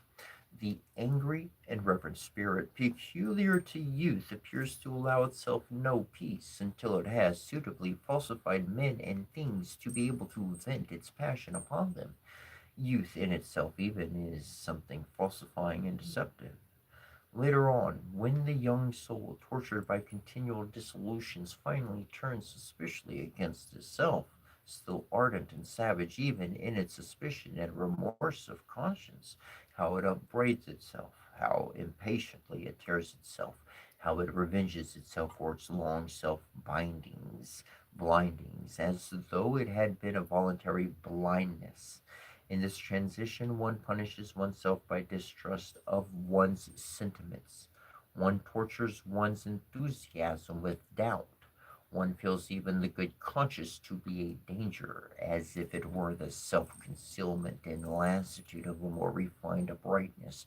And above all, one espouses upon principle the cause against youth a decade later, and one comprehends that all this also was still youth. Throughout the longest period of human history, one calls it the prehistoric period, the value or non value of an action was inferred from its consequences. The action in itself was not taken into consideration any more than its origin, but pretty much as in China at present, where the distinction or disgrace of a child rebounds to its parents, the retro operating power of success or failure was what induced men to think well or ill of an action. Let us call this period the pre-moral period of mankind. The imperative, know thyself, was then still unknown. In the last 10,000 years, on the other hand, on certain large portions of the earth, one has gradually got so far that one no longer lets the consequences of an action, but its origin, decide with regard to its worth. A great achievement as a whole, an important refinement of vision and of criterion, the unconscious effect of the supremacy of aristocratic values and of the belief in origin, the mark of a period which may be designated in the narrower sense as the moral one. The first attempt at self knowledge is thereby made. Instead of the consequences, the origin, what an inversion of perspection, and assuredly an inversion effected only after long struggle and wavering. To be sure, an ominous new superstition, a peculiar narrowness of interpretation, attains supremacy precisely thereby. The origin of an action was interpreted in the most definite sense possible, as origin out of an intention. People were agreed in the belief that the value of an action lay in the value of its intention. The intention is the sole origin and antecedent history of an action. Under the influence of this prejudice, moral praise and blame have been bestowed, and men have judged and even philosophized almost up to the present day. It is not possible, however, that the necessity may now have arisen of again making up our minds with regard to the reversing and fundamental shifting of values, owing to a new self consciousness and acuteness in man. Is it not possible that we may be standing on the threshold of a period which, to begin with, would be distinguished negatively as ultra moral? Nowadays, when at least amongst us immoralists the suspicion arises that the decisive value of an action lies precisely in that which is not intentional, and that all its intentionalness, all that is seen, sensible, or sensed in it belongs to its surface or skin, which, like every skin, betrays something, but conceals still more. In short, we believe that the intention is only a sign or symptom, which first requires an explanation, a sign, moreover, which has too many interpretations, and consequently hardly any meaning in itself alone. That morality, in the sense in which it has been understood hitherto as intention, morality has been a prejudice, perhaps a prematureness or preliminariness, probably something of the same rank as astrology and alchemy, but in any case, something which must be surmounted. The surmounting of morality, in a certain sense, even the self surmounting of morality, let that be the name for the long secret labor which has been reserved for the most refined, the most upright, and almost the most wicked conscious of today as the living touchstones of the soul. It cannot be helped. The sentiment of surrender, of sacrifice for one's neighbor, and all self reunification, morality, must be mercilessly called to account and brought to judgment, just as the aesthetics of disinterested contemplation, under which the emasculation of art nowadays seeks insidiously enough to create itself a good conscience. Therefore, this is far too much witchery. There is far too much witchery and sugar in the sentiments for others, and not for myself. For one not needing to be doubly distrustful here, and for one asking promptly, are they not perhaps deceptions? That they please him who has them, and him who enjoys their fruit, and also the mere spectator, that is still no argument in their favor, but just calls for caution. Let us therefore be cautious. At whatever standpoint of philosophy one may place oneself nowadays, seen from every position, the erroneousness of the world in which we think we live is the surest and most certain thing our eyes can light upon. We find proof after proof thereof, which would fain allure us into surmises concerning a deceptive principle in the nature of things. He, however, who makes thinking itself, and consequently the spirit, responsible for the falseness of the world, an honorable exit, which every conscious and unconscious advocatus Dei avails himself of, he who regards this world, including space, time, form, and movement, as falsely deduced, would have at least good reason in the end to become distrustful also of all thinking. Has it not hitherto been playing upon us the worst of scurvy tricks? And what guarantee would give that it would not continue to do what it has always been doing? In all seriousness, the innocence of thinkers has something touching and respect inspiring in it, which even nowadays permits them to wait upon consciousness with the request that it will give them honest answers. For example, whether it be real or not, and why it keeps the outer world so resolutely at a distance, and other questions of the same description. The belief in immediate certainties is a moral naivete which does honor to us philosophers, but we have now to cease being merely moral men. Apart from morality, such belief is a folly which does little honor to us. If in middle class life an ever ready distrust is regarded as the sign of a bad character, and consequently as an imprudence here amongst us, beyond the middle class world and its years and nays of its yeas and nays, what should prevent us being imprudent in saying the philosopher has at length a right to bad character, as the being who has hitherto been most befouled on earth? He is now under obligation to distrustfulness, to the wickedest squinting out of every abyss of suspicion. Forgive me the joke of this gloomy grimace and turn of expression, for I myself have long ago learned to think and estimate differently with regard to deceiving and being deceived, and I keep at least a couple of pokes in the ribs ready for the blind rage with which philosophers struggle against being deceived. Why not? It is nothing more than a moral prejudice that truth is worth more than semblance. It is, in fact, the worst proved suspicion in the world. So much so be conceded there could have been no life at all except upon the basis of perspective estimates and semblances, and if with the virtuous enthusiasm and stupidity of many philosophers one wished to do away altogether with the seeming world, well, granted that you could do that, at least nothing of your truth would thereby remain. Indeed, what is it that forces us in general to the supposition that there is an essential opposition of true and false? Is it not enough to suppose degrees of seemingness, and as it were lighter and darker shades and tones of semblance, different valors, as the painters say? Why might not the world which concern us be a fiction, and to any one who suggests it, but to a fiction belongs an originator?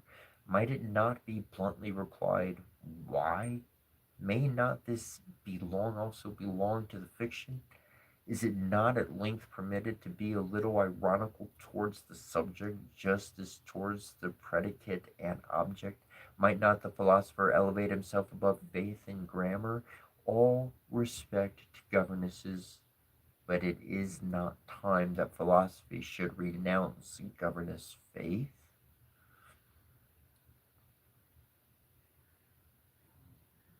O Voltaire, O humanity, O idiocy, there is something ticklish in the truth and in the search for the truth, and if man goes about it too humanely, il ne cherche le vrai que pour faire le bien, I wager he finds nothing. Interesting.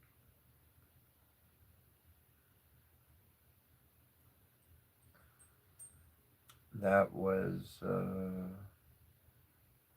some Friedrich Nietzsche I was reading from.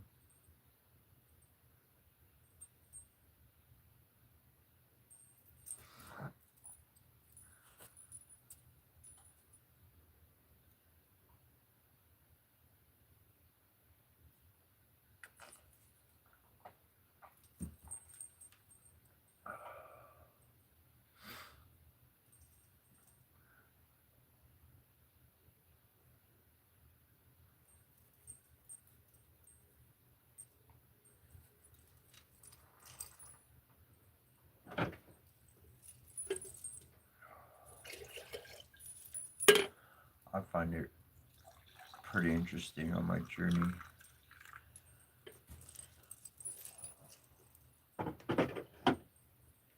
Because I learned a long time ago, like, it doesn't, like, at the end of one's spiritual journey, you could be, like, bad guy or good guy, and you still get to, like, live your life.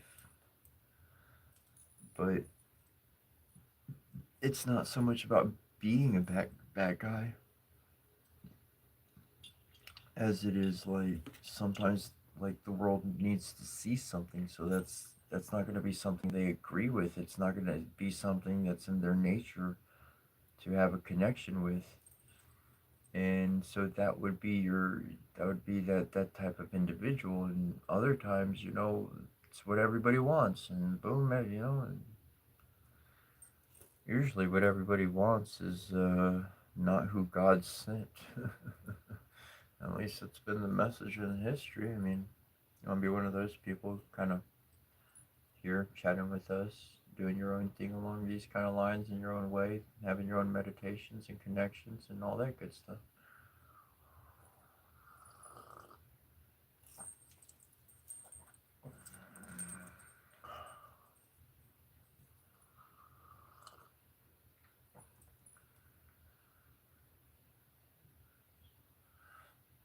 So I personally, as far as intention goes, I'm chilling out, guys. I'm just hanging out.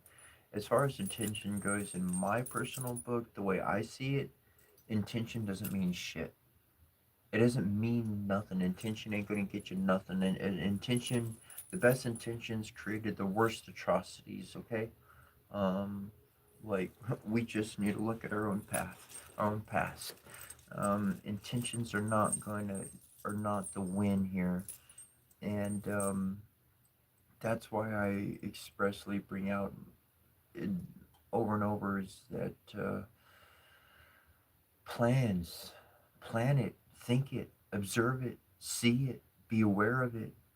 Have a plan A, a plan B, a plan C, a plan D. Have a fucking, I don't know, a freaking dance off planned in case all those plans fail. My point is to have a path of action that is going to support a design. Intentions are huge, but they can create problems if they're not properly watched, if they're not properly prepared, if they're too quickly acted upon, or whatever the case. If something's off, best intentions can create some pretty bad results. So it's to me it's more about the end result and being able to show that end result. You know, I'll say it for my own. I feel like talking for my own. I don't care. I usually don't. But there's a certain like leader of red, white, and blue. And I remember a while back he said in 24 hours this war will end. I got something that's gonna end this war in 24 hours. So I didn't know. But I'm figuring, man, you gonna make some call like that. You gonna end a war in 24 hours. Something that's been going on. I want to see what you're gonna do. You got a plan. I want to see it. I'll bust this shit out. Let's go. The motherfucker was a fake and a fraud. It's a fucking bunch of bullshit. He just proved to me he's nothing. He's no better than a 5-year-old child who don't know nothing. Ain't learned no morals from nobody.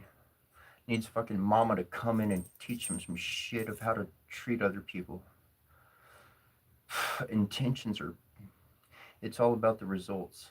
I mean, like, fucking look at Michael Jordan. Boom, boom, boom, boom, boom, boom, boom, boom, boom, boom, boom, boom. There's my results. Intentions or not, there's my fucking results. The consistency in results will expose who someone is, regardless of what they intend, regardless of what they want, regardless of what they desire. That's my personal viewpoint on intentions.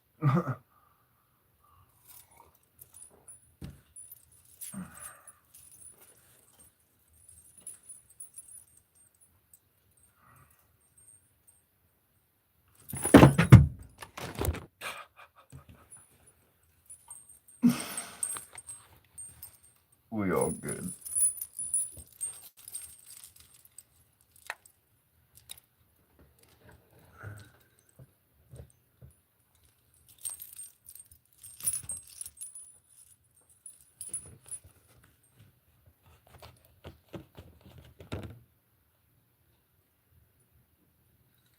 I've been thinking about buying it. Maybe I should go buy it because donations like did come in, and so like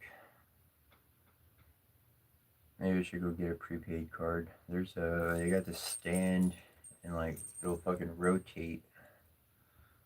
So like I could set it up on the tripod, and if I walk around, then the camera like will move with me. So maybe I'll just buy that and get a fucking stand so I can look at something at eye level and read it as I need to do some things more appropriately. That's why like I don't get too upset at things that repeat because I'm gonna stop that repetition. I'm gonna stop the buck. I'm gonna change something. I'm gonna put something in place to where I'm not dealing with that problem anymore. And I can't change the past. I can't change what happened. I can just move forward with making a choice of what to move forward with.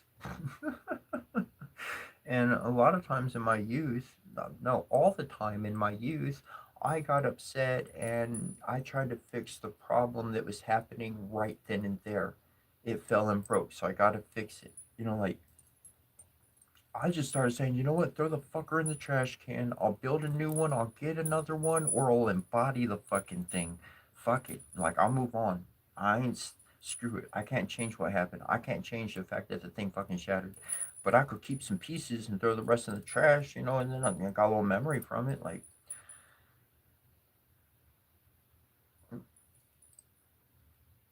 that's just a part of life and nature. And when I caught sight of myself holding on to the past events and act trying to fix something in the moment, and I said, wait a second, I can be aware so that I could stop it in the future. I could make sure this doesn't repeat in the future. That changed everything. I wasn't upset anymore. I found that all my frustration was, yeah, because this problem keeps happening in my life, so I'm keep getting frustrated with it. Well, that was the wrong emotion. That was the wrong intention. My intention now has become I'll create a solution to not repeat this shit. And that makes me happy.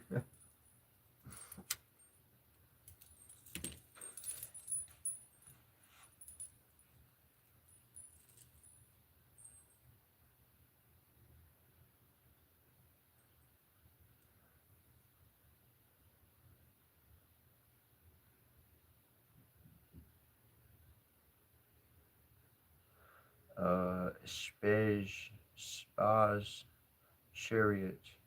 Do you sell anything or is this just pleasure?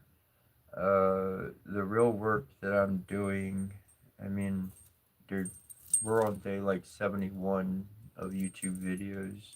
So we've been doing this a bit, and I've been doing this before I went online and all that stuff, viral, whatever. And the real work I'm doing is uh, uh, essentially like helping it, removing generational curses from humanity, helping people find light, find ease, find peace, find that spiritual aspect of life. It's not about religion, it's not about following me, it's about being true to your own heart. But I'm going on and on. Do I have anything to physically sell?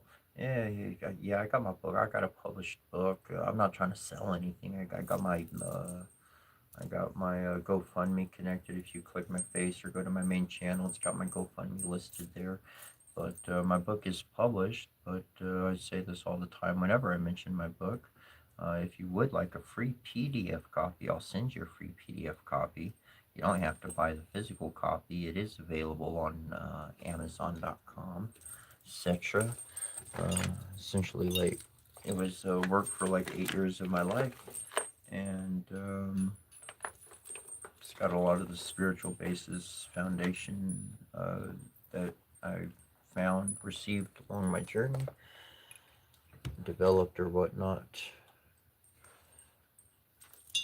Um, but really, my main work is to remove as much chaotic energy as possible, and mm, I know how to That's the wrong word. I know how to hold chaos energy and not perform chaos manifestations. So for the more that can be balanced in the world, that's my main working right there. That's not something that gets a paycheck. That's not nothing that gets paid for. That's a true drive.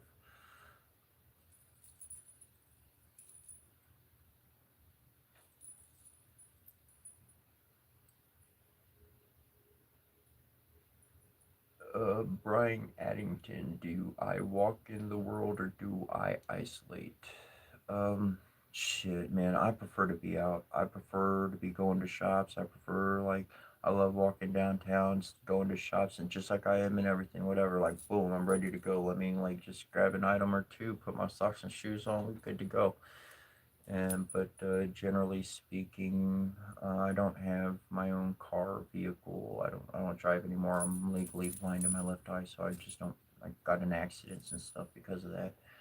So generally speaking, um, depending on where I am or what energy I'm working with, I might be in a state of what would seem isolation, but I'm doing a lot of spiritual working.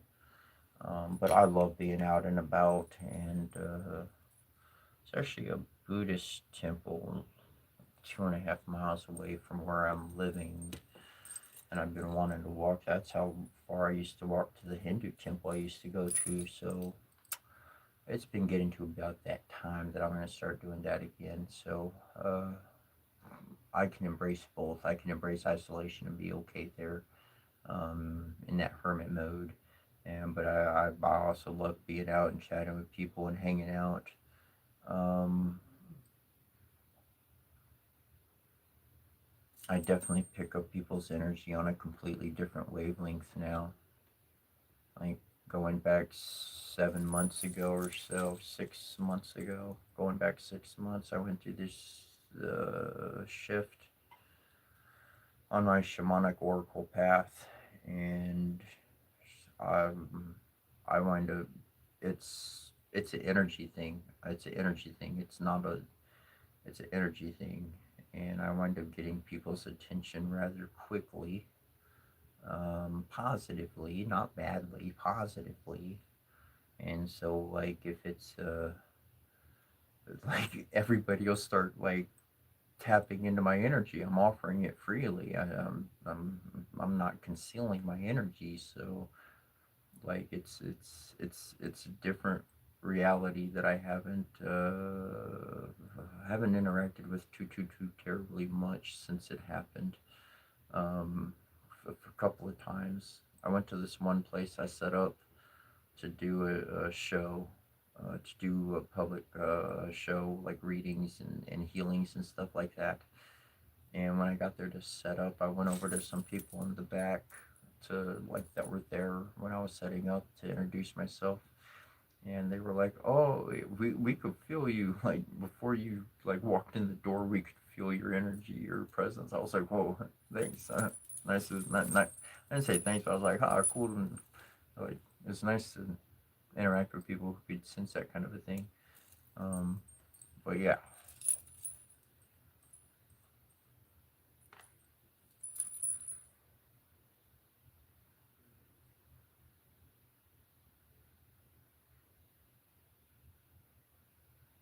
um, yeah. Just to go back, chaotic neutral show. Yeah, it's not about removing it. It's about you are correct as far as like you are the chaos. You embody it. You are it. Now, chaos. This is a part of alchemy and all that kind of stuff, but we're being like very real with it here. Okay, so there are the chaos that comes out that creates disturbance. Like I noticed your peculiar self, bro, and that's like why I made you a mod. And like I kind of noticed something. I'm like, dude has his shit together. Like whatever the case, you've made some advancement beyond others on the inner work, um, and you challenge people regularly in the way that I challenge them, or in a similar fashion, or whatever the case and format. And so we use that chaos. We actually actively use that chaos to help people understand and learn. And when we're embodying the chaos, we know the limits that we can take it to. We know what's going to hurt somebody versus what's going to challenge their mind. So we can go right to that point of challenging their mind, but not going to the part of hurting. And so it's that chaos is almost like it's like a whip. It's like being able to break the sound barrier, and you can name onto a spot, and literally interdimensionally, thought imposing, spirit and soul impacting, can cause a positive influence in somebody's life. And ultimately, that's what we're seeking, is to help them grow.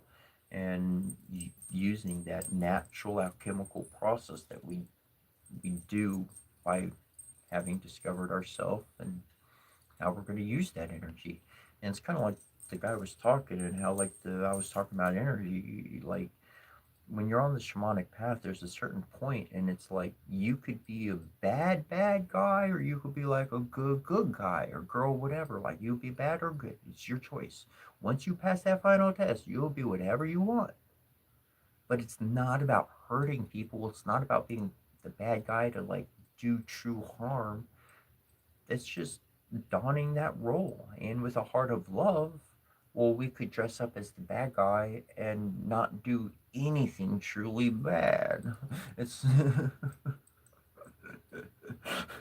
it's what allows us to keep our innocence and happiness. And like, it's the divine put it in my mind. It's like, look, if I want to do some bad, if I want to, if harm needs to happen, if some bad stuff needs to happen like that, look, there's plenty of bad people. I'll just send bad against bad. I'll just evil against evil. Bah, it'll knock itself out. You're a bunch of ball of love and good and happy.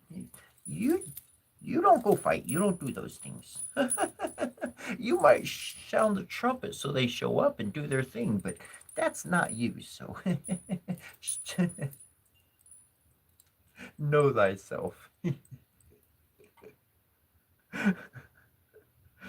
Oh, it's just that's I kind of liked what Nietzsche was saying when we were reading earlier. It's like, like the philosophers, he's like using all this contradictory talk. Like, man, that makes nonsense. What are you saying? But in all actuality, it's, yeah, you're really kind of spitting in the face of logic, forcing people to be like, hold on a second, you're doing some introspective, meditative work.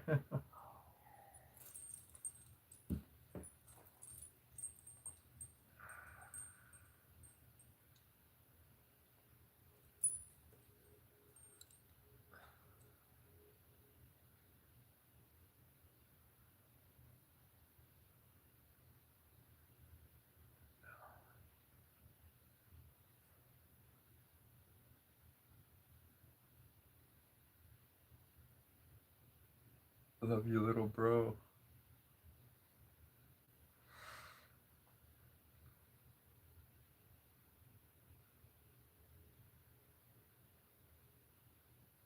James. Lucky strikes.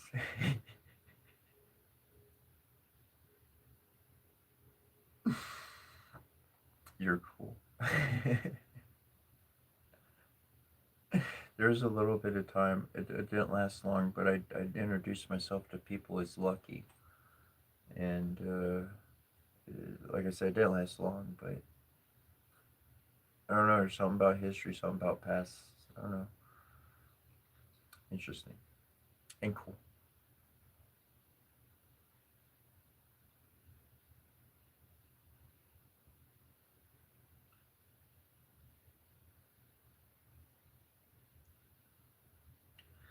Um,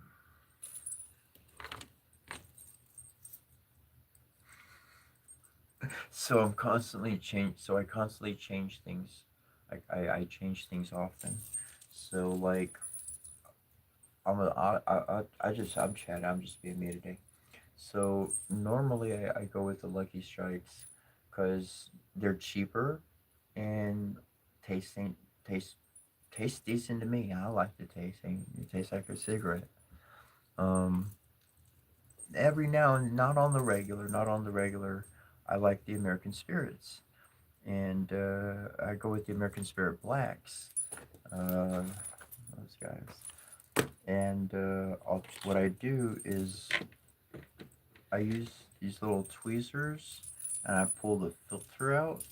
So like I cut the filter in half, and then I just take a couple of puffs, and I'm like, I'm good. I put it out, and so literally, cause like more filter means you're getting less tobacco, and technically, fucking smoking the thing to get a tobacco, it's like buying a fucking non-caffeinated soda. I wanted caffeine, that's why I bought a soda. What the fuck is non-caffeine?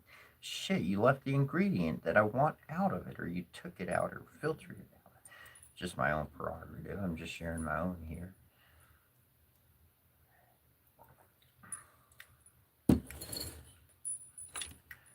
Um, help me save some. Help me make it last longer. I like making stuff last longer if I can. I'm used to that kind of being in state of being. Uh,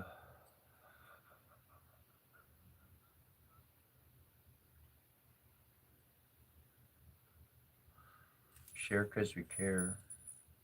And a lot of people be like, oh, that's not healthy. Oh, that's not this. Oh, that's not that.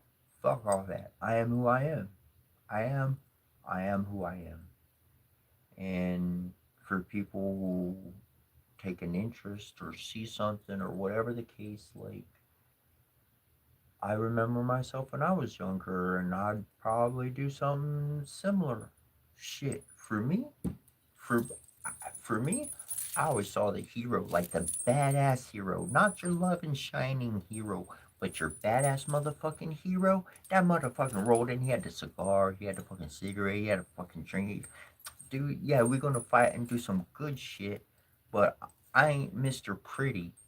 Like whatever you got, kind of fucking image in your head, I ain't that.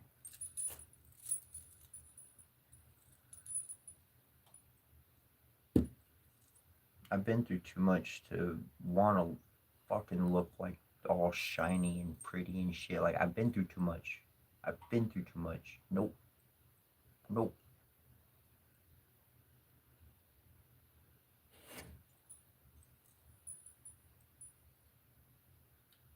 And that really makes sense of the construct of reincarnation for divine beings. You become somebody that you are, and that somebody gets cycles, habits, fundamentals, matrix codes, everything into the whole body, and you form into who you are. And at some point, there's going to want to be an evolution and a development into the next form, into the next reality, and time for a new body, time for a new experience, time for new things.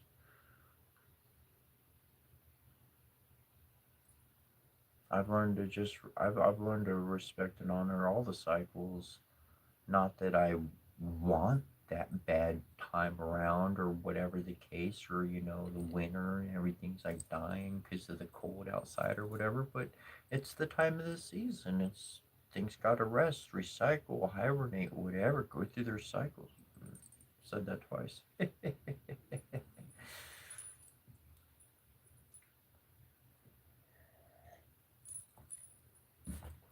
But that's where I've learned how to appreciate life. Like when I was younger, growing up, it'd be summertime, and I'd be like, man, it's so hot. Turning on the AC, trying to be as cold as I can. And then in the wintertime, it'd be as cold as I was making it during the summer, but it'd be cold outside. So I'd be turning on the heater. Man, I wish it was hot. Every single winter and summer, back and forth and back and forth, back and forth. And then, I don't know, I was somewhere in my 20s, I think. And I was like, you know what? I'm just going to appreciate the hot when it's around and appreciate the cold when it's around. I sweat a little bit more in the heat. I'll be a little bit colder, put more clothes on in the summer, whatever. But I'm going to appreciate the weather for what it is. I'm going to stop trying to change it into the opposite. I'm just going to let the cycles happen. I'm going to learn my environment rather than try to change my environment. That's where I started taking off on things.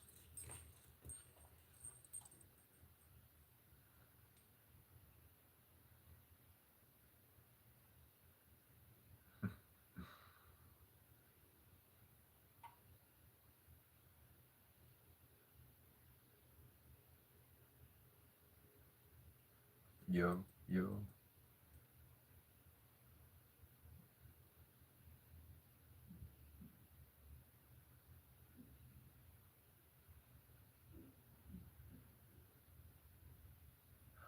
James, I do the same thing with, yeah, I do the same thing.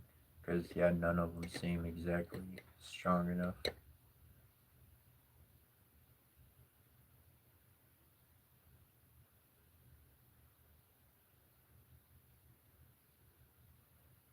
And if that was towards myself, chaotic, yeah, I'm definitely massively connected to my spirit guides. Like,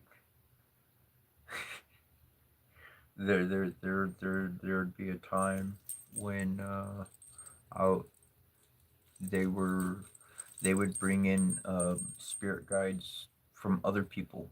They would bring in to like view me to, and they'd be talking about me or whatever, and I could literally hear what my spirit guide and the other spirit guide, which was not my spirit guide, were saying, which is like not technically allowed, but it just happens. It's not something I'm trying to do, so like it is allowed. and they've done that on purpose because that's not something that normally happens. A really good, I can hear really good about that aspect of my senses I've developed, and we can all hone different abilities in all of them, really. Um, but yeah, definitely connected with those with them. Um, Super welcome.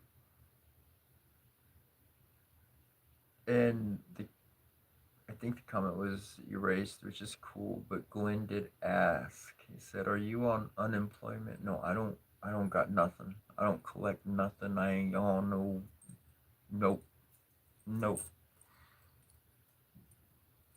I ain't filling out no papers. I ain't sending no shit. I ain't on nobody's program. Either I'm going to make it on my own 2 feet in this world and by the kindness of my acts and the people around me, or I'm fucked. I'm not relying on some fucking. No, I'm not doing it. Not doing it. I'll go to a church and I'll stand in line for 3 fucking hours plus to get free food, but I'm not signing your goddamn register. I'm not signing up for your fucking program. I'm not doing. No, no. If you can't validate my presence in front of you, and you need all this other crap filled out, fuck you. No, not me. Not me. I chose my side. My side. My choice is faith in God Almighty alive and who lives through everybody. So either this faith thing's going to continue on, well, it's going to continue on.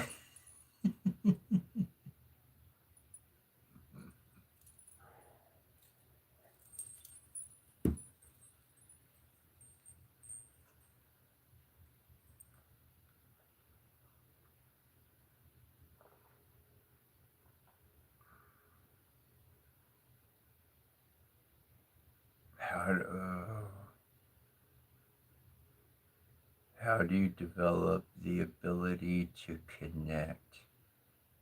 I have my original sense when I read that was that you want to know how to hear like conversations you're not supposed to be hearing. It's not something I necessarily did on purpose. It just kind of happens. Um, whoops. It does. It just happens. Um, and it has to do with cosmic law.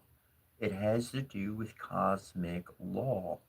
Um, I've spent hours reading from this book. I'm gonna put my email in here, so feel free to send me an email. Um, but the book is called Matu Netud, and this book essentially explains the process of divine law and order.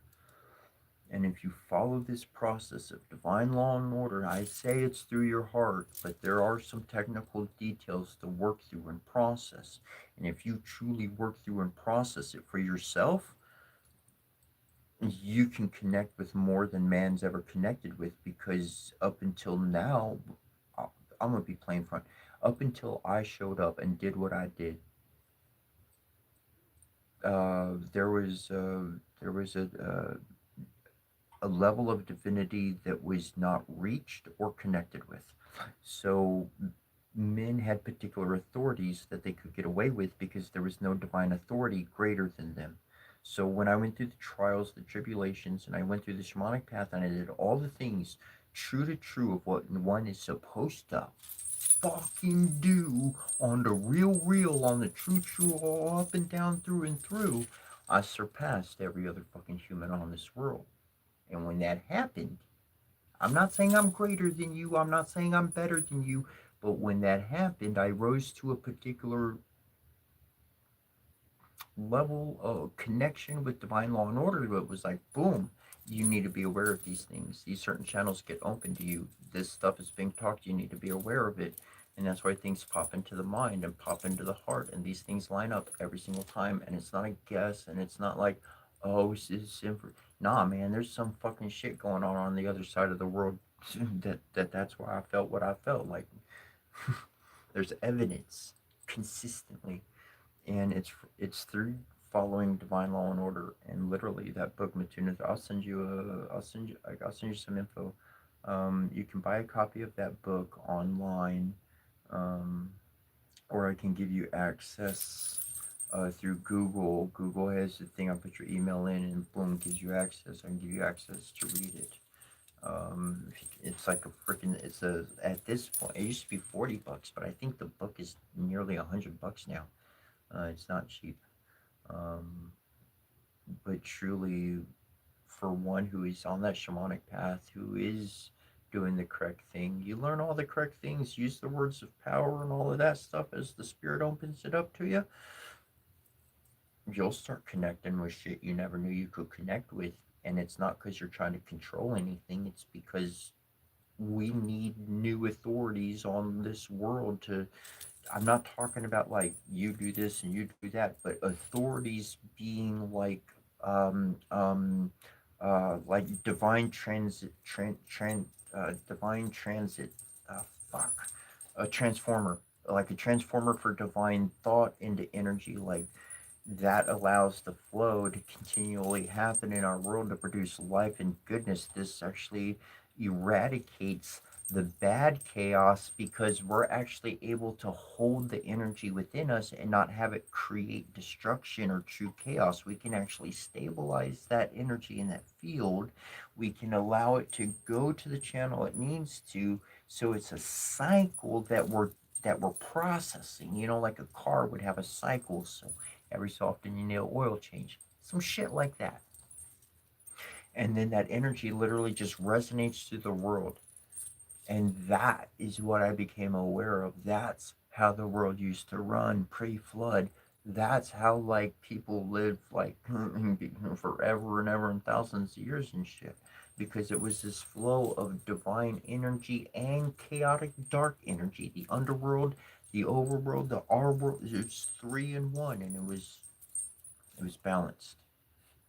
And I'm not going long on this one, but it's been our imbalancement of those energies, of those processes. I don't like that cycle, so let's suppress it as much as possible. Let's forget about it. No, nobody needs to know about that. Hide it in a cave or underground. That doesn't work.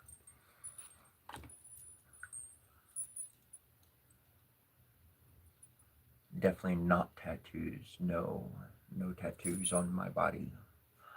They're cool on other people's body. I'm not against tattoos, but no tattoos on me.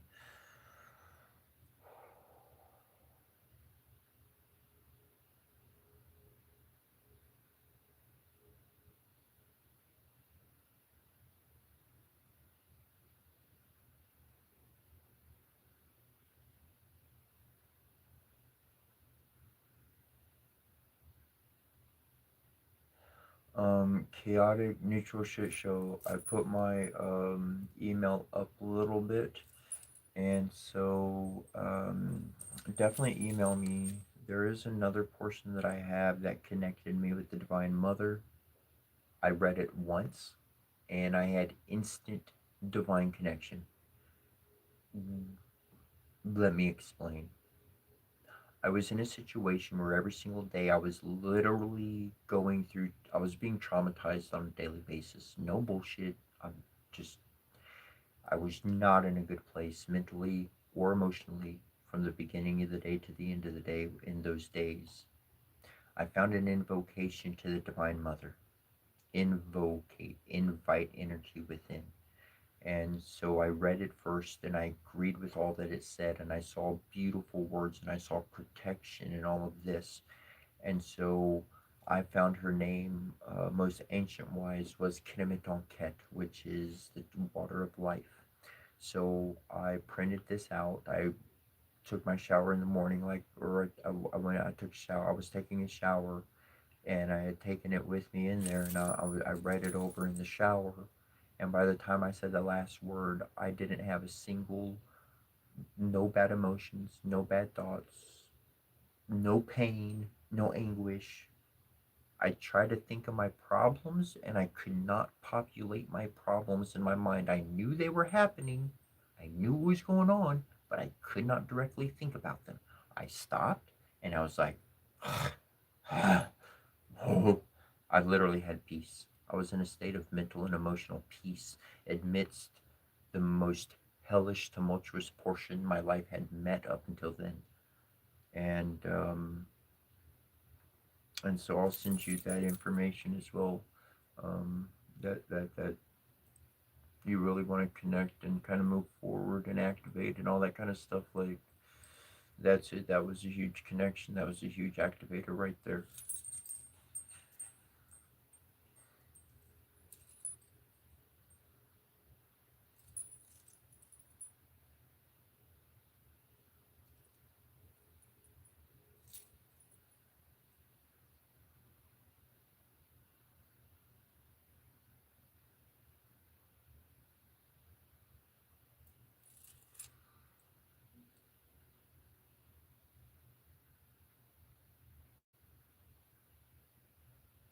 How do I hear my spirit guides at all? Um, okay. So I've mentioned this before, but I'll be direct here. Okay, so in the beginning, they're sending you signs. These signs you would call coincidences. I see an omen. And so at first, they're going to communicate by utilizing the elements around you. They're your spirit guides. They are within the elements themselves. They fuck the TV, the electrical, the flickering of the light, the coffee pot clicking at a particular word or juncture, recognizing what I'm connected with and going through, somebody else's cough or sneeze, the synchronicity of very nature around me. Now, if I pay attention to this click, that bump, and that tick, that's going to show me an outline of something. That's going to give my mind an image, a construct, an idea. Then I'm going to become aware of that idea in my heart. I'll be like, ooh, okay, I understand what's the energy, the energy in the air. So then when I deal with something, when I work with something, when I'm interacting with something, that awareness that they gave to me allows me to be a step ahead and allows me to walk smoothly in my environment while everybody else is doing whatever they're doing. Their forewarning to me through a hidden channel that can't be controlled by any human, says that was a motherfucking spirit contact. There's no fucking way no human could have made that click over there, which made me think about something 3 years ago. That shit, no fucking way, dude. Like, the synchronicity, everything I saw a lot, that's motherfucking spirit. That ain't man. That's that divine. So, essentially, after working with that awareness, being able to still live one's life day to day in the world, yet being able to be also aware and walking the divine path as well. Oh, walking two paths at once. As that increases and there's familiarity and you see cycles and processes and then you know things and then you're like, oh, that's happening. And so you know, click, click, click, is that you already know where the rest of the picture is going to be, because you know every single time that image is being drawn, it always starts there and then that one and then that one and then that one, and that's what it is. So first fucking instance, I knew what the end result, I knew the whole process. So I could be very aware, I could be very attuned, and not only could I have a smooth path to walk, but just serendipitously I bump into somebody and their imbalance in that moment actually caused them to not be present where the calamity was going to be. I knocked them out the way. And I never even said, you owe me anything. I never said, do what I say. I never did none of that. And when you do this, you see these cycles and you can help people next to you. And then since you're in this attunement over and over and over and over, guess what? Your very soul, your heart is in this space, is in this energy field. And now you're one with the process. You're one with the cycles. The spirit, the divine mother, the divine father, they need you to be aware so that you can help more individuals on this earth. And so it's something that is worked for every single day, by paying attention to one's surroundings, by choosing to improve their mind, by choosing something good over something bad, by choosing to learn how to balance the chaos so it doesn't hurt anybody else, whatever one's path is. And in these ways, every single day working with, and like I said, email me and I'll connect you with those two sets of information and really get you a lot of meat, spiritual, informational, shamanistic meat to actually enjoy and to develop from. And I'm just gonna, I chose something at a particular juncture in my life, and I said, I rather learn than be entertained. I'm tired. All being entertained got me hurt. I'm tired of being hurt. I don't care to be entertained. It is a distraction. I want to learn. And so that changed my perspective of my day-to-day life. What am I going to go buy? What am I going to eat? What am I going to do? What am I going to watch? This changed everything for me. But in the most love and many blessings and all that goodness and stuff, thanks for being here. Thanks for hanging out. It's been a wonderful day. Went a little bit over. That's all groovy.